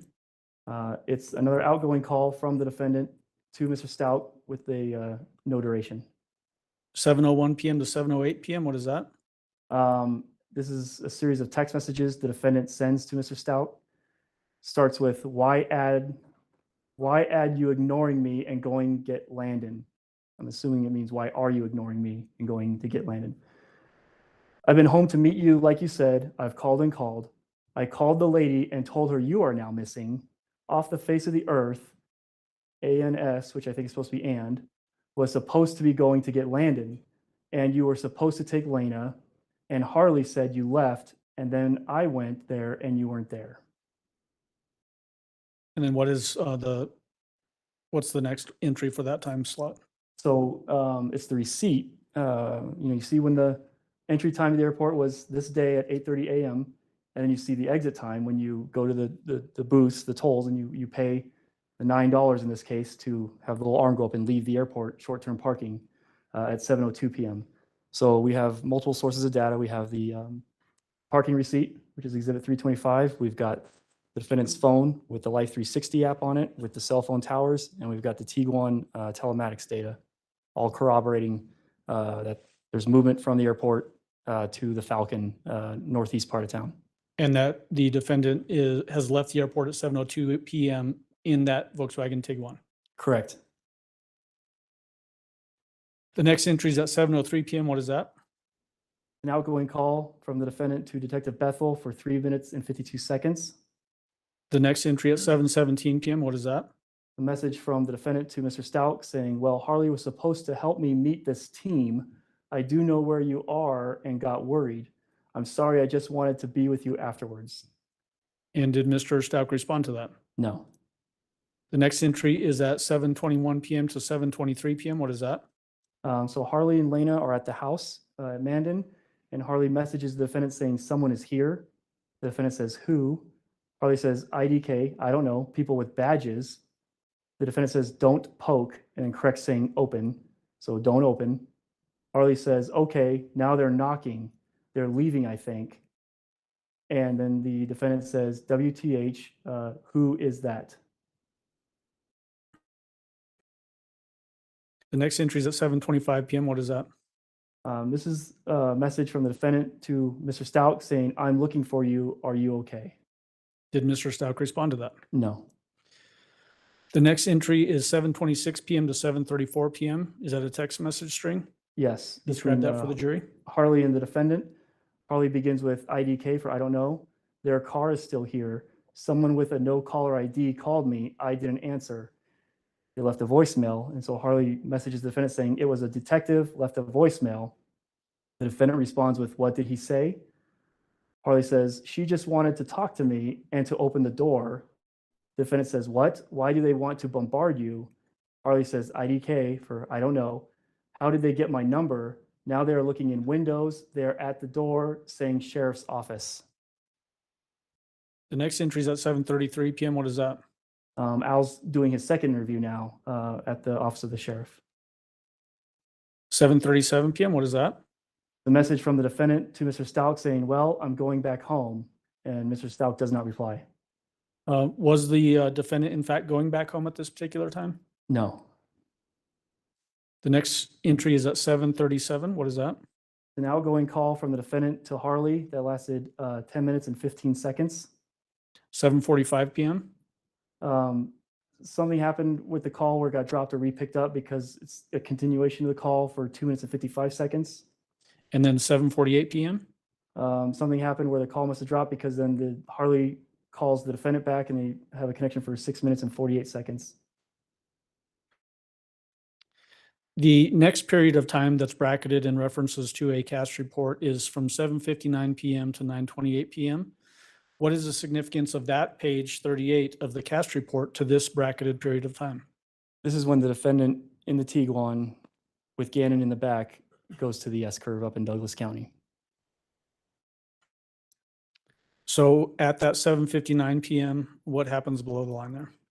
So this is when the defendant has placed her phone into airplane mode because you see a whole lot of incoming activity where people are trying to get in touch with the defendant and it's not going through. Meaning that people are trying to get a hold of the defendant and then it's just not being received on her end. Correct. Harley's trying to call at 7:59 PM, 8:01 PM, 8:04 PM, 8:07 PM, didn't go through. Mr. Stauch's calling at 8:09 PM, 8:10 PM, 8:04 PM, 8:14 PM, didn't go through. And then continues again at 8:10, 8:11, 8:14. Well, is that section is to Harley though, To right? Harley though, yes. Saying, call me ASAP, but Harley's not answering Mr. Stauch's calls. 8:16, Mr. Stauch messages the defendant saying, call me. The defendant doesn't read this message until 9:54 PM. Does that, when we looked at the phone activity during the portion of the time when the defendant was up at that S-curve in southern Douglas County, when it says read at 9:54 PM for that text message, does that corroborate with when the phone is then placed back into regular mode out of airplane mode? Correct. So the defendant will connect to a Wi-Fi at that time at the shops at Briargate and starts getting all of these missed call notifications and text messages. Okay. The next entry period is 8:24 PM to 8:29 PM. What is that? These are messages between Mr. Stauch and Harley. Mr. Stauch begins with, I've been calling. Harley says, people are here. Mr. Stauch says, who? Question mark, question mark, question mark. Answer me, please. Who is there? attempts to call Harley. Harley doesn't answer. Harley replies with detectives. Mr. Stauch says, "Where's Lena? Is Landon there?" Harley says, "Here," and "No," and Mr. Stauch says, "Okay." And where is Mr. Stauch at that particular period of time? He's still with the office of the sheriff. Okay. The next period of time, or entry, I should say, is 9:15 p.m. What is that? This is an outgoing call from Landon to the defendant, but again, the defendant doesn't have any cellular connectivity right now, so there's no answer. 9:22 p.m. What is that? Al texts Harley, I'm sorry, Mr. Stauch texts Harley saying Harley, and Harley doesn't answer. Okay. The next period of time that is bracketed and referencing a CAFS report starts at 9:49 p.m. and stretches to 11:30 p.m. and references to CAFS report page 39. What is that page of the CAFS report? Why is it important for this period of time? This is when the defendant, we know through the Tiguan data, has left the S-curve and has made her way back down to the shops at Briargate, located at Briargate and I-25. And the phone loiters in that area, connected to a Wi-Fi at the Starbucks. Okay, let's get into this particular portion now. So at 9:51 p.m., what is that entry? The phone briefly connects to the Hilton, which is across the street from the Starbucks, located at 1810 Briargate. It just briefly connects, but then the car goes across the street to where there's a Starbucks, one of the first businesses as you enter the shops at Briargate, located at 1605 Briargate Parkway. And that's where the defendant phone connects and stays connected, I think for the next 45 to an hour, where again, there's a series of calls and messages made. 9:55 p.m., what is that entry? It's a 6 minute and 33 second FaceTime from the defendant to Harley. When a phone is in potentially an airplane mode but is connected to a Wi-Fi, will a FaceTime call like this work? Yes. So you're not on the AT&T network anymore because they're AT&T customers. You can put in airplane mode and you're off cellular. So you won't have a data connection. You won't be able to make calls or text messages over the AT&T network. But since you have connectivity through the public Wi-Fi at the Starbucks, you can make calls and send messages and surf the internet. What's the entry at 10:02 p.m.? The defendant uses her phone to search colorado.gov CBI Amber Alert and looks at current active Colorado Amber Alerts. 10:03 p.m. to 10:04 p.m., what is that? It's the messages between Harley and the defendant. Harley begins with, "As soon as I opened the garage, they stopped me. They were hiding out." The defendant says, "Wow." Harley says, "Yeah, but I think I'm allowed to leave." The defendant says, "Why wouldn't you be allowed to leave?" Harley says, "IDK for I don't know." The defendant says, "I want my dogs and you." And then Harley says, "At first they wouldn't until Lena got here." And then the defendant says, "Until Lena, question mark?" And then Harley says, "Until people took Lena." The defendant says, "Who took Lena?" Harley says, "Detectives." The defendant says, "Why did they take her?" Harley says, "IDK for I don't know." The defendant says, "Is she back?" Harley says, "I told them I'm not going anywhere or saying anything. No." Did the detectives take Lena for a forensic interview? They did. How old was Lena at that time? She was 8. 10:04 p.m. to 10:08 p.m., what is that entry? It's a continuation of that previous conversation between the defendant and Harley. The defendant says, "Just keep saying that. Tell me what the guy says at the door." Harley says, "Okay."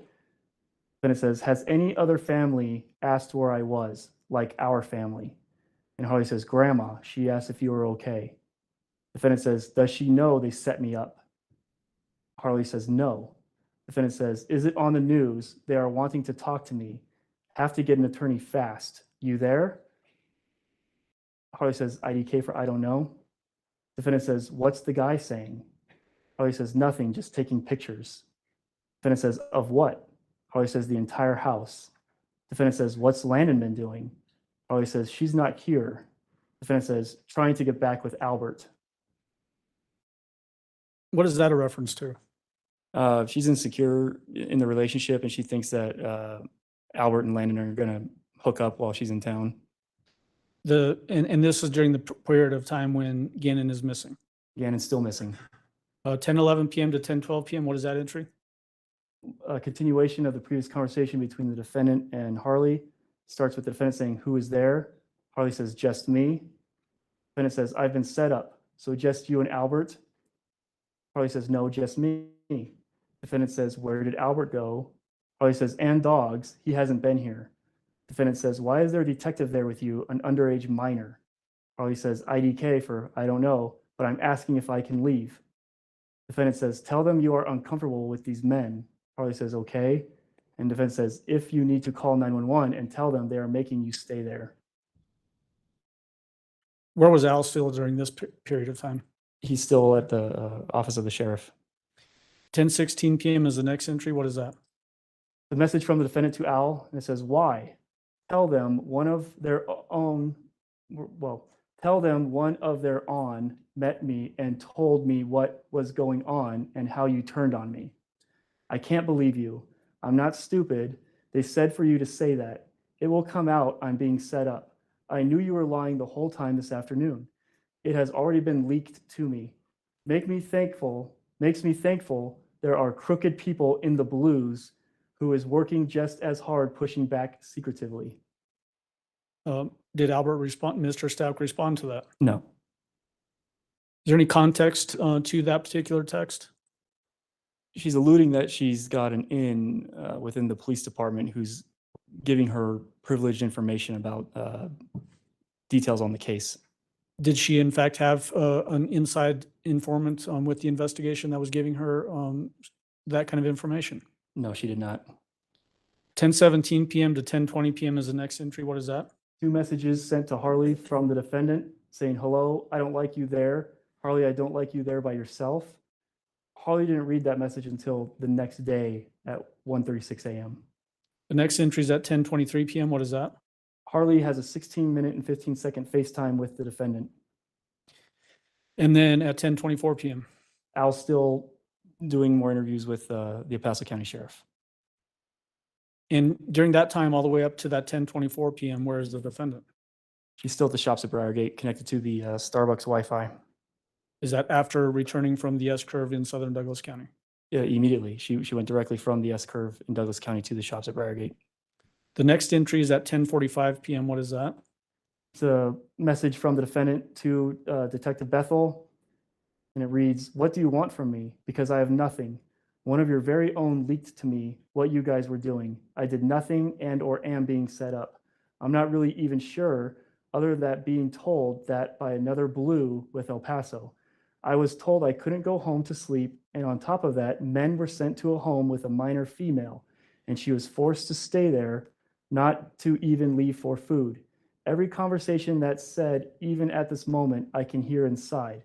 What do you want from me? And Detective Bethel responds at 11:39 p.m. saying, come in to talk to me. I would just like information to find Gannon. Up to this particular text message, have the defendant actually gone to the sheriff's office yet for a formal interview? No. In this text message and in ones that we've seen prior to this, there's references to I and me and that sort of thing. Is that consistent throughout these text messages coming from the defendant's phone? Yes. The next entry has 4 time slots on it. Tell us about that. 10:52, 11:02, 11:10, and 11:24. Harley is trying to call the defendant, but they go unanswered. And then this is the return of the cast report where it's bracketed to 11:30 p.m. Is that correct? That's correct. And the reason why these calls went unanswered was because the defendant is now moving and is off the Wi-Fi. So it has now disconnected from the Starbucks Wi-Fi? Correct. So there's no connectivity to the phone at all, not on AT&T or on Wi-Fi because the defendant's traveling. Does that indicate that the phone is still in airplane mode then? Yes. Okay. 11:26 p.m. to 11:31 p.m. What is that entry? Harley is trying to FaceTime the defendant 2 times and they did not connect. 11:42 p.m. to 11:50 p.m. What is that? The defendant has logged onto a Wi-Fi and has sent the message to Detective Bethel saying, my life is being ruined. Am I able to go to my home? I have nowhere to sleep. You said you asked me questions already. I tried to call. So she's now connected to the Holiday Inn located at 3431 Cinema Point, which shares a parking lot with Massage Envy where Harley works. Harley's en route to pick up the defendant. And Harley testified that she was under the impression that they were going to stay at this hotel the night. But the defendant, in fact, just got into Harley's Jetta and they went back to the Mandan house that night. So if we're understanding you correctly, did they then leave the Tiguan at that, basically in that parking lot for the Holiday Inn? Yes, they left the Tiguan at the parking lot of the Holiday Inn, and Gannon was no longer in the back at this time. 11:51 p.m., what is that? The defendant makes a 3-minute FaceTime with Detective Bethel at 11:51 p.m. Is that the last entry for page 404 of People's Exhibit 697? Yes, this closes out Tuesday, January 28th. Moving on to People's Exhibit 698, page 1 of 2. Your Honor, Mr. Allen and I approach All right. very quickly.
Mr. Allen?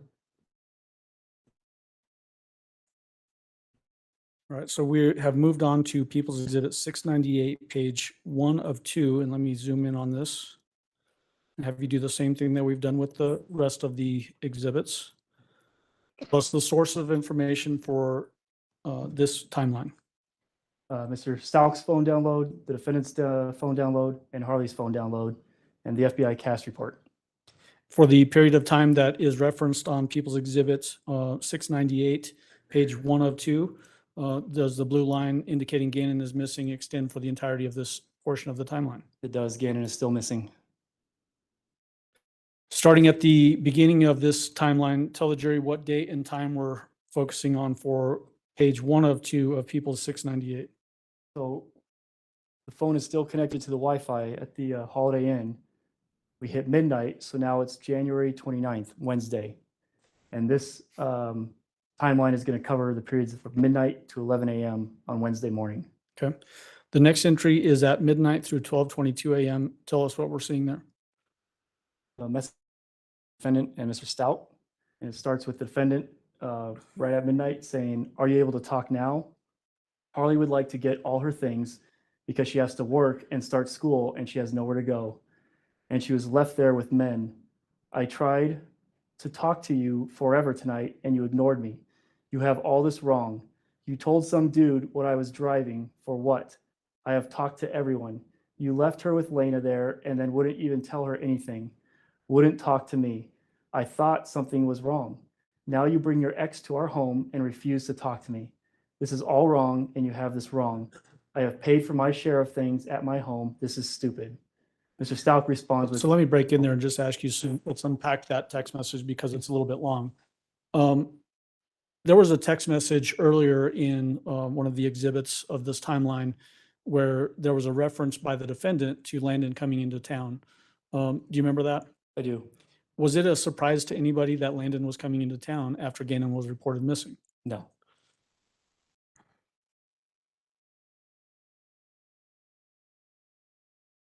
In the period of time that she's referencing here, in your mind, is this what she's referring to when Al is still at the sheriff's office being interviewed?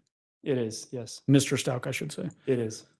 All right, pick up from there with Mr. Stauch's response. Mr. Stauch responds with, I'm not refusing anything. This was the plan.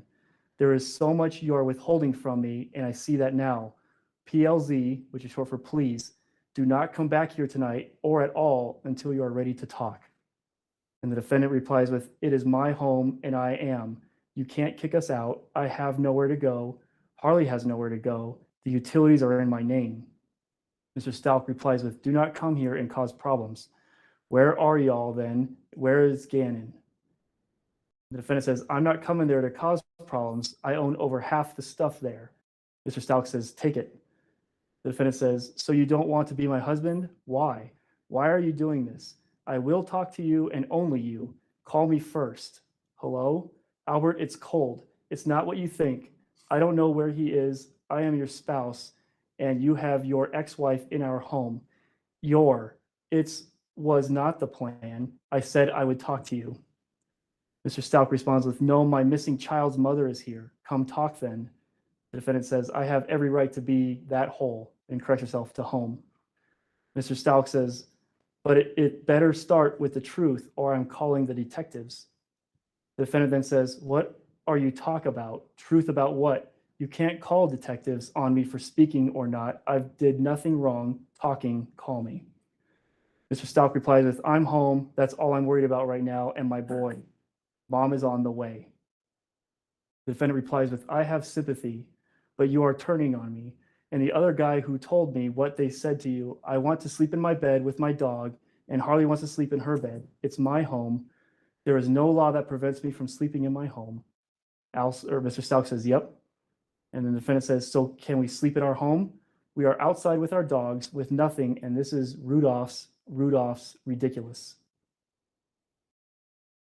That Rudolph's ridiculous, based on your understanding of phones.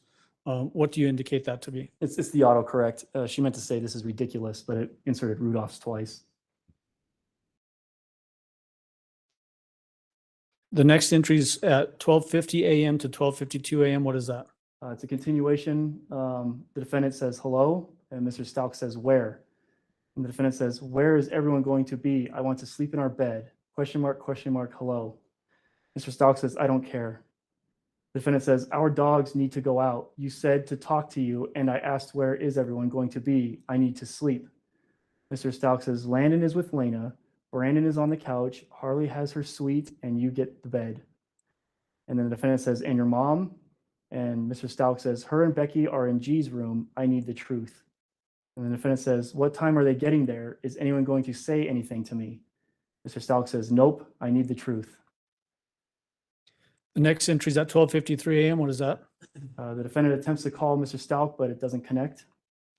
The next entry from 12:53 a.m. to 12:56 a.m. What is that? So within the same minute after not connecting, the defendant sends a message to Mr. Stauch saying, so what exactly are you doing if I come in and go to bed and don't bother you? Mr. Stauch says, I'll be on the couch. The defendant says, okay, and everything is all good and not one is bothering anyone?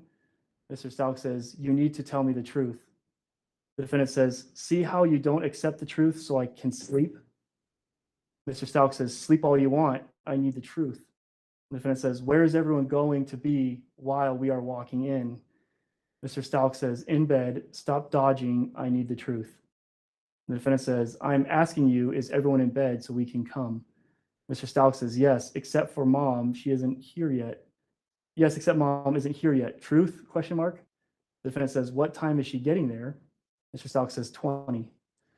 The defendant says, okay, so how long before they will be in bed too? Mr. Stauch says, whatever. The next entry is at 1:04 a.m. What is that? The defendant's phone connects to the Kentucky Fried Chicken located at 2835 New Center Point, which is slightly south of the Massage Envy and the Hilton or the Holiday Inn. In that Holiday Inn, the Massage Envy, and this KFC, is that basically on the Powers corridor? It is. It's between Constitution and South Carefree along the Powers corridor. Okay. 1:04 a.m. to 1:12 a.m. What is that? Messages between the defendant and Mr. Stauch begins with the defendant saying, "We will be there. Please don't let anyone bother our dogs. Will you let me know when she is there? We can wait close by. Question mark, question mark. Albert, I have to work. I'm not getting paid out. Question mark, question mark." And Mr. Stauch doesn't respond. The next entry is at 1:15 a.m. What is that? It's a message from the defendant to Dietrich Moss. And the message reads, "I came back home because they said they were doing that to see. But it's still sketchy. I can be here. I have to leave soon. I can't take being a punching bag anymore. I should have left last week when I said it." The next entry is at 1:17 a.m. to 1:18 a.m. What is that? It's text messages between the defendant and Mr. Stauch. Starts with the defendant saying, "I'm trying to talk to you. I asked one simple request to let me know where everyone is in bed because it's cold and the dogs need to go out." And Mr. Stauch doesn't respond. The next entry at 1:23 a.m. has a reference to cast report page 40 above the line. What is the significance of that? So the defendant is using the tower that provides coverage to the house, indicating that the phone is at or near the residence. Does that bracketed time start at 1:23 a.m.? It does. And when does it end? 8:25 a.m. Okay. Going to that 1:23 a.m. below the line entry, what do we have there? The defendant messages Al saying, or Mr. Stauch saying, "We are outside if you want to talk." And then 2 phone calls were placed from the defendant to Mr. Stauch at 1:23 a.m., 1:25 a.m., and they did not connect. There's no answer. What's the next entry at 1:36 a.m. to 1:40 a.m.? So the defendant and Harley are now inside the residence. And the defendant is messaging Harley saying, "Is Chance okay?" Harley says yes. The defendant says, "They tore up my clothes and went crazy in here, threw stuff everywhere." Harley says, "Wow." The defendant says, "Your stuff?" question mark. Harley says, "It's fine." And then the defendant says, "And what did the downstairs look like?" And Harley says, "IDK for I don't know, it's dark." Based on your knowledge of the case, did anybody go into the defendant's clothes and tear them up and throw them everywhere? They didn't tear them up and throw them everywhere. They photographed the scene. Okay. 1:42 a.m. What is that entry? Message from the defendant to Mr. Stauch saying, "You felt the need to destroy my closet." Did Mr. Stauch respond to that? No. 1:46 a.m. What is that? Messages between Harley and the defendant. Harley starts by saying, "Should I lock my door?" The defendant says yes. Harley says okay. Is that fairly consistent throughout all of your review of these text messages where Harley Hunt, the defendant's daughter, will ask permission before she does a specific thing, like open the door for the detectives or get pizza or locking her door? Yes. 1:50 a.m. What is that entry? The message between the defendant and Mr. Stauch with a voicemail that was forwarded from the defendant's phone to Mr. Stauch's phone. And the text message says, "So this was on purpose, that I have a few voicemails with her talking crap about you working all the time and the kids not getting love." And was the voicemail itself relevant to the investigation? No. Who was the voicemail from? So earlier in the night when the defendant put her phone in airplane mode and was traveling to the S-curve, Landon attempted to call the defendant, and the phone didn't hang up in a open mic, essentially. There was a voicemail left where they were talking about some things. They being who? Landon, Mr. Stauch, and EPSO deputies. At 1:51 a.m. to 1:54 a.m. is the next entry. What is that? There are messages between Harley and the defendant. Harley starts with saying, "You and Sadie can come sleep down here if you," I'm sorry, "You and Sadie can come sleep down here with me if you want." So let me break in there just so that the court reporter, for her benefit, Sadie, spell that name first of all. SADIE. And who is Sadie? Sadie's their second dog. Okay, so pick up from there. The defendant responds with, I honestly don't want to walk around them. Sadie has to go out so bad. She is at the door begging. And does that basically just continue with discussions between the defendant and Harley about what they're doing in their separate rooms in the house? Yes. Anything more of relevance there? No. 2:08 a.m. to 2:54 a.m. What is that? This is a message from the defendant to Detective Bethel. At 2:08 a.m., it's a series of messages for essentially the next 40-ish minutes, ending at 2:54 a.m. And starts out with, can we talk soon? I appreciate all your hard work. I have information. Gannon was upset about the candle. I didn't know that he had cut himself with it because he had on a blue undershirt and the long sleeves, and he had a small burn area. I did too. When we came back inside from the smoke, there was blood on both of us.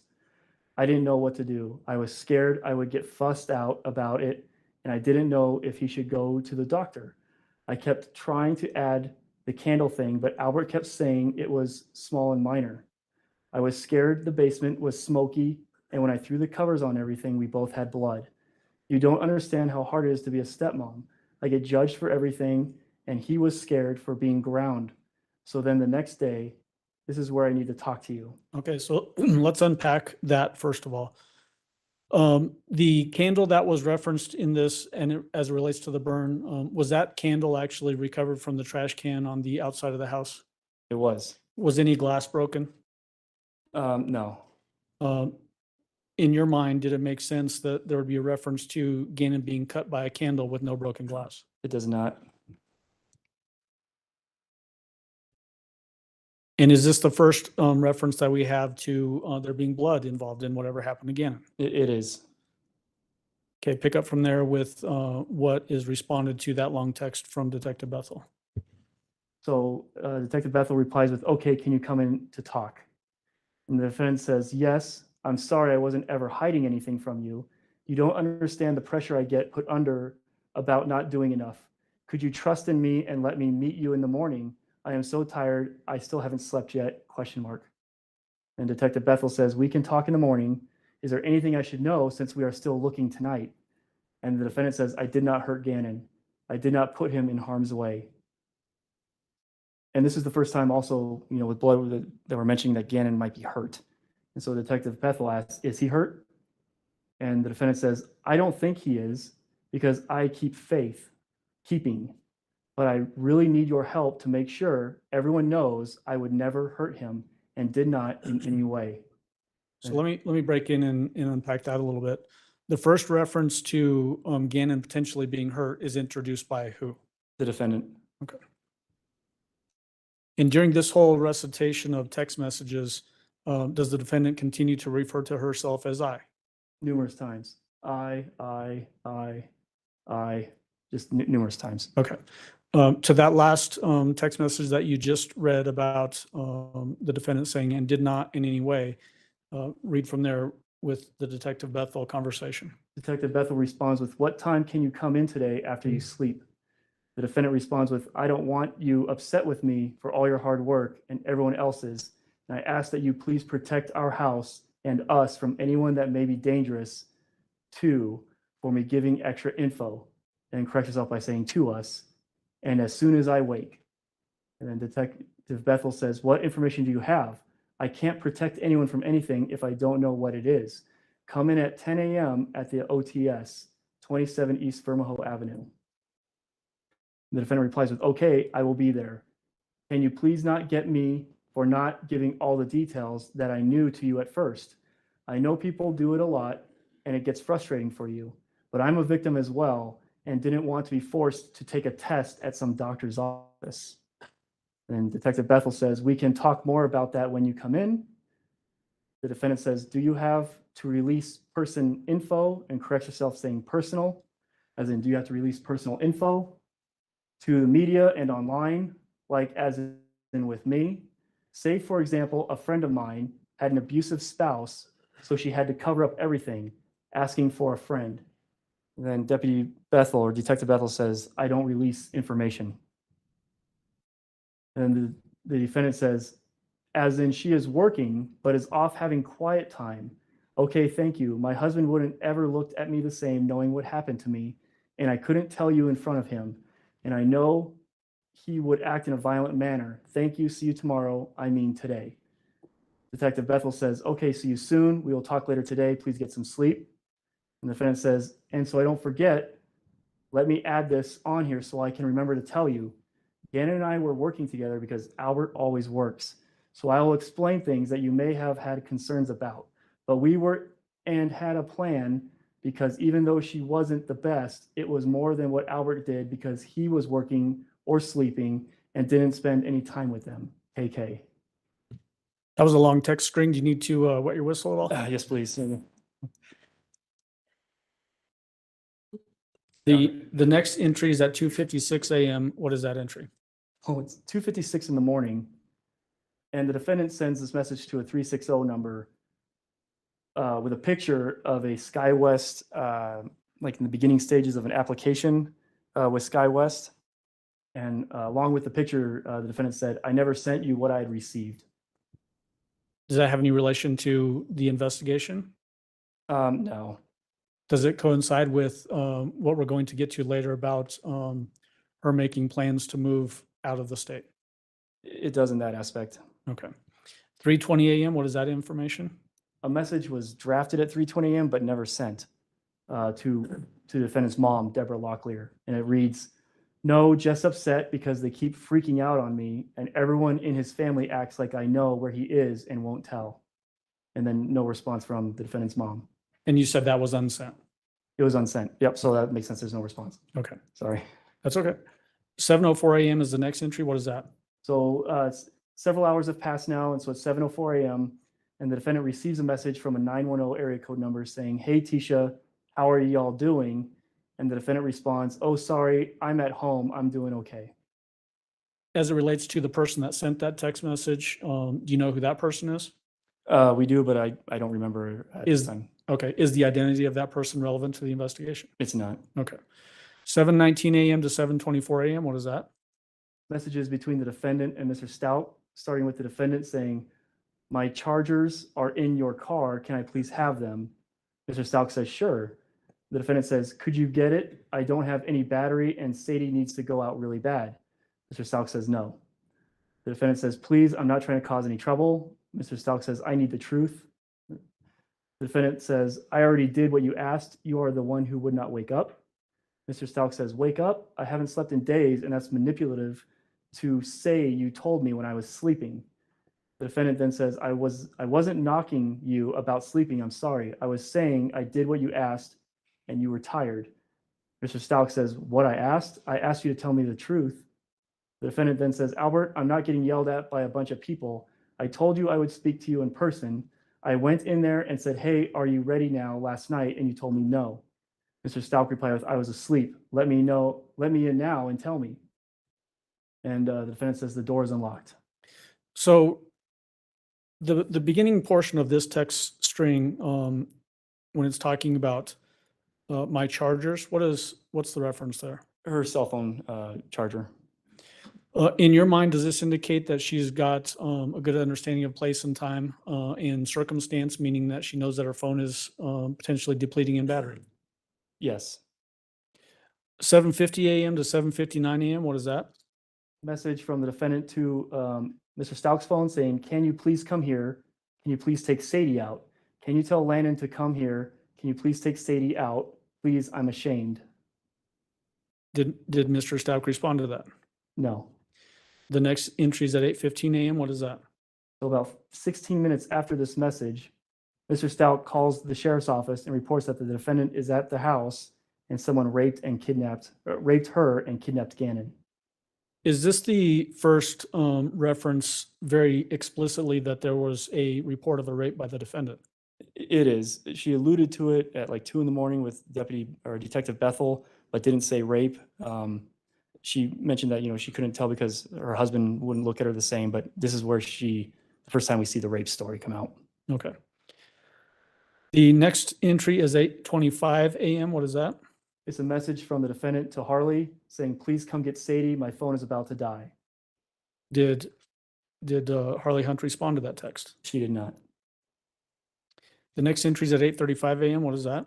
So the sheriff's office arrives to the residence and the defendant is in the basement. What's significant about that? That she is, it corroborates what Mr. Stauch said, saying the defendant is here. And then the sheriff's office arrives and the defendant's in the basement. Okay. 9:50 a.m. What is that entry?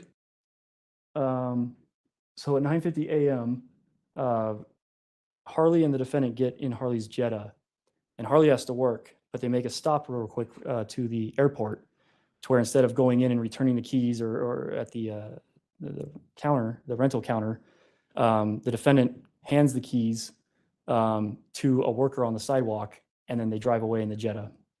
And was that information testified to by Detective Rob Soroy, former Detective Rob Soroy, that he was at the airport basically when this whole thing goes down? When that happened, yes. The next entry is at 10:21 a.m. What is that? Harley clocks into work at Massage Envy. 10:25 a.m. What is that entry? These are messages between the defendant and Detective Bethel. The defendant says, "I'm on the way." Detective Bethel says, "Okay." The defendant says, "Here shortly. Sorry, had to handle some things because my family is getting harassed and threatened, and my daughter's safety is now in danger. She is getting threatened online and my family." And Detective Bethel says, "Okay, we need to talk about that. Where is she now? Are you okay? Just checking to see." So let me unpack that just a little bit with some questions. First, was there ever any indication that the family, meaning the defendant's family, as indicated in that text message, was being threatened or harassed by people? I didn't see any specific threats. I did see some people on social media say, "Just tell them, where he is," but I didn't see any threats that would cause an imminent concern. And this text string started at 10:25 a.m. Roughly what time does the defendant actually show up at the sheriff's office? It's about noon. Okay. The next entry is at 10:57 a.m. What is that? The defendant's phone connects to First and Main, which is at the Massage Envy where Harley works. All right. And is that the last entry on this page, one of two of People's Exhibit 698? Yeah, this takes us pretty much halfway through Wednesday. Okay.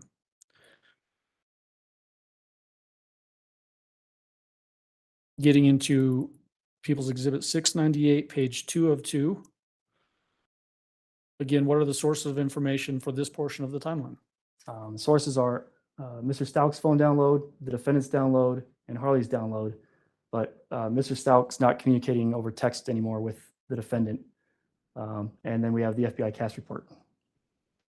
Okay. And then, same as before, is the Gannon is missing line extending for the duration of this portion of the timeline?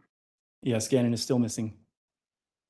What is the date and time relevance for this portion of the timeline, page 2 of 2 of People's 698?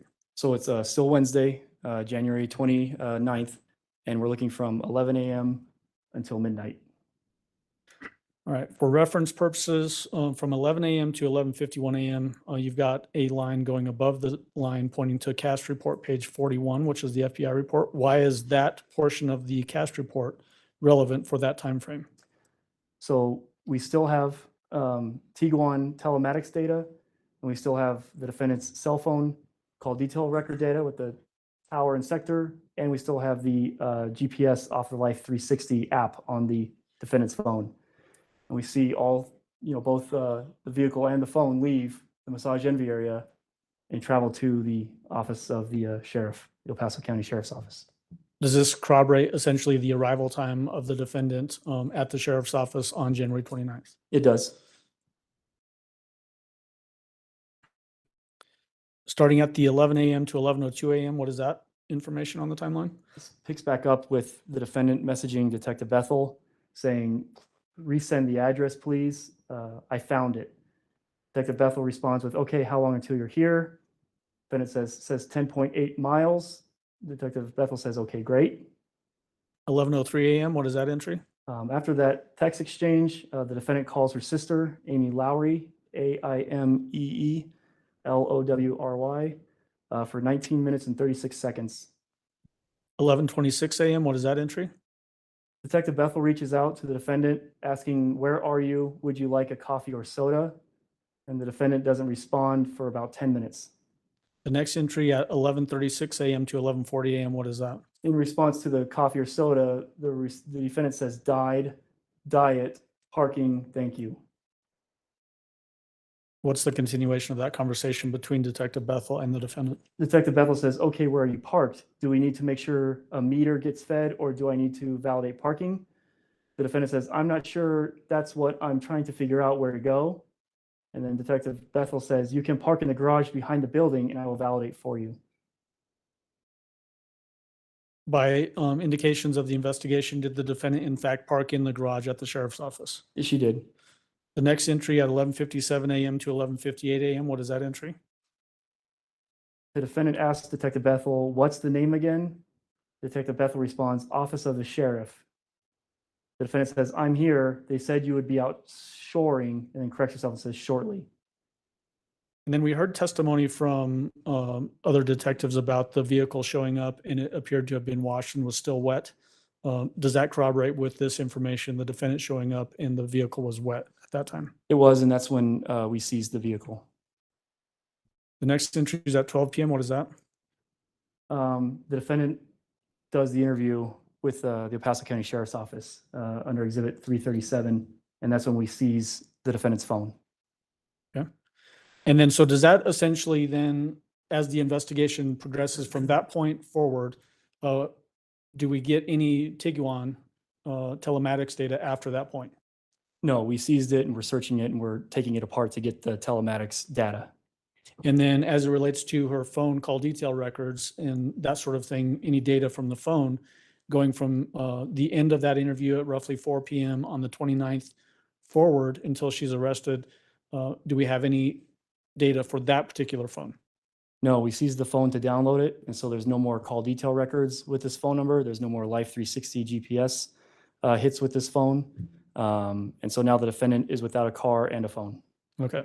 The next entry is at 2:18 p.m. What is that? Harley messages the defendant saying uncle wants you to call him. And this is getting towards the halfway point of the interview, and the defendant messages back, okay, love you. And so does this text message actually come into the defendant while she's in the interview room? It does, and this is the last message the defendant sends using this phone. Okay. The next entry is at 4:20 p.m. What is that? We played the interview, and so towards the end, the defendant started complaining of shortness of breath and chest pains on top of a rape story.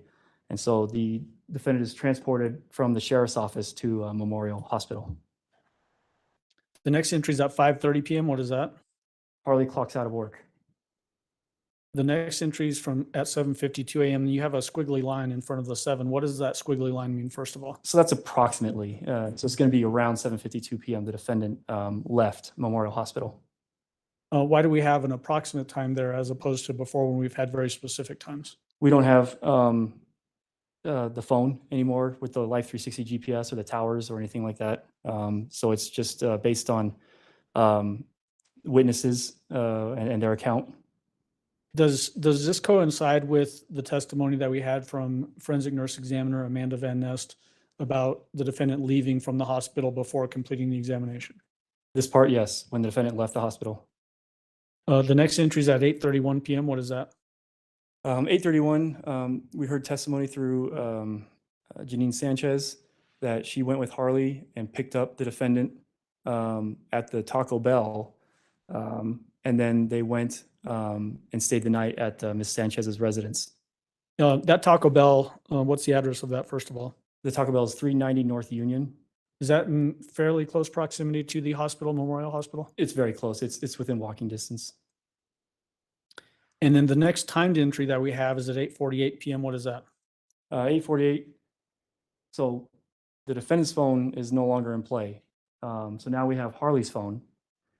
And based on some statements from Ms. Sanchez, we don't know who's sending this message. But it's coming from Harley's phone to the defendant's sister, Amy Lowry. And it says, we have to take location off and get another number. We will call you back.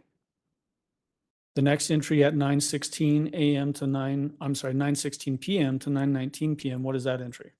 These are messages between Harley's phone and Mr. Stauch's phone.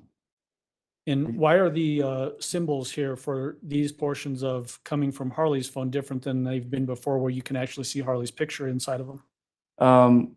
We're not confident at all that this is Harley sending these messages. We believe it's the defendant. Is that based in part off of the information that Janine Sanchez gave us when she testified very early on in this trial? That and Harley's statements. Okay.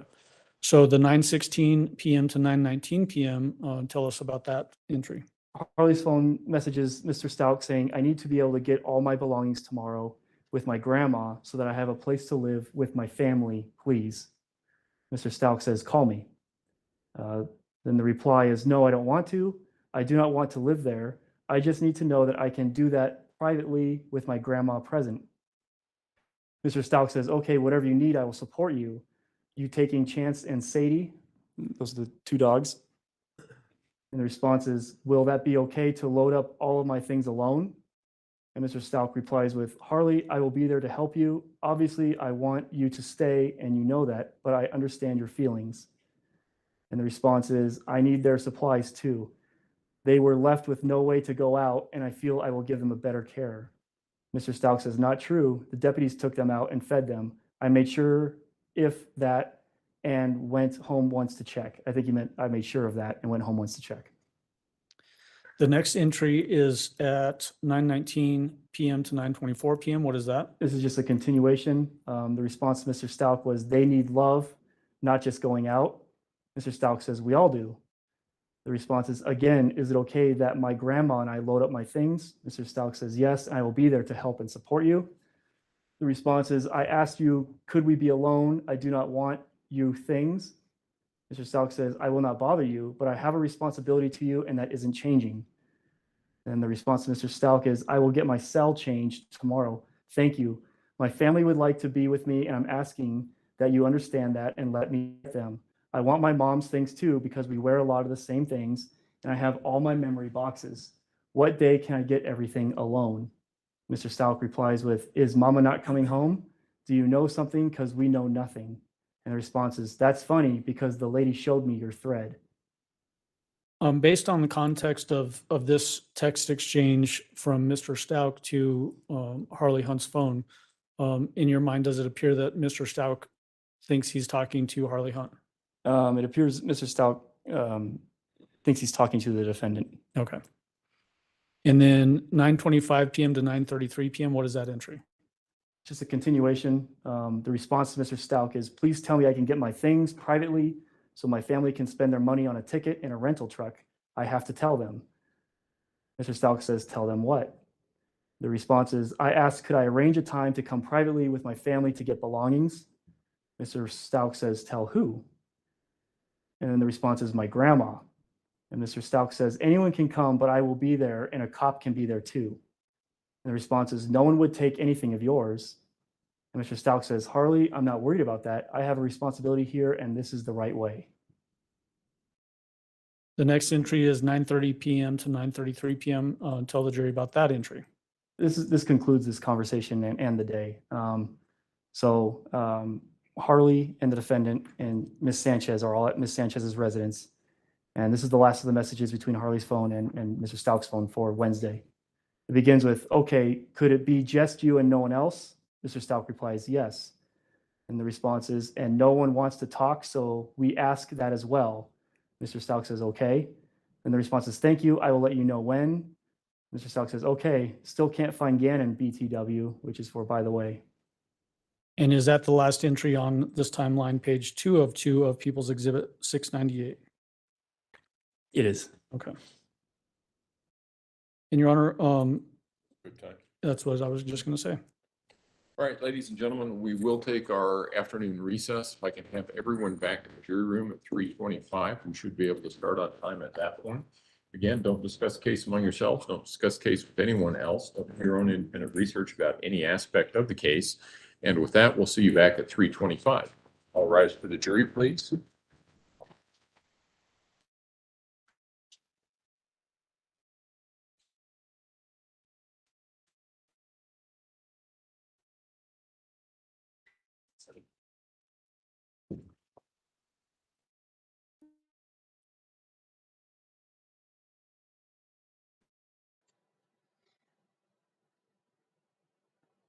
Okay, guys, we're getting ready to go on break. Just a second. Let's make sure he's not going to say anything else. May all be seated. Mr. Clark, you can step down if you would like. We'll see everybody at 3:25. That's the small hand on the 3, big hand on the 5. All rise.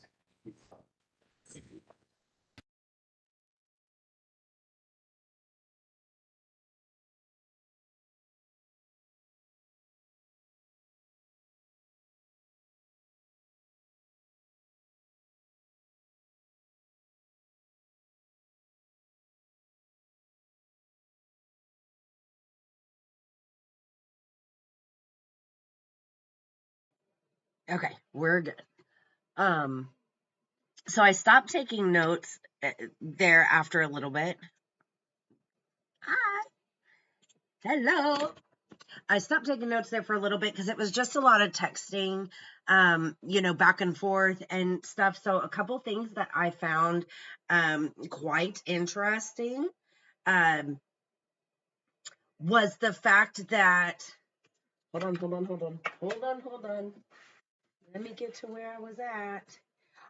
So she's in her room, like hiding out. She don't even want to go take the dog out. So this OCD bitch, right, who like wants her house like super clean, is like stressing because this dog is begging to go out. And she even texts him and says, "I'm ashamed." Oh my gosh. I thought it was crazy how she just sat for an hour plus at that Starbucks hooked to the Wi-Fi, still on airplane mode. Sending these texts back and forth. Great job, Al. Are y'all like Team Al like I am? Because, oh my goodness.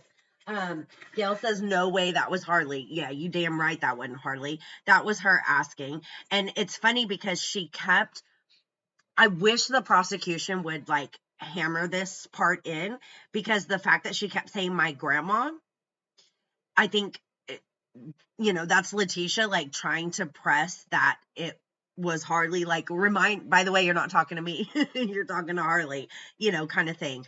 I so want to get to the point where she goes and I guess gets his body back and then starts, because he's in the suitcase and the brother sees him or sees the suitcase and her struggling with it to get in the van. They haven't rented the van yet.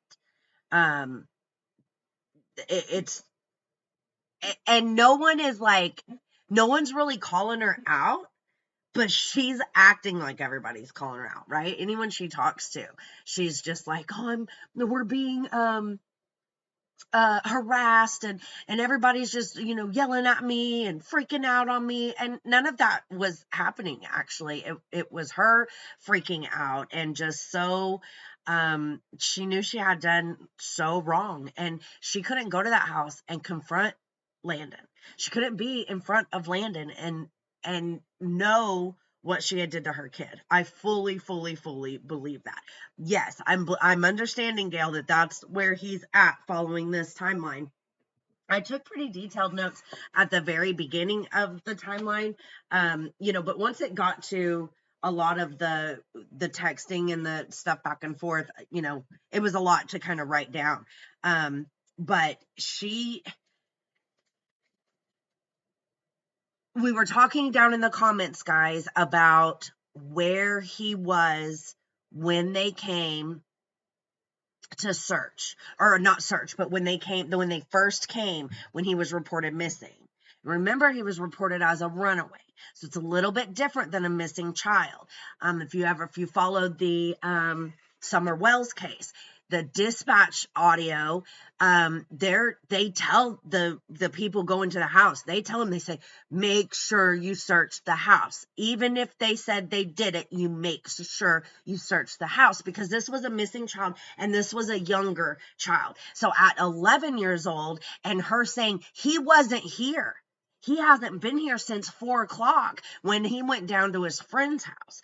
So it sucks because why didn't y'all look a little bit further? But the Tiguan was backed into the garage, covering over that wood.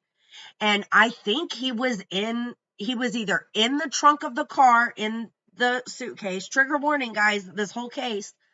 He was either in the trunk of the car, in the garage, and I think I remember at one point early on, maybe one of the previous hearings or something, one of the detectives or sheriff's department, whomever it was, I think he said, I remember seeing something in the back of the car, but I didn't look. And why would they? If the car's parked in the garage, you know what I'm saying? Like, use just kind of common sense, right? Like, he's down the street at the friend's house. Like, so awful. Like, oh, it could have been caught, like, right there. Gail says that part is finally making sense. We're slowly getting some answers. I completely agree. Queen says Landon would probably have whooped her. 100% sure. And I'm 100% sure. And she would have won too. Gail says you just wasn't sure what they did. And yeah, we know that his blood was found in that storage place, and there was the transfer stain, right, of her hand, or some sort of transfer on the tub. You know, I don't know if she maybe could have had it in there. I think at some point in time, maybe when Harley came home and brought the cleaning supplies, maybe that's where he was. But like, at what point does she take this heavy freaking suitcase with a whole deceased child in it, up the stairs, through the laundry room, into the garage, and into the car? And no one said, hey, Mom, what are you doing? It's so weird. It's so weird. She literally, I mean, I understand that teenagers are in a world of their own and in their own zone and whatever. But I mean, I don't know. My kids are up right behind me 90% of the time. And they just would, not a whole lot of stuff that I can do in broad daylight or right around them that they're not going to see and not going to know. And especially with what's going on, like you told everyone immediately that he ran away. Like, think about that, guys. It said, let me get back to my notes. Hold on. I got to find my other one. Because I finished one notebook and moved on to the other.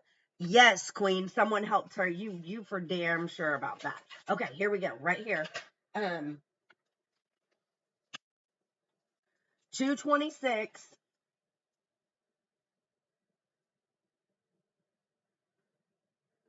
Oh, did y'all catch too? Al was asking her if he could buy some toiletries. Like, can I have some money? Letecia, man. Anyway, you had a good dude.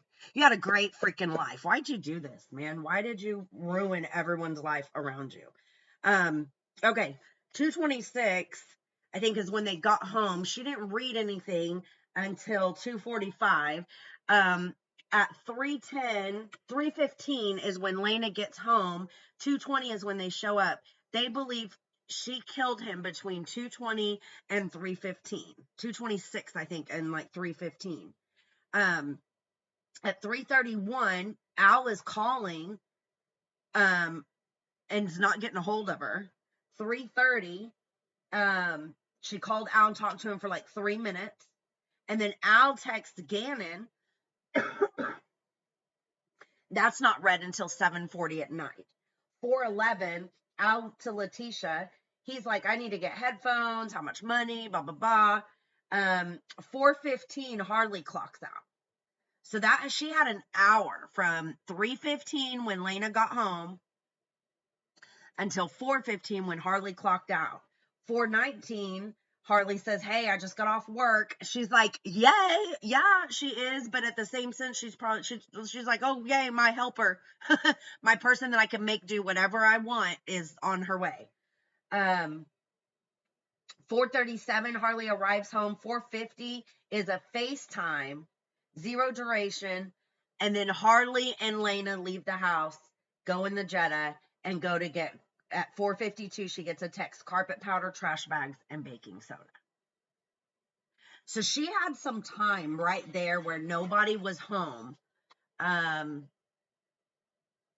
at 5:17, Harley buys the supply, 5:17-ish, she buys the supplies at Dollar Tree. She doesn't make it home until about, I think it's like 5:33. So from 4:52 to 5:33, she had like 30 minutes. And that could have very well been when she moved. I think she put him in the suitcase, had him in that storage room for a couple of minutes, because what was found in the storage room, if I remember correctly, was droplets on the floor, and then the transfer stains. And then Harley leaves and takes Lena, and they go shopping. And I think that's when she moves the car, or moves the suitcase and puts it into the car. But she knew she couldn't keep it in that car because of the smell. You sane bitch. Let's see. Carol says they haven't pinned her to the beige yet. I don't know what you mean by there. Gail says she told Lena not to bother Gannon. He's sleeping. Yes, she did. Yes. Let's see. I thought it was interesting. There were times that she, throughout this timeline, they're telling us that she's telling Al, hey, I'm going to go look. She's telling Harley, hey, I'm going to go look. And then her shit just stays right there at the house. So she doesn't go look for anything. We've all missed a little bit of stuff just because we've had to walk away. So you'll get caught up. And don't forget, the bridge. Gotcha. No. She's still in Colorado at this point. She hasn't even rented the van yet. Y'all, they are going freaking minute by minute, and I'm here for every bit of it. There's no way they're resting today. It is 3:19 there. I really don't think they're done in 2 hours. Gail says, so he was still in the room or didn't want anyone to see the awful mess. Something, right? Like, in that. So, yeah, I'm so glad you said that. I'm sorry, like, my wheels are working in my head, because we're sitting here, okay, 30 minutes could be enough to get him into a suitcase and get the suitcase hidden, but ain't enough to clean up that damn mess. I've always wondered if we know the burns supposedly happen, early on Sunday night after that, or while Harley was at work. But what we don't know is if he was hurt anymore prior to coming home. What was her point in leaving that phone? This bitch knew what she was about to do, y'all. I really, really believe it. She knew before that hike, I don't know. I just think she had really kind of planned this out. She left her phone at home on purpose. She had already done something to him. And I don't think it was just the burns and the candle incident, because she had already told Al and Harley about it, and they were both chill. No one was freaking out. No one was like, oh my God, Letecia, why you burn? You're an awful stepmom. No one was doing that. We're seeing it. We're getting a glimpse at exactly what was being texted. Exactly. Now, we don't know their FaceTimes, but I mean, it doesn't seem like at any point anyone was mad at her. Carol says, so he was still in the room or didn't want anyone to see the awful mess. We got that. Carol, the witness said Gannon was in the Toyota. Ooh. But when? At some point, and then they moved it from, the witness, are you meaning her brother? Because I know that he was in the van, and then they moved the suitcase from van to van. Queen Petty says this time is going to take a few days, this timeline. I agree. Gail says, I think she intended to hurt him on the last trip and something changed. Yeah, because, she planned to look out. She was looking out the window at the Petco, and left him in the truck. And I think maybe her initial thought was she was going to go with like that angel story, the, cash belly lady or someone, taking him or whatever. And by the way, I don't know if Britt's still in here. She was 100% right on Friday when Edgar got brought in. So there is an Eduardo and there is an Edgar. Edgar was supposedly someone that Al supposedly, allegedly owed money to, and she was trying to bring in some more guys or more people into the story to make them like it was Al's fault. Carol says, no, the guy testifying just now. Oh, okay. Well, I know they said that he was in the Tiguan when it was parked at the airport, and then she took it and put him at that S curve. And that's when I think she felt safe enough to kind of go home. She had put enough distance between herself and Gannon to be able to go home. But then she was ashamed. She couldn't face anybody. Gail says, wasn't the last trip out in Al's truck where we see the shadow. So that was those very far away from the opposite across the street videos. Wasn't that interesting?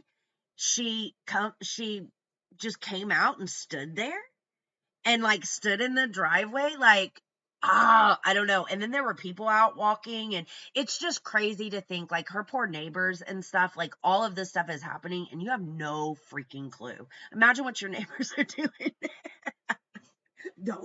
don't imagine what your neighbors are doing. But no, really, like this is crazy. And she didn't think that they were going to have all of this stuff or something. I don't know. They're so dumb, aren't they?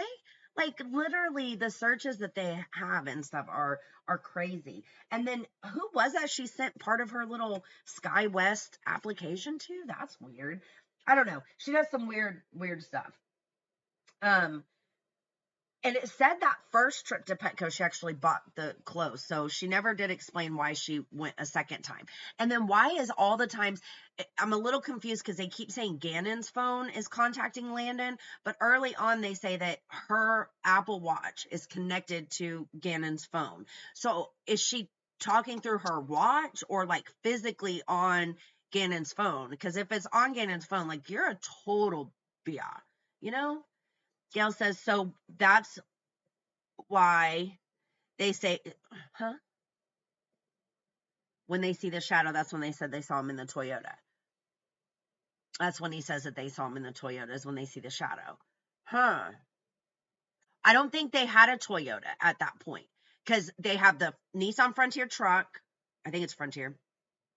The Jetta, the white Jetta, and the Tiguan. I think that's all they had at that time. They didn't get the Toyota until she rented the Kia Rio. Then they rented the Toyota. Then they rented a van. And then they rented because we did all these things to prove we're innocent. So I don't know. I mean, I'm, there's still some confusion here with this timeline. But yeah, it's are we getting to the meat and potatoes? The Toyota, I think, was a rented car. I think that was the car that the family rented, that her family rented.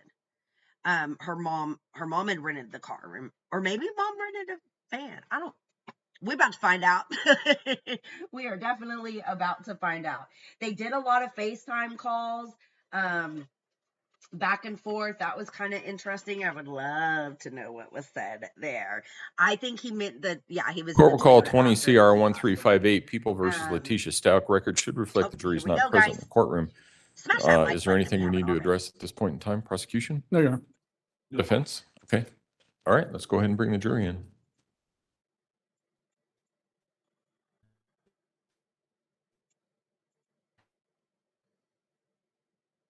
She still makes me so 79, puke. really? 89. Well, last week it was 63 and now it's 79. Maybe we can split the difference. Oh my gosh.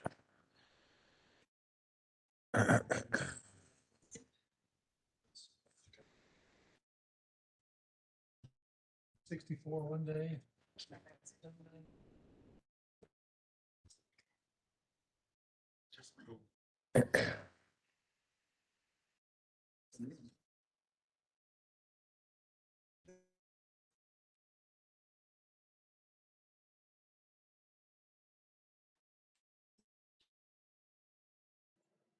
Is she snacking? Does she just like put a piece of candy or something in her mouth? All rise for the jury, please.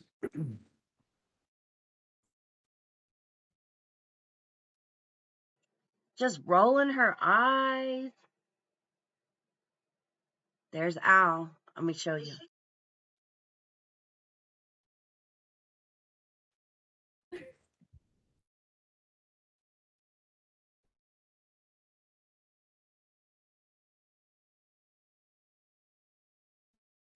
Thank you. You may all be seated.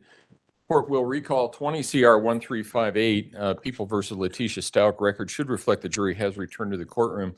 Ladies and gentlemen, I'm sorry about the climate conditions. Last week we were 63, now we're at 80 degrees. So I don't know, maybe maybe we can split the difference somewhere, I don't know. But I will give counsel, I know it's hot and I know that jobs are difficult. I'm going to give counsel the options to remove their jackets if they want to do that. Okay, So, thank you, Judge. because I don't want anybody falling over, I just including assumed me. that, No, you got to keep the tie on. You got to keep the tie on. I just assumed the court thought that we all had earned a beach vacation and so wanted to raise the temp in here. Yeah, May I proceed, Your Honor? you may go ahead. We had just finished Mr. Clark, People's Exhibit 698, page 2 of 2. Now we're jumping to People's Exhibit 699. In those last timelines, were they more dense as far as information that was included on them as opposed to what we're going to see now going forward? Oh, by far, yes. Why is that? A lot more data points that were significant to the investigation occurred during that time frame. And what about the fact that there's no more telematics for the Tiguan? There's no more call detail records for the defendant's Colorado phone. Does that also play a role in this? Absolutely. All right. So when we start to look at People's 699, looking at the key again of sources of information for this exhibit, what are they? It's Mr. Stauch's phone download and Harley's phone download. And looking at the timeline brackets, what day is this? This is Thursday, January 30th, and this encompasses significant events for the whole day. All right. Let me get to a good zoom level here.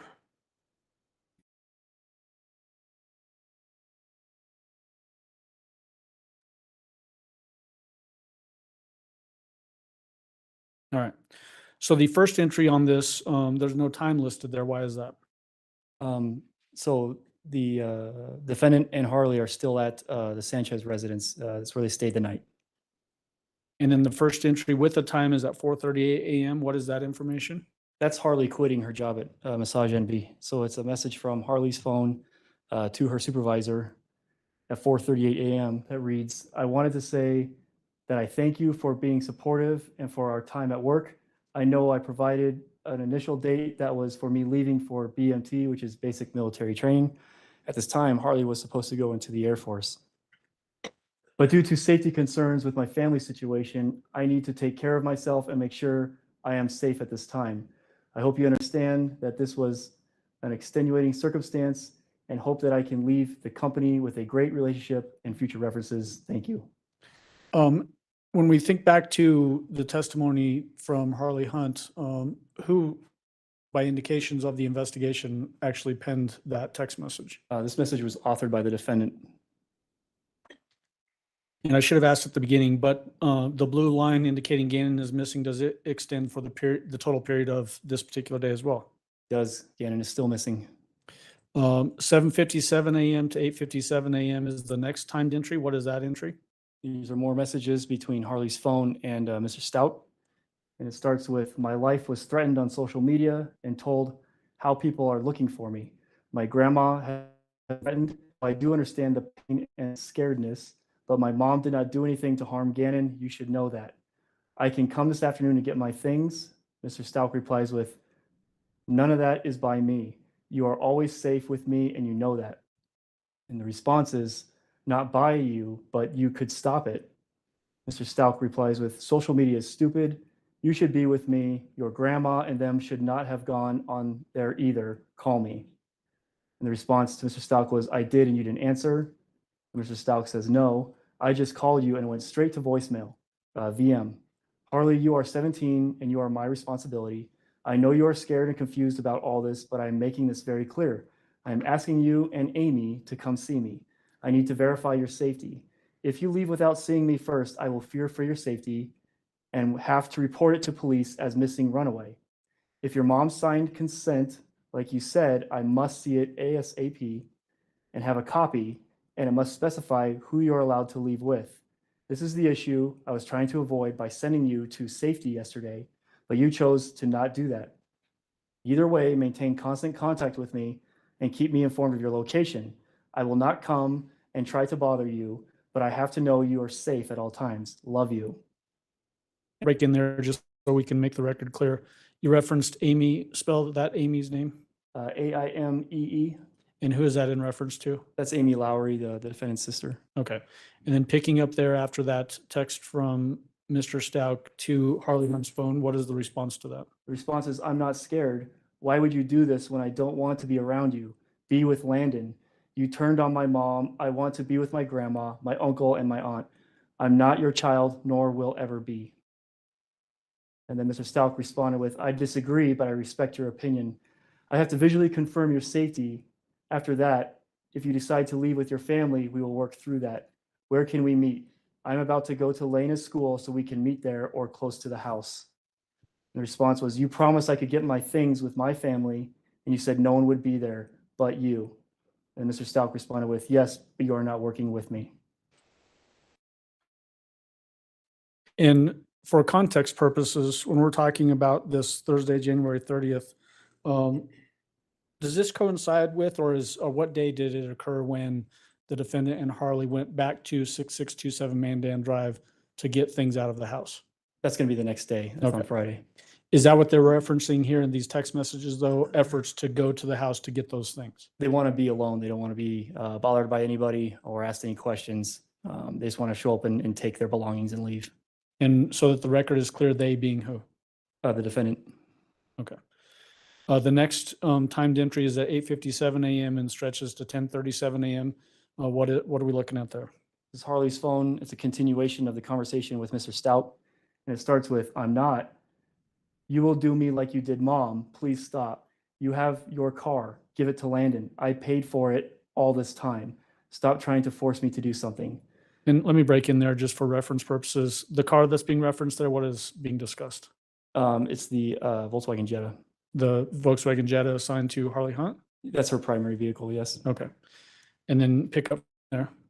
Mr. Stauch says, I'm not getting into a text battle. I need to confirm your safety. And then what you do from there is your decision. Someone is influencing you wrongly. And the response was, influencing me to go with my blood family. We have the same blood. So how is that wrong? I'm safe, so please let me come with my family to get my things. Mr. Stauch says, I have to visually confirm. And the response was, I'm not meeting you. What is wrong with you? I do not want to be around you. I'm afraid to be around you if my mom is not there. Mr. Stauch replies with 10:30 at the house to get your stuff. And the response is, I've been asking for confirmation because we need to get a rental truck to transport. We could never get that from you, so we have to make the plans. Mr. Stauch responds with, that means nothing to authorities. Please meet at 10:30. The response is, why are you trying to take me? What do you get out of forcing me when I hate you now? No one is influencing me. I hate you. Mr. Stauch replies with, not forcing you, only confirming your safety. The response was, you mean nothing to me, none of you. You set my mom up so you could be with your ex-wife. I hate you. Mr. Stauch replies with, well, I love you, and I'm sorry you feel that way. And the response is, if you don't want to be with me and my mom, then you can't have me.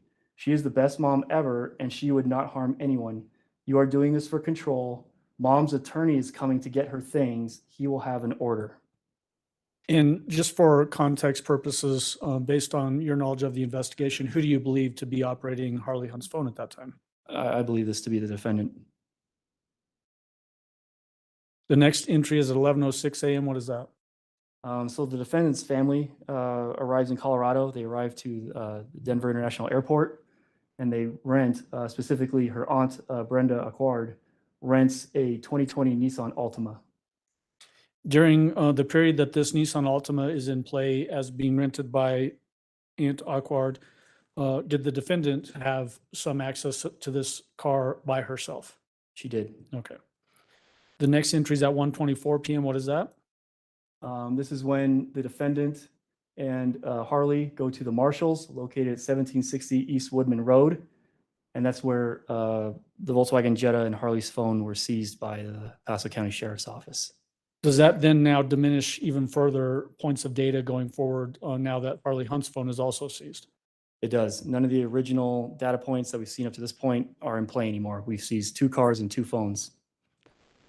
And was there telematics associated with the VW Jetta? No, Is that the last entry on People's Exhibit 699? it is. Moving on to People's Exhibit 700.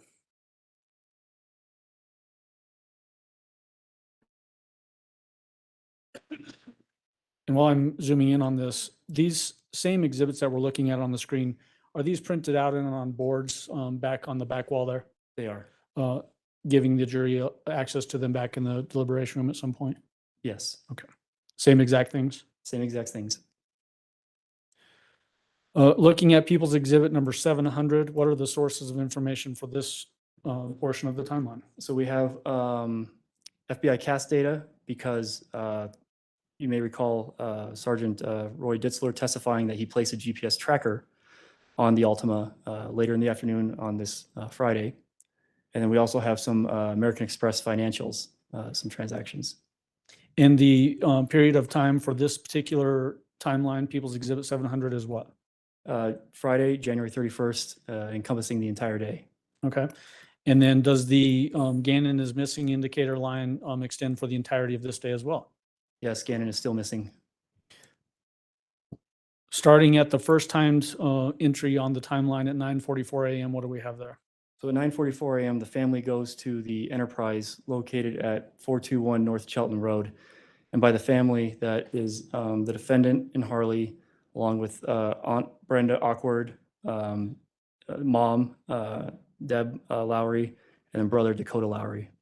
And Dakota Lowry, is that the same person that testified in front of this jury early on in this trial? That's him.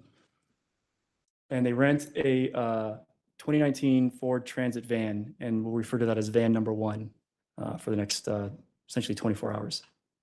And why do we have to designate van number 1 and then a secondary van number 2? Because tomorrow, on Saturday, the defendant rents a similar van, but from budget. And Okay. that's van number 2. 11:19 a.m., what's the entry there? So we're on Friday, 11:19 a.m. The van with the family and the Nissan Altima with the defendant, and the family means all of them, they all arrived to 6627 Mandan Drive to take out the defendant and Harley's belongings. And then the next entry at 12:10 p.m., what is that? That is when the KKTV interview was done by Spencer Wilson with primarily the defendant and with a brief appearance by Harley. And we heard testimony from Spencer Wilson on that point as well, is that right? We did. And then in the frame, you actually see the back end of the van number 1. How many times roughly during that interview did the defendant reference Gannon's name? You know, It was 9 to 12, if I remember correctly. and It you was- have, I'm sorry, finish your sentence. I think it was less than, it was no more than 16. I think 12 is the number that comes to mind. And then how many references by the defendant to I, me, or my? Do you have any idea? It was over 100. Okay. The next entry is at 3:26 p.m. and 3:38 p.m. What is that information? So after the interview, the family with the 2 vehicles returned to where they're staying, which is the Extended Stay of America located at 5855 Corporate Drive. And we know that the defendant stayed in room number 103. And so they arrived there at 3:26, and the tracker went on the Nissan Altima at 3:38. And then looking above the line, there's a reference to cast report page 43. Why is that particular page significant for this portion of time on the timeline? The Altima returns to the S-curve. All right, so going below the line, looking at 3:45 p.m., what is that indicating? So the tracker was placed at 3:38. Less than 10 minutes later, the Nissan Altima departs the extended stay and starts traveling north on I-25. Based on your understanding, who was in control of the Nissan Altima at that time? The defendant. There was some testimony during Harley Hunt's testimony about the defendant and actually also with Dakota Lowry leaving for a period of time and nobody knew where she was. Is that this period of time that we're about to talk about? Yes, it is. All right. The next timed entry is 4:41 p.m. What is that?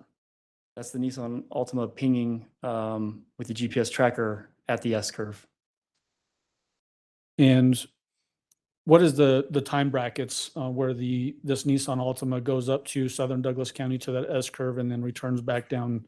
It's not long. We've got from 4:16 p.m. where it went further north and then double backed to 5:13 p.m. So it's about an hour. Okay. And then the next entry is at 5:37 p.m. to 5:41 p.m. The Nissan went through the Starbucks drive-through located at 1150 Interquest Parkway. And so we have GPS data and we have a financial transaction from American Express for $5, I think. And so this is after the Nissan Altima is at the S curve, goes to Starbucks? Yeah, it goes to the S curve and then it comes back down and goes to Starbucks. Based on your knowledge of the investigation, what did the defendant do up at the S curve? So this is when we believe that the defendant picked up the suitcase that had Gannon in it from the S curve. And then subsequent to this, so after this point, is that when the board was found at some point later on in the investigation? Yes, we found a piece of the board, which I testified to a couple weeks ago, that matched the photo in Al's phone of the same type of board, same shape, same damage, that kind of thing. I believe it's the same board. Okay. That was found at the S curve in a little ravine. The next entry at 5:56 p.m. to 6:19 p.m., what is that entry? The vehicle goes to Petco, the same one that the defendant went to with Gannon in the red truck on Monday, located at 5020 North Nevada Avenue. And there was a financial transaction for $32. And then the last entry at 6:23 p.m. to 6:26 p.m., what is that? It arrives back to the extended stay and then parks at its final spot for the night at 6:26 p.m. All right. Is that the last entry for the timeline of 700 on January 31st, 2020? Yes, this takes us through Friday, January 31st. Moving on to People's Exhibit 701.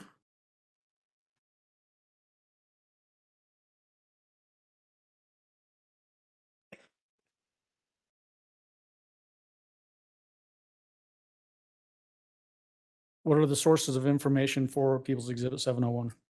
So we have the cast report because the tracker's still on the Altima at this time, but the van that the defendant rented from Budget has a built-in GPS tracker on it that pings every 6 hours, as well as a power-up event that occurs every 24 to 25 hours.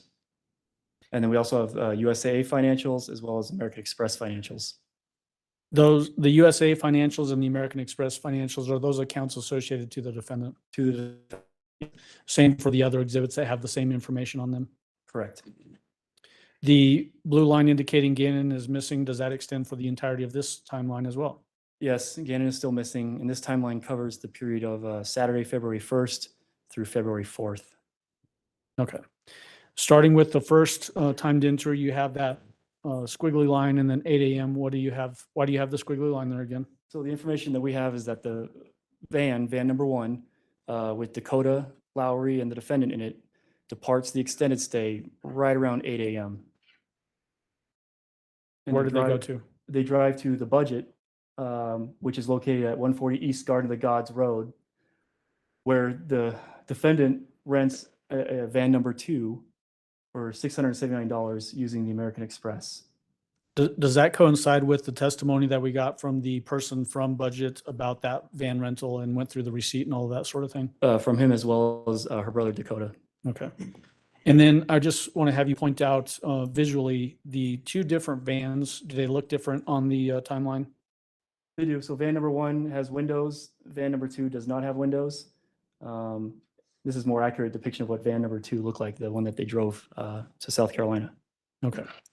And then moving on to 10:10 a.m., there's a line above that goes to cast report page 45. Why is that significant for that timeline? The van has left Colorado Springs area and is at the Love's gas station just outside of Pueblo. Is that what's the source of that information? That's going to be the ping data from the built-in GPS tracker on the van that Budget places on their vehicles that go out of state. Okay. And does that show a purchase being made at that Love's Travel Center in Pueblo? Yes, so we have a coinciding purchase for $8.34 at the time that the van gives a ping. Okay.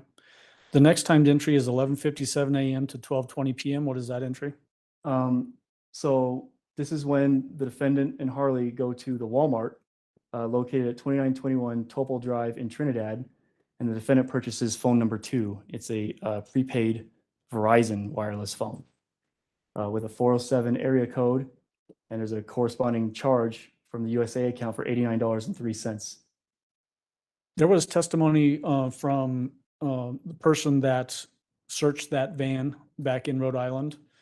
And there was a Verizon prepaid calling card in that glove box. Do you remember that? I do. Did you do some research on that particular item? I did. What did you find when you researched that calling card? We wrote a search warrant to Verizon for the numbers that are on the back of the prepaid card, and it confirms that it links to this prepaid phone purchased at the Walmart on this day and time. You have a time zone change there. Why'd you put a time zone change? We're moving from Mountain Time to Central Time. She's now driving through Texas. All right. The next timed entry, 7:49 p.m., is above the line referencing cast report page 48. Why is that significant for that time frame? So this is now, instead of AT&T like we saw earlier, it's now her Verizon phone number 2. Works the same technology. You have a date and a time, a cell phone tower that provides service to the phone, and then a direction, a sector as to where that phone is at. So the cast report shows phone number 2, the Verizon phone, purchased at the Walmart earlier that day, at the hotel where they stayed the night.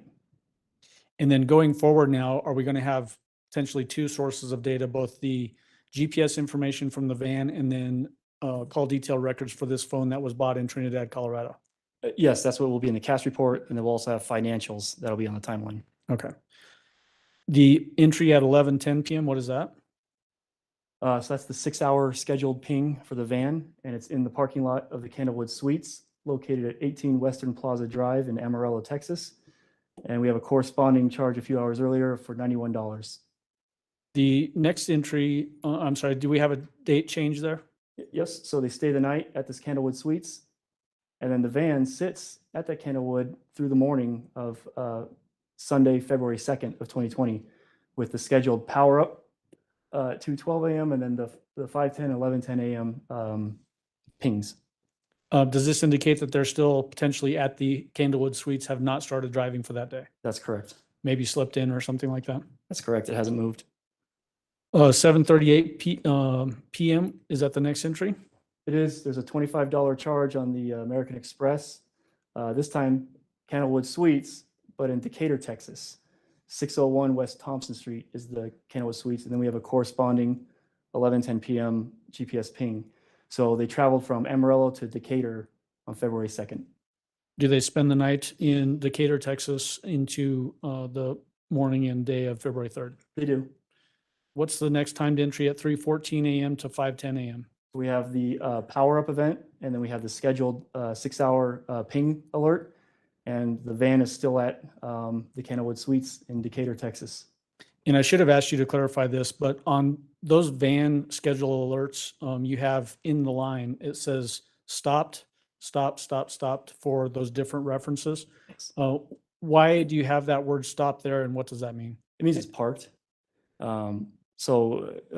mapped out all of the pings, and sometimes it was traveling on the highway. And when it's traveling, it gives you where it's at and how fast it's going. And so this is just important, showing that it's just parked in the parking lot of the hotel. Okay. And then moving into February 4th, did they spend the night in Decatur, Texas? They did. And then the next timed entry is at 12:22 a.m. What is that? So we're now into February 4th. It's a Tuesday. At 12:22 a.m., the defendant's American Express was charged for $106 at the Candlewood Suites, located at 1953 North Cross Lane in Pensacola, Florida. Why is the stop at that Candlewood Suites in Pensacola, Florida significant for the investigation? That's where Gannon would later be found, nearby under a bridge. Okay. Let me ask you whether you know this or not. Was surveillance video, like we had the surveillance video from the Amarillo, Texas Candlewood Suites. Was there able to be video obtained from the Pensacola, Florida Candlewood Suites? Unfortunately, there was not. It had already been overwritten. Okay. The next entry is at 4:15 a.m. and it goes above the line to the cast report page 54. Why is that cast report page significant for this timeline? So it shows the towers and sectors that service the Verizon phone number 2, that provide coverage to the Candlewood Suites where they stayed the night. We've got 2 scheduled pings at 5:10 a.m. and 11:10 a.m. in the parking lot of the Candlewood Suites. But then we had one of those power-up events at 4:15 a.m. And here's where Gannon was later found, and here's where that power-up event occurred. And so sometime between 12:22 a.m., when the defendant checked into the hotel, and 4:15 a.m., the van had moved. It was less than, Was it 1.8 miles from that point to where Gannon's was? I was gonna say found? less than 2 miles, and it was 1.8 miles from that ping to where Gannon was found. And actually, I think I took you down the wrong path. So the 1.8 miles, based on the cast page there, do you see the brackets? That's from the hotel to the ping. It's less than 2 miles from the ping to where Gannon was found. Okay. Just want to make sure we made that correction. The 5:10 a.m. to 11:10 a.m. Entry, what is that telling us? Those are the scheduled every 6-hour pings, and those are technically in the Comfort Inn parking lot, but the Comfort Inn shares a parking lot with the Candlewood Suites when you look at it on a map. So does that mean that the Candlewood Suites and that Comfort Inn are right next to each other? Right next to each other with a shared parking lot. All right. What about the address for that Comfort Inn? It says on the line on that entry 8080 North Davis Highway, Ferry Pass, Florida, whereas the Comfort Inn says 1953 North Cross Lane, Pensacola, Florida. Sure. That's just, it's the same zip code. And so that's just how they're registered online with their address. Okay. I confirm they're right next to each other, and then one just faces one street for the addressing and the other faces a southern street for the addressing. Okay. The next entry is 11:44 a.m. What is that? That's a financial. Harley goes in and buys breakfast at the McDonald's, which is like less than a block from that Candlewood Suites. The next entry you have is a time zone change. Is that right? That's correct. We go from Central Time to Eastern Time. All right.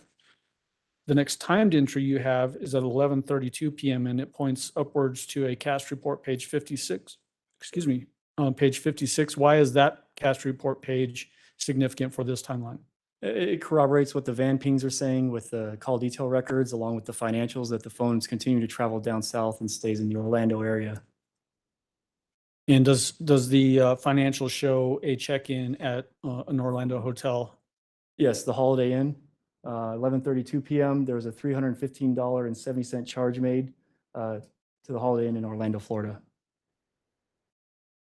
Is that the last entry on this particular timeline? Yes, so this takes us through Tuesday, February 4th of 2020. Okay. Moving on to People's Exhibit 702.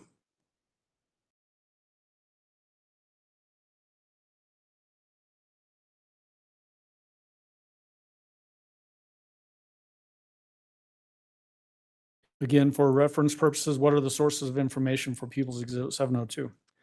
We still have defendant's phone number 2, the Verizon phone that you purchased at the Trinidad Walmart, as well as the scheduled and power-up pings off of the rental van that are in the cast report.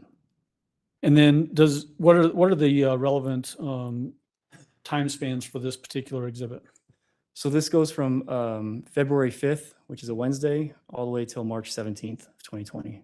Does this cover then the time frame of when the defendant is ultimately arrested in South Carolina? It does. Does it stretch all the way to the point when Gannon's remains are found under that bridge? It ends when we find Gannon. Okay. So the first entry on this is which day and time? So this is February 5th. It's a Wednesday, 2020. And then you've got a line going up to cast report page 57. Why do you have that going up to that particular page at that time? This shows where the van and the phone are at during this time. Does this basically just show the van and the occupants, Harley, Hunt, and the defendant traveling from Orlando up to South Carolina? It does. They stayed the full day in Orlando and then started traveling up Thursday the 6th. to Myrtle Beach, South Carolina. They arrive and they return the van to the budget located at 1400 Cannon Road, Myrtle Beach, South Carolina. And the van was returned sometime before 6:10 p.m. because that's when it has every 6-hour scheduled ping. And then for reference purposes, you have the line going above the timeline to cast report page 58. Does that corroborate the cast report page 58, returning the budget van at the budget rental place in Myrtle Beach, South Carolina? It does. It also corroborates the residence that she was staying at for the interim at the Abernathy residence. Okay. Will you just point that out on the map? Sure, it's right up here. Thank So you have this tower with this sector that provides coverage to the Abernathy residence, and you have a van ping here. Okay. And then moving on to the next entry on your map, or on, I'm sorry, on your timeline, February 8th, 2020. What is indicated on February 8th, 2020? So the defendant gets her third phone, and we refer to this as her South Carolina phone. And was that phone seized during the investigation? It was on And- her arrest. Did we have testimony from a detective that was involved in seizing that phone as well? We did. The next indicator is February 15th of 2020. You've got 2 entries on that. Explain what we're looking at there. So the first one is we find the board with Gannon's blood on it at the S-curve on the state on Saturday, February 15th of 2020. Also on this day, the defendant makes a post on her Facebook account. Do you want me to get into that? Yeah, so that particular post, was that Exhibit 50 that was admitted during Mr. Stauch's testimony early on in this trial? It was. What does, was that a video It was a video of what? of Gannon when they're in Hawaii. He's waving and says goodbye and jumps off of a dock into the water below. People's Exhibit, I'm sorry, February 18th on this timeline. You have a indicator there. What is that? This is the first fake polygraph that the defendant tried to obtain, where you heard the wire, the call, where they weren't going to release it because it violated their policy. And so that's when that happened. And then February 19th entry, what is that? That's when the note was created with the 5 altered questions that I talked about this morning from her South Carolina phone in the notes. And that was Exhibit 692 that we admitted during your early portion of your testimony today? It was. Jumping to February 21st, you have 2 entries there. Explain the one on the left first. The one on the left are some of the messages from the defendant to Nicole Mobley, who testified during this trial. For reference purposes, was Nicole Mobley, remind everybody who Nicole Mobley was. She was the one who kind of feigned a relationship with the defendant and told her whatever she wanted to hear in hopes to get information out of her over a Text Now app. And those text messages that you're referring to that came from the defendant to Nicole Mobley, is that what we're looking at there? Yes, not all of them, just a few. And what do they say? So the defendant sends a message to Nicole Mobley saying, "I need a witness that the guy left. I will do anything. I'm not asking you. I'm asking if you know anyone who will. I will give them my life, a reward, or whatever." And then in a second message, the defendant says, "He took a suitcase of things and made Gannon wrapped in his cover." And then the third message selected for this was, "What if you just said you remembered something suspicious after seeing this picture and explained the description and you didn't think it was relevant until now?" And those are all captured in exhibit number 233. In Exhibit 233, is that the total number of messages that went back and forth between the defendant and Nicole Mobley? Those are all of them, yes. Based on the context of that conversation in sum, what does it appear from your perspective to be occurring between the defendant and Nicole Mobley at this time? The defendant is asking Ms. Mobley to lie for her to corroborate a lie to law enforcement. And then the right side portion of February 21st, 2020, what do we have there? That's when the second fake polygraph was done on her phone that I testified to earlier today. Is that Exhibit 692? It is. We then move on to March 2nd, 2020. What do we have indicated there? That's when the defendant was taken into custody and charged with the murder of Gannon Stauch. And then you have an indicator for an interview. Was that the interview conducted by Special Agent at the time, now retired, Jonathan Grusing? That's correct. And then the next entry on March 4th, 2020, what do we have there? As the defendant was being transported back to Colorado Springs, she attacked one of our Paso County Sheriff's deputies. And that's the still from the GoPro just before the attack occurred. During the portion of testimony from Dr. Torres late last week, the defendant made comments about this was Maria actually attacking the deputy. Any indication in that video that she was talking in a Spanish accent? None. Did she ever reference herself as Maria in that video? No. And then the last entry on March 17, 2020, what is that? March 17th of 2020, we found Gannon.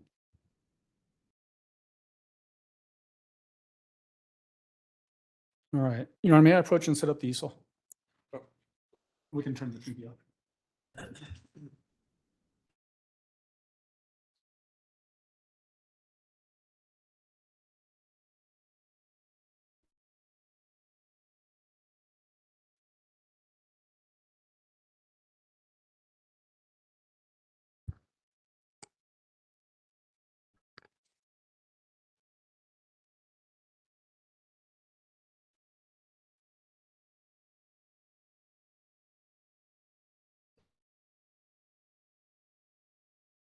For purposes of foundation, People's Exhibit 703, what is it?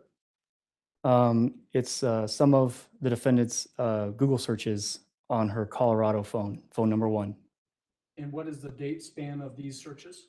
January 21st of 2020 through January 29th of 2020. January 29th, for reference purposes, is that when the defendant's phone was seized by law enforcement? It was. Is that why that's the end of the searches on this particular exhibit? It is. Is it fair and accurate? It is.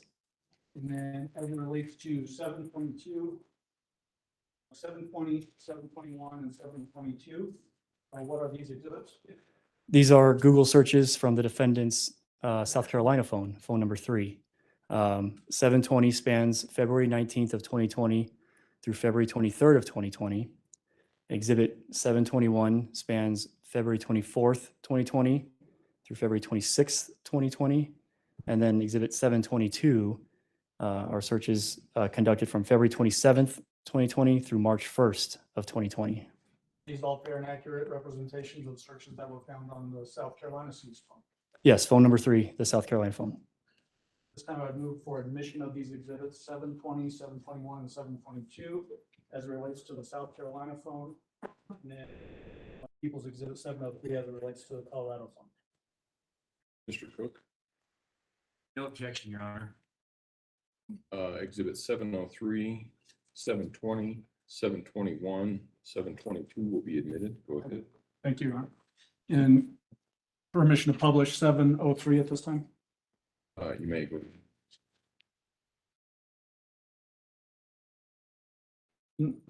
Mr. Clark, what I'm going to have you do is start by just orienting the jury to what we're looking at, knowing that the jury will be able to take this back with them to the deliberation room at some point. Sure. So starting with 703, tell them about the different columns.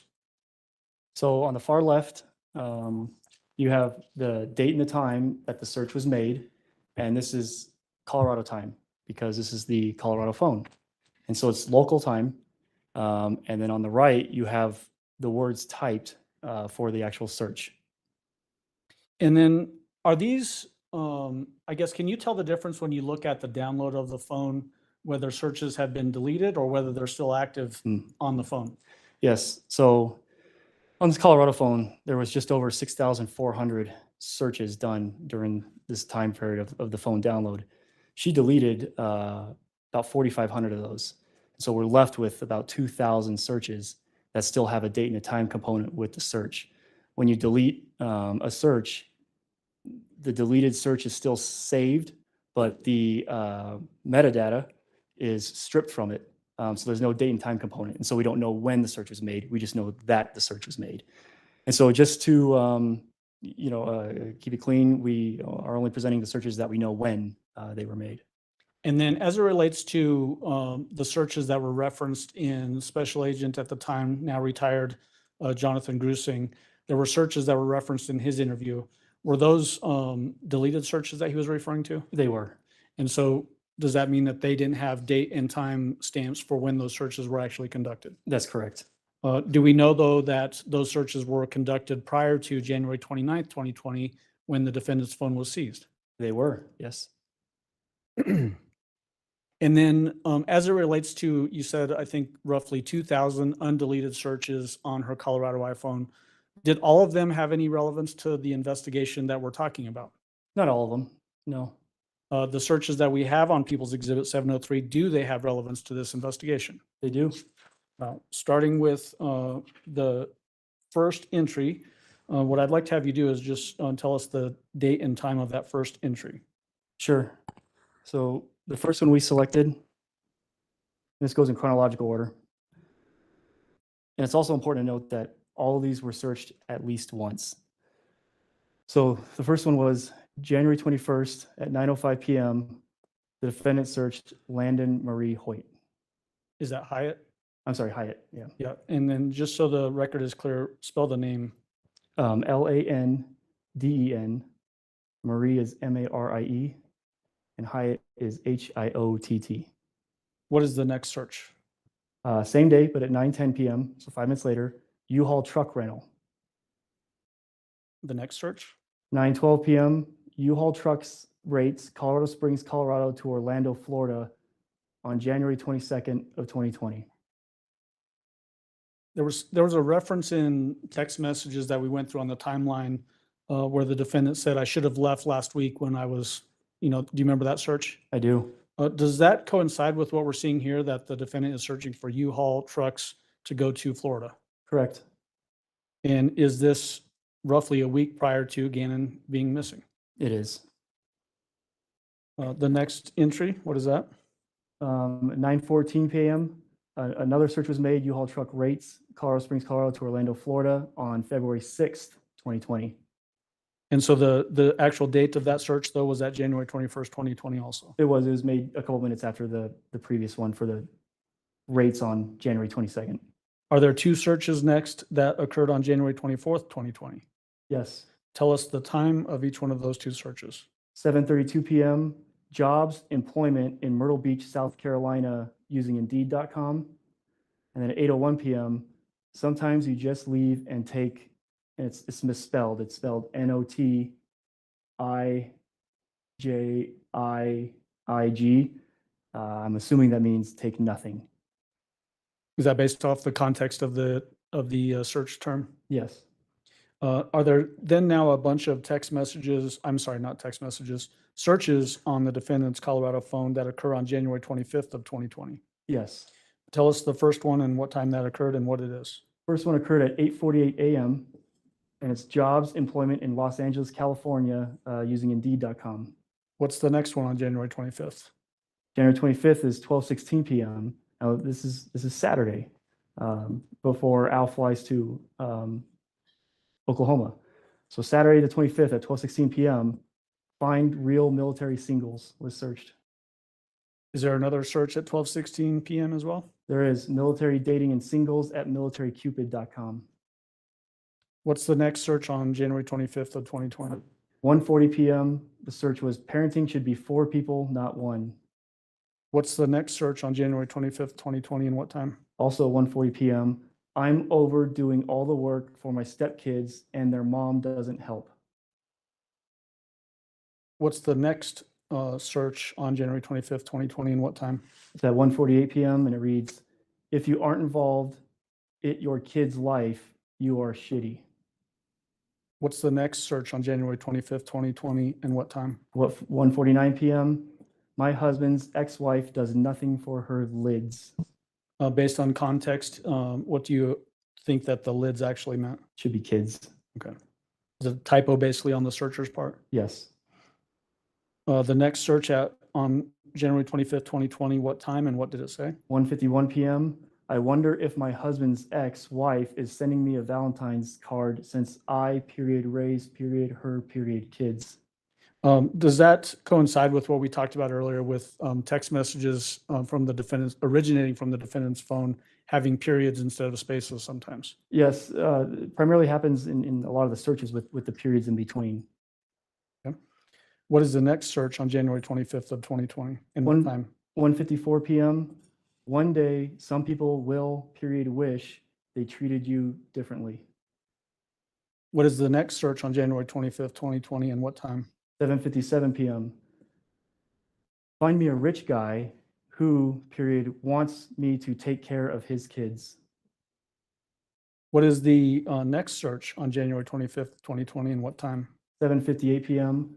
Find a guy who wants me to take care of, period, his, period, kids and get paid. What is the next search on January 25th of 2020? This is at 9:11 p.m. and it's apartments for rent in Fort Lauderdale, Florida on Trulia.com. What is the next search on January 25th, 2020? 9:13 p.m. One bed, one bath, apartments for rent in Fort Lauderdale, also on Trulia. What is the next search on January 25th, 2020 and what time? 9:15 p.m. Craigslist, South Florida jobs, apartments for sale, services, community and events. What is the next search on January 25th, 2020 and what time? Still 9:15 p.m. South Florida rooms and shares on the Craigslist website. The next one on January 25th, 2020 and what time? 9:20 p.m. South Florida jobs, in quotes, teacher on Craigslist. The next search on January 25th, 2020 and what time? 9:47 p.m. Orlando jobs, Disney, in quotes, on Craigslist. During the course of the investigation, did it become clear to you that the defendant had an affinity for Disney and Disney characters? Yes. The next search on January 24th, 2020? 9:49 p.m. Orlando jobs, in quotes, manager on Craigslist. The next search on January 24th, 2020? 25th. Still 9:49 p.m. Orlando jobs, cruise port, in quotes, also on Craigslist. What did I say? I think you said 24th. Okay. And you corrected me to the 25th. Thank you. What's the next search on January 25th, 2020? 9:49 p.m. Orlando jobs, airport, in quotes, on Craigslist. Based on all these searches for apartments and jobs in the Florida area, to your belief, did it appear that the defendant was trying to look for a way to move from Colorado and go to Florida without the family? Right. One bedroom, one bath apartment for rent. That means you're not moving a family of 5. And then do we have searches, 3 searches that occurred on January 27th, 2020? We do. Tell me the first one on January 27th, 2020. 12:09 a.m. My son, period, burned the carpet. How, period, do I fix it?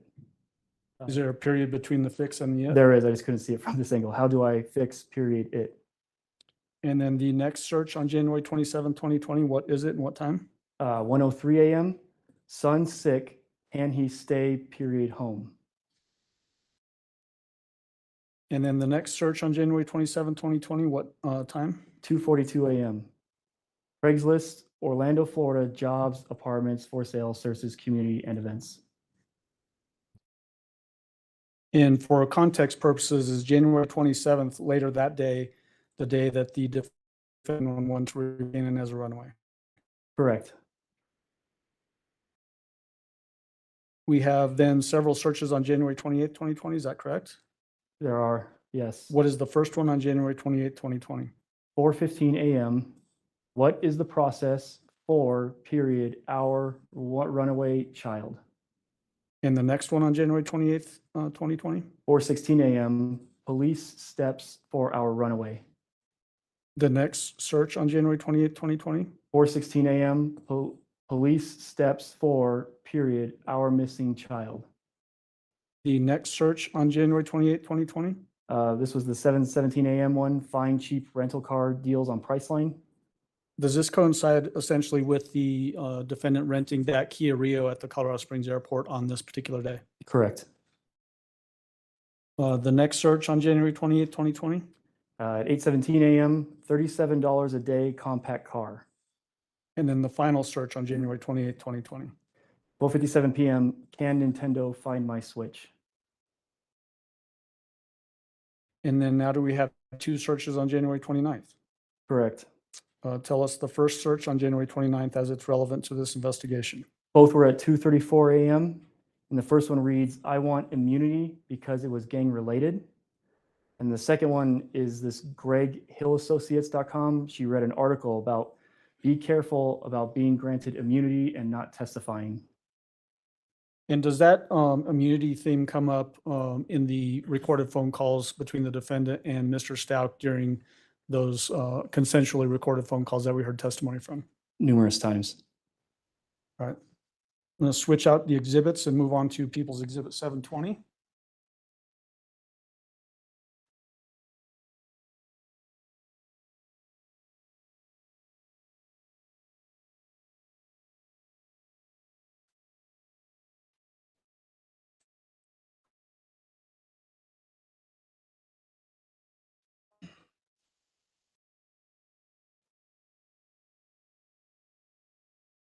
Remind us first, before we get started on People's 720, the date range that we're going to be looking at for the searches here.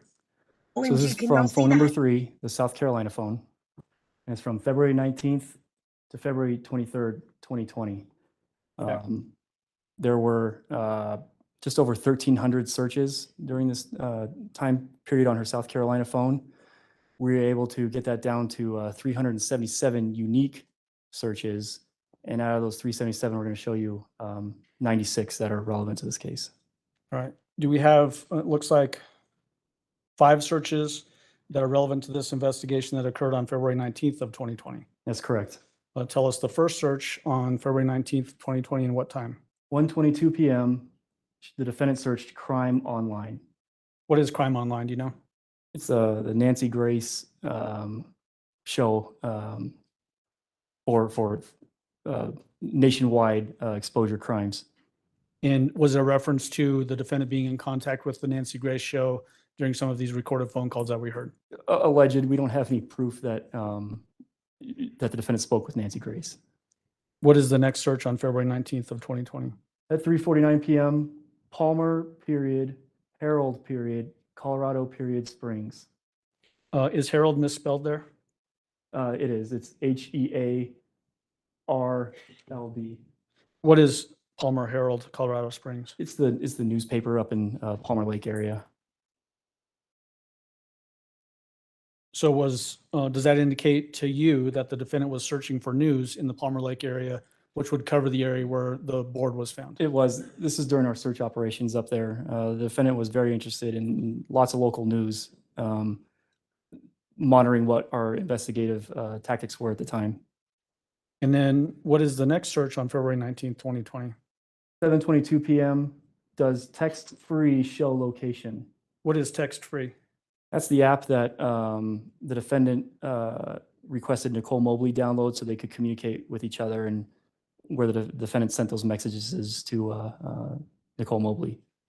The fact that she's searching for does text-free show location, in your mind, does that indicate an awareness of investigative efforts and efforts on her part to evade those investigative efforts? Absolutely.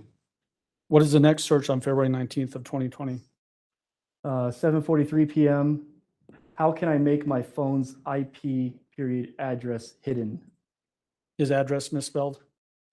It is ADREES.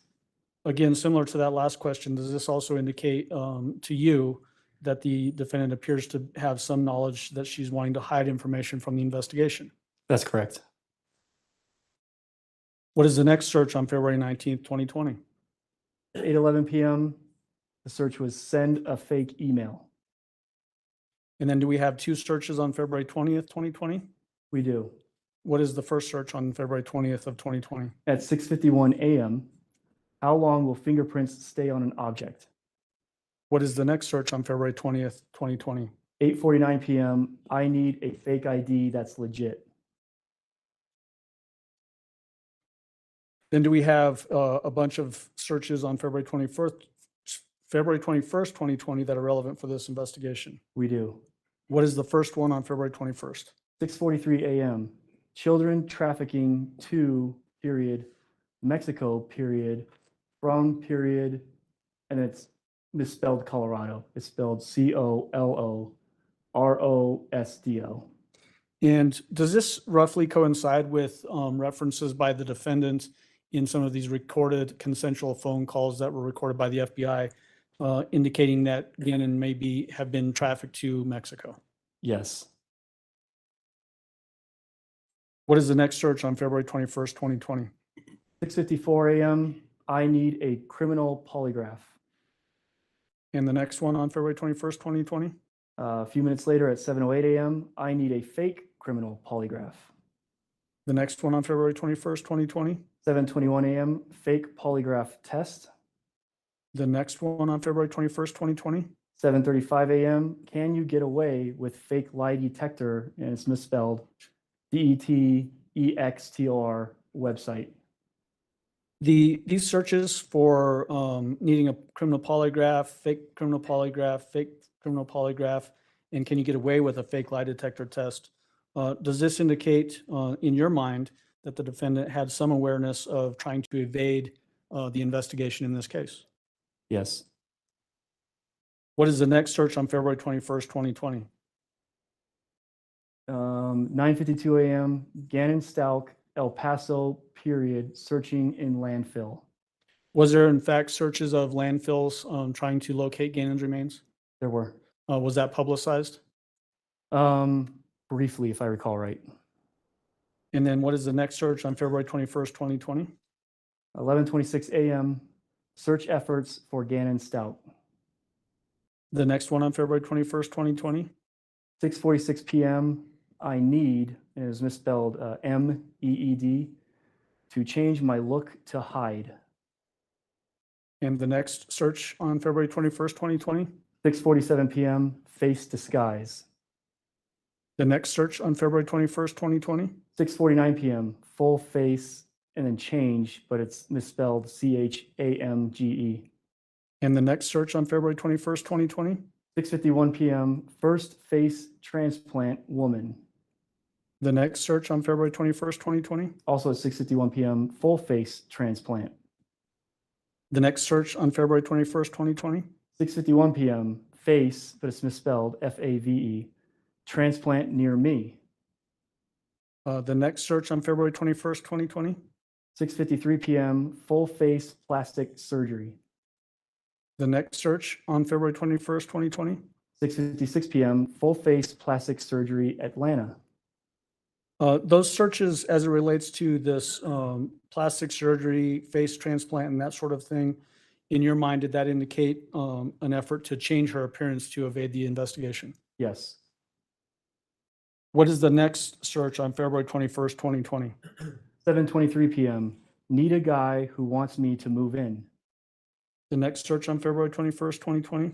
7:24 p.m., find a man with a place to let me move in.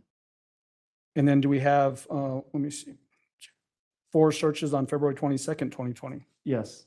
What is the first one? 9:50 a.m., change my facial appearance, but appearance is misspelled APPEARMCE.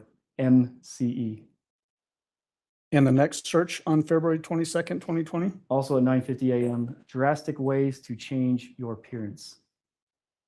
The next search on February 22nd, 2020? 2 minutes later, see what my face, but misspelled SILL, period, B with plastic surgery. And the next search on February 22nd, 2020? Also at 9:52, plastic surgery, Myrtle Beach, SC.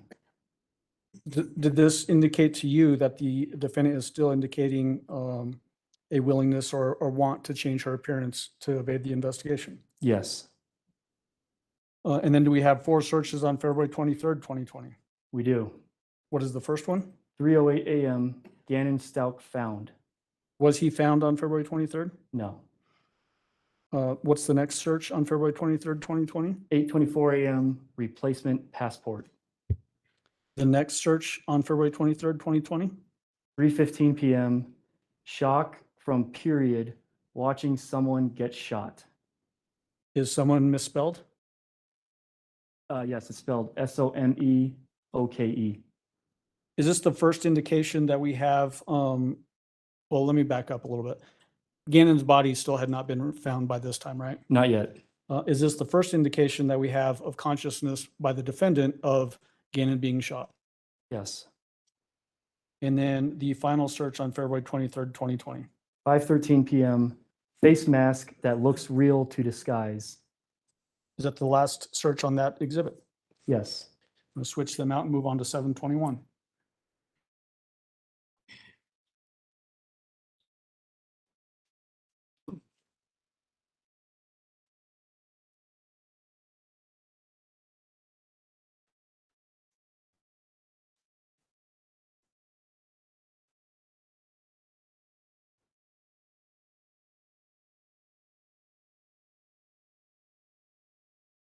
What are the date ranges for People's Exhibit 721?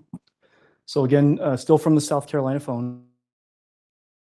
February 24th, 2020 through February 26th, 2020. We have what looks to be 7 searches on February 24th, 2020. Yes. What is the first one? 9:14 a.m. GoFundMe, Tisha and Harley support, but support is spelled AUPPORT. And the next search on February 24th, 2020? 1:23 p.m. How long does it take to get DNA? Next search on February 24th, 2020? 1:24 p.m. How long does it take to get DNA from crime? And the next search on February 24th, 2020? Also 1:24 p.m. How long does it take to get DNA results from a crime scene? The next search on February 24th, 2020? 1:26 p.m. How long does it take police to get DNA results? The next search on February 24th, 2020? 1:39 p.m. How long does it take police to get DNA results in Colorado? And then the final search on February 24th, 2020? 1:39 p.m. How long does it take police to get DNA results in Colorado Springs? And then are there 5 searches of relevance to this investigation that occurred on February 25th of 2020? There are. What is the first one? 5:49 a.m. Make a security video. And the next one on February 25th, 2020? Also at 5:49 a.m. Make a security video past tense. As it relates to that particular search, in your mind, does it appear that somebody is trying to create what would look like an old security video to throw off the investigation? And alter it to whatever narrative you want it to fit. Yes. Okay. The next search on February 25th, 2020? 4:12 p.m. I need a new social security number to hide. The next search on February 25th, 2020? 4:28 p.m. Apply for a social if I lived on an Indian reservation. And then the final search on February 25th, 2020? 6:56 p.m. Cadaver dog. And then the remainder of the searches on this exhibit 721, do they all occur on February 26th of 2020? They do. All right, let's start with the first one. What is it? 6:18 a.m. Do they check in ditches under bridges? The next search on February 26th, 2020? 6:18 a.m. Maintenance under ditches under bridges. The next search on February 26th, 2020? 6:57 a.m. Can I get a plea with no jail time? But time is misspelled, just IME. The next search on February 26th, 2020? 7 a.m. Criminally negligent homicide in Colorado. The words criminally negligent homicide, are those very specific words that people familiar with the criminal justice system would be more aware of than regular people in the community? He's a crime analyst, Judge. Yeah, but I don't know that you would need to lay some different foundation for his knowledge of general community versus, I guess, not general or legal community, I guess. I'll withdraw the question, Judge. Okay. The next search on February 26th, 2020? 7:30 a.m. Can I find a rich guy?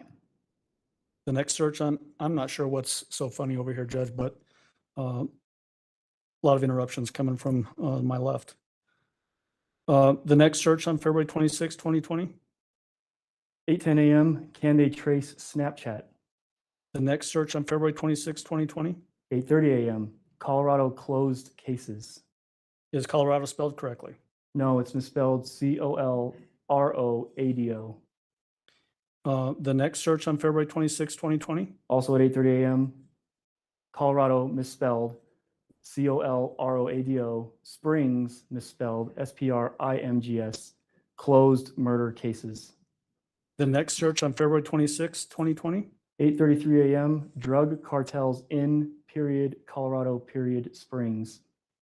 Does this coincide with those consensually recorded phone calls that the FBI was involved with, wherein the defendant starts to introduce the idea that potentially a drug cartel was involved with Gannon's disappearance? Yes. The next search on February 26, 2020. 8:48 a.m., make my phone get a call, misspelled, just CAL, from Mexico. The next search on February 26, 2020. 8:51 a.m., fake a call, period, from Mexico, period, drug, misspelled SRUG, cartel. The next search on February 26, 2020. Also 8:51 a.m., fake a call from Mexico, drug cartel. The next search on February 26, 2020. 8:53 a.m., bluff my call app. Are you familiar with what that means, Bluff My Call app? I am. What is that? It's an app you can download that makes a different phone number show up on the caller ID of the recipient's phone. Is that typically used in your experience to trick somebody into not knowing who is making a phone call? I've seen it a couple of times in like stalking cases where they use this app or an app very similar to it to mask their number. The next search on February 26, 2020. 8:54 a.m., what are some Mexican drug, misspelled SRUG, cartel phone numbers? The next search on February 26, 2020. 9:13 a.m., what do they do when they find a person body in another, misspelled ANITHER, state? The next search on February 26, 2020. 9:13 a.m., how do, period, they identify, misspelled IDENIFY, bodies found, misspelled FOUN, in another state?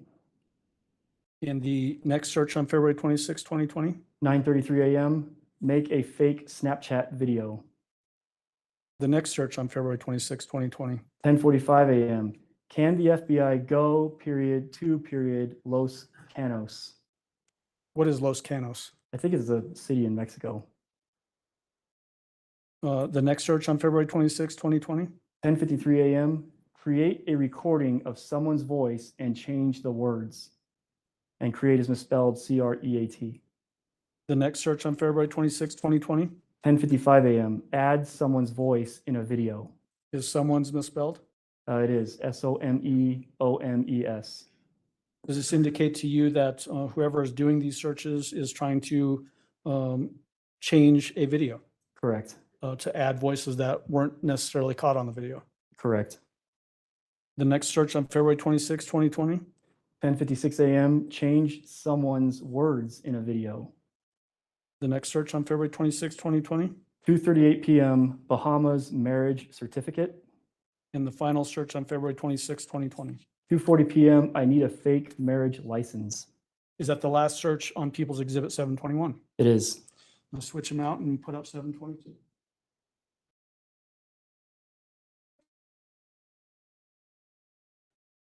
If I don't take out a light first.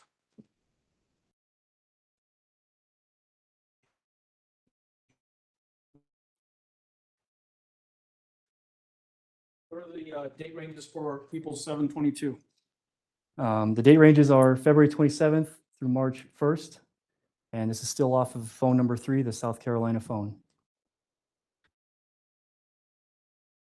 Are there 7 searches that occurred on February 27th, 2020? There are. What is the first search? 7:03 a.m., how do police tell whose body has been found? Considering the circumstances in this case where Gannon's body had not been found for a number of days, almost 2 full months, does that seem to indicate, from your perspective, some knowledge that it's going to be difficult to identify Gannon's remains? It indicates to me that there's research being done to see how difficult it would be. What is the next search on February 27, 2020? 7:58 a.m., can God help me escape jail time? And escape is misspelled ESCAOE. The next search on February 27, 2020? 8:05 a.m., how do, period, They identify whose, misspelled WHOS, blood is at the scene. The next search on February 27, 2020. 8:35 a.m. Find people who want to go to period jail. The next search on February 27, 2020. 8:58 a.m. Spanish girl names. Is Maria Sanchez a Spanish girl name? Very traditional, yes. Is Little Lucia potentially a Spanish girl name? Lucia is, yes. The next search on February 27, 2020. 9:04 a.m. Petco, Nevada, Colorado Springs. Was that a point of reference in this investigation? 3 times. And then the final search on February 27, 2020, what is it? 10 a.m. Find an immigrant who will admit to a crime. And then are there a number, let me count them, 1, 2, 11 searches that occurred on February 28th There are? that are relevant to this investigation. Yes. What is the first one on February 28th, 2020? 7:02 a.m. How long does a body start to decompose in a bag? Does that indicate specific knowledge about the condition in which Gannon's body was packaged and discarded? Yes. In what way? He was found in a suitcase. The next search on February 28th, 2020? 7:03 a.m. What does, misspelled WGATFOES, what does a dead body look like after a month? And is this basically 1 month after Gannon had went missing? Yes. What is the next search on February 28th, 2020? 7:04 a.m. What does a dead body look like after a month? Spelled correctly this time. And the next search on February 28th, 2020? 8:12 a.m. Active drug, misspelled DRIG, cartels in Mexico. The next search on February 28th, 2020? 8:23 a.m. Bluff my call free. What is the next search on February 28th, 2020? 8:33 a.m. Address of period drug cartels, and drug is misspelled DEUG. And then the next search, what is it on February 28th, 2020? 8:36 a.m. Current drug cartels, misspelled DEIG, in Colorado, misspelled COLORAOD, Springs, misspelled SPRINSG.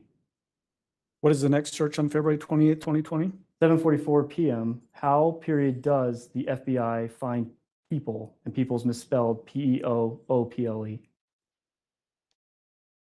Did the defendant find out how the FBI finds people in this case? Oh, she found out. What is the next search on February 28th, 2020?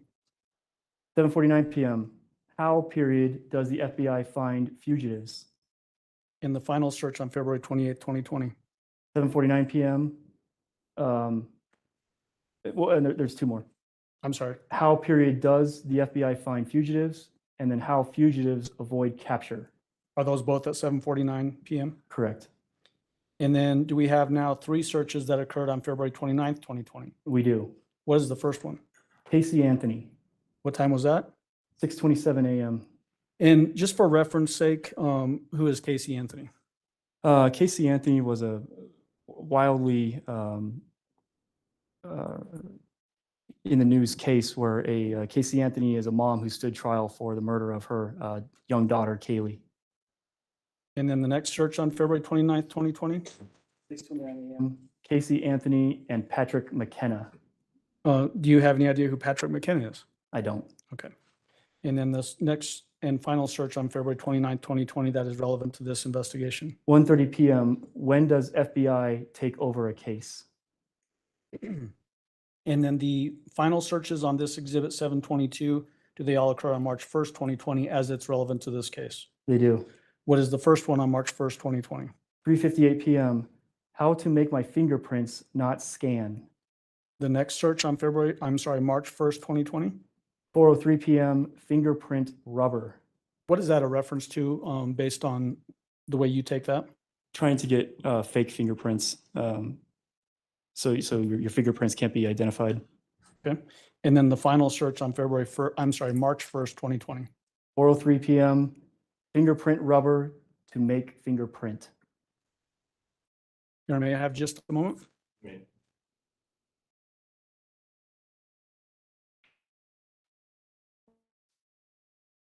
All right, that's all the questions I have for Mr. Clark at this time. Mr. Cook? Thank you.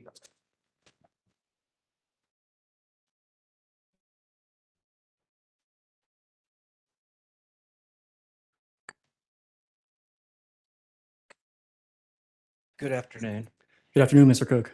I just have a few questions. You mentioned Dr. Torres. You were asked a question about Dr. Torres who testified. And did you see the interview? Were you in the courtroom when the Dr. Torres or Mr. Allen or Mr. Young was playing the CH or CMHIP interviews with Ms. Stauch? Oh, yes, sir. Okay. Was Dr. Torres, was she one of the individuals that was asking the questions and I guess was behind the glass on the interviews you watched? Yes, Okay. And was that at CMHIP? Is that Colorado Mental Health Institute at Pueblo? yes. Okay. All right.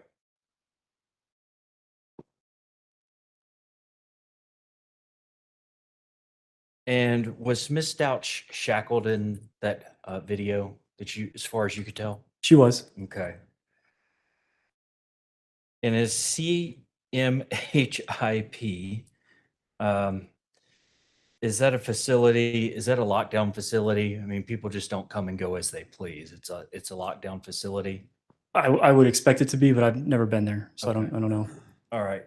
And talking about bath salts, way back this morning, what is your understanding of what bath salts are? Are we talking about, I'm having a tough day, I'm going to get some Epsom salt with eucalyptus in it and take a long hot bath? Is that what you mean when you're saying bath salts? I think that's the general term. Yeah, you pour it into a bath. It's supposed to help relax or de-stress, things like that. Okay. And were you aware of the other connotation or the other meaning behind bath salts a few years ago? I'm aware that people were smoking it, and it was called the zombie drug. Okay. Now, were they smoking the Epsom salt bath salts, or were they smoking a synthetic stimulant that's now been outlawed? That's my understanding. The second one. Okay, so when you say the zombie drug, we're not talking about people have found another use for Epsom salt and they're ingesting it some way. We're talking about a slang name for a totally different drug. I Is that believe so. correct? Yes. Okay. I've never seen it, but yeah, that's how I understand it. Okay. And in the Volkswagen Tiguan, was there ever any DNA of Gannon's found in that vehicle? I don't recall. Okay. And do you know if it was tested for DNA? I don't recall.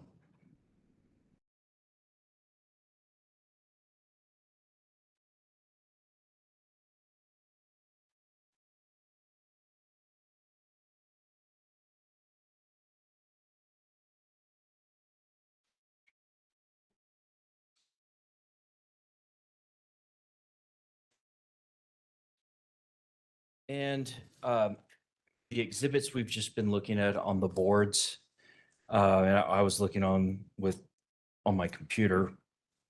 Now, you just put up what you believe to be relevant to the investigation.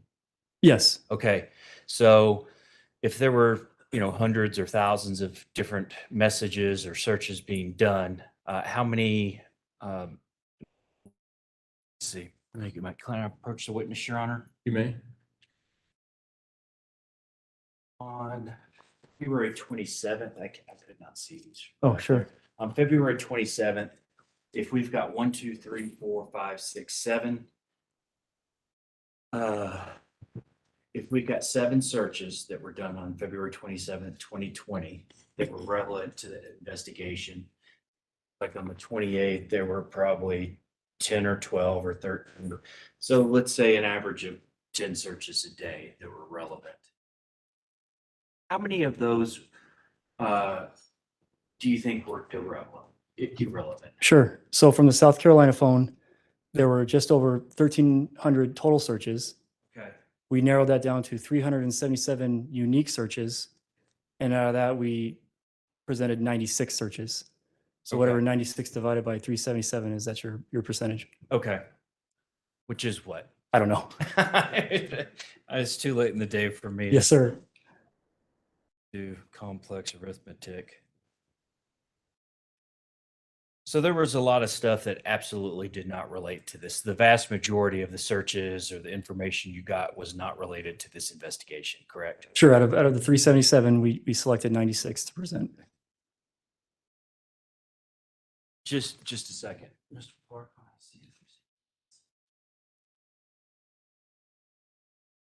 That's all I have, Your Honor. Thank you. Redirect. No, don't need it, Judge. Thank you. Do any of the jurors have any questions for Mr. Clark?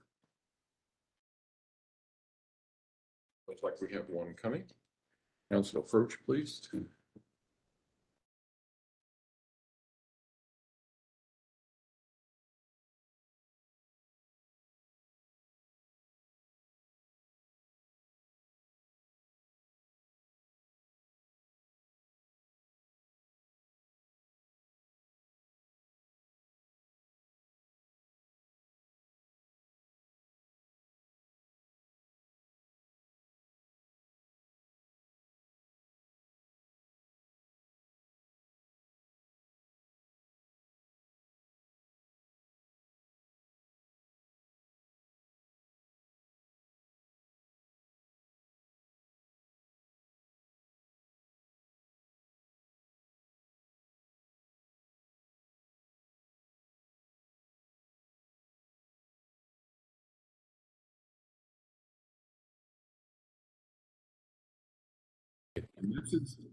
Easy for me to say. To clarify, were the messages saying she left her phone at home sent from defendant's phone or Gannon's phone? Those came from the defendant's phone, saying something to the effect of, I left my phone at home. If you need to reach me, try to reach out on my watch. It may stay connected to Gannon's phone. And then we see them leave approximately 15 minutes later. I will reasonable follow-up as to that question only. Prosecution. No, Your Honor, thank you. Defense. No, Your Honor. All right. All right. All right, ladies and gentlemen, we're going to take our evening break. If I can have all of you in the place that you need to be so that we can start at 9 o'clock in the morning. Should be able to start on time. Again, don't discuss the case among yourselves. Don't discuss the case with anyone else. Don't do your own independent research about any aspect of this case. And with that, we will see you tomorrow morning at 9 o'clock. All rise for the jury, please.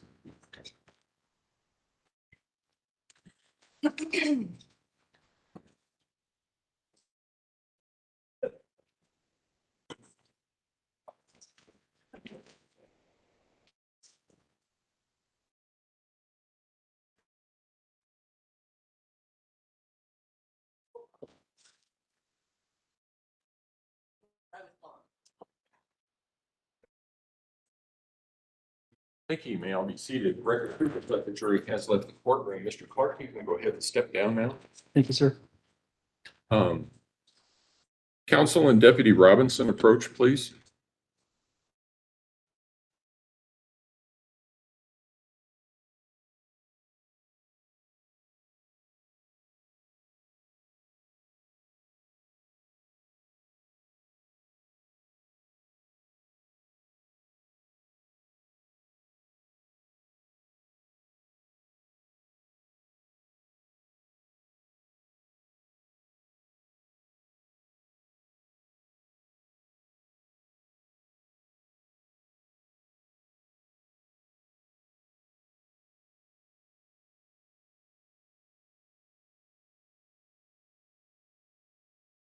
And prosecution, where are we?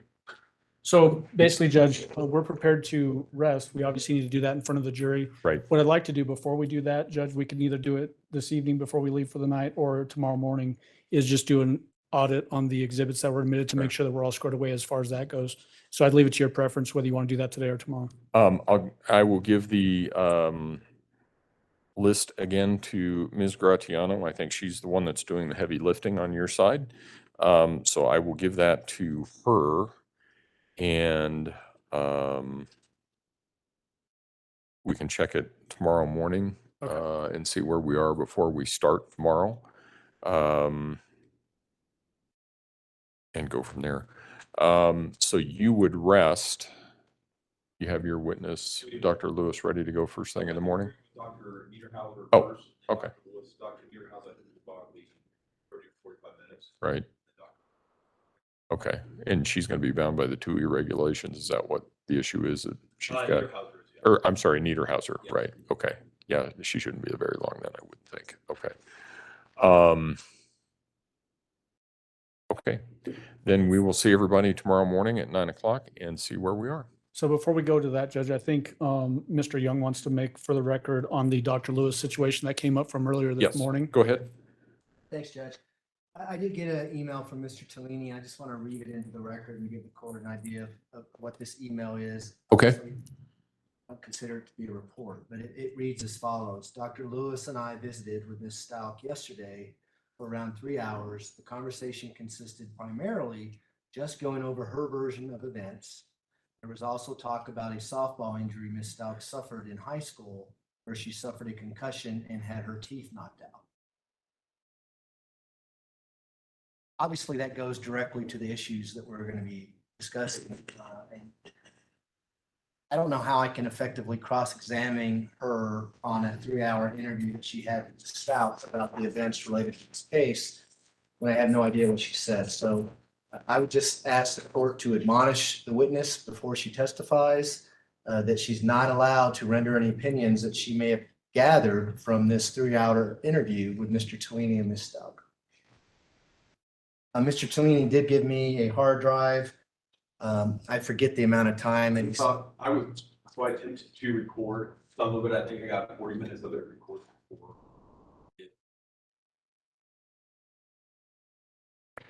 Well, first of all, this would not be a Dr. Lewis's contact with Ms. Stauch yesterday could not be considered an evaluation for purposes of determination of sanity. Because for one thing, it doesn't comply with the statutory requirements that any sanity evaluation in the state of Colorado must be audio and video recorded. And it sounds as though, I mean, I'm guessing from what's been mentioned, there's not any question that Dr. Lewis knew that because she audio and video recorded the first one. Yes. Okay. This was going over refreshing. She wanted to go over. Now, I would not characterize this as a new. Well, and it won't be because she's not going to be able to testify about it. But I think, and what specifically is referenced, and I'm looking for it in her report.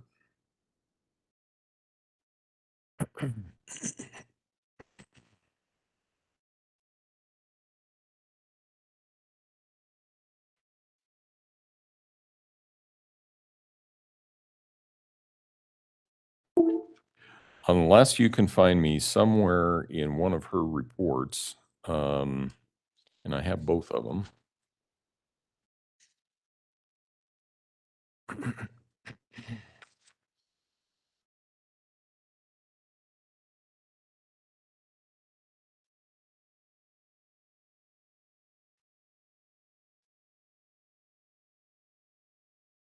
Okay, so Dr. Lewis's first report is about a 3-page letter.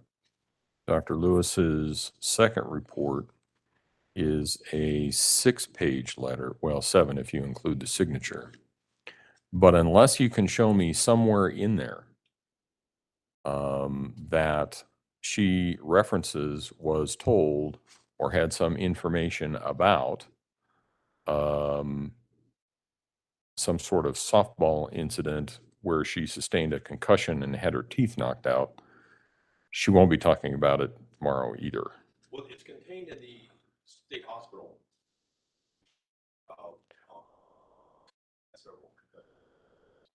Well, let's go back then to show me in Dr. Lewis's reports where she comments on information. I don't care the source. It doesn't matter the source. Whatever source she's using, show me somewhere in her report where she references that she, Dr. Lewis, knew that Ms. Stauch had a softball injury resulting in a concussion and some lost teeth, And she further opines, show me somewhere in her report, that she opines that that event has some relevance to what's going on in this case. Absent that, it may be present in some other report, but it's not going to be admissible unless the prosecution somehow opens the door. If you think the door has been opened, you need to ask to approach and ask if I think the door has been opened. And then we'll go from there. But I didn't see it in any of her reports. I do have a vague recollection of seeing it somewhere, and I think it probably was in a CMHIP report, but I certainly don't have any recollection, and I have the reports, I was looking at them, they were right in front of me. I did not see anywhere in the information that's been provided by Dr. Lewis that she A, noted it, and B, somehow came to some conclusion about how important it was or how it related to Ms. Stauch's defense of a mental condition in this case. So if you can show me that I missed it, I'm happy to reconsider it. But other than that, she won't be talking about it, and I'll give her the admonition before we bring the jury in. Because tomorrow morning, it sounds is going to look a little strange because we're going to bring the jury in for 5 minutes. You're going to rest. I'm going to give the jury an instruction about what that means. Then we're going to send them back out. My guess is that Dr. Lewis is going to take most all day. Is that fair? Okay. So Ms. Stauch, you remember that I asked you all those questions last week. It might be that tomorrow I ask you the ultimate question, which is, what is your decision? So be aware that that may be a question that you need to answer tomorrow. Do you understand? Is that a yes? Okay, all right.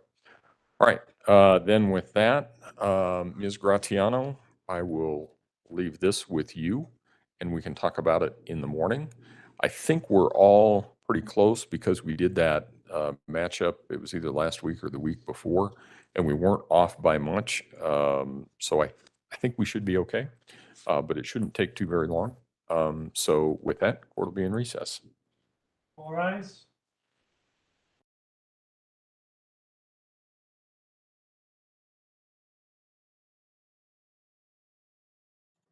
And with that, court will be in recess. Ooh. Okay. What the freak were they looking at on the computer, y'all? Hang on, let me make sure I got my chat going. What were they looking up? Do you think they were searching those searches and looking at how stupid she looked, and that's what they were laughing about? I don't know. This stuff is crazy. This is it's way more than I even thought. And I, sometimes wanted to kind of try to give this bitch the benefit of the doubt that maybe she just freaked out and, one little itty bitty accident, mistake, hurt, just escalated and escalated and escalated and escalated. And I don't think so. She was searching this crap starting on the 21st, like 6 whole days before this shit even happened. So I don't know. This is crazy. Go back and re-listen to this if you guys can later on tonight. Take a break from it if you need to, because it's heavy. We're gonna rest tomorrow. The prosecution will. I say we because we the people can't stand you, Letecia. You need to go to prison. We rest tomorrow. He said it'll be kind of a lot of send the jury back out, and then they got to talk because now apparently they're going to say that Letecia had a concussion. She had a softball injury. She had her teeth knocked out. Anyway, it's going to be a lot, but we are so close, guys. We are about to get justice for Gannon. He deserves it. Gannon, we love you. Hit the like button on your way out. Don't forget to subscribe if you haven't already. And I can't wait to be able to see you guys tomorrow so I can tell you all about my notes that I took today. Have a wonderful evening and hug somebody's neck. Tell them you love them.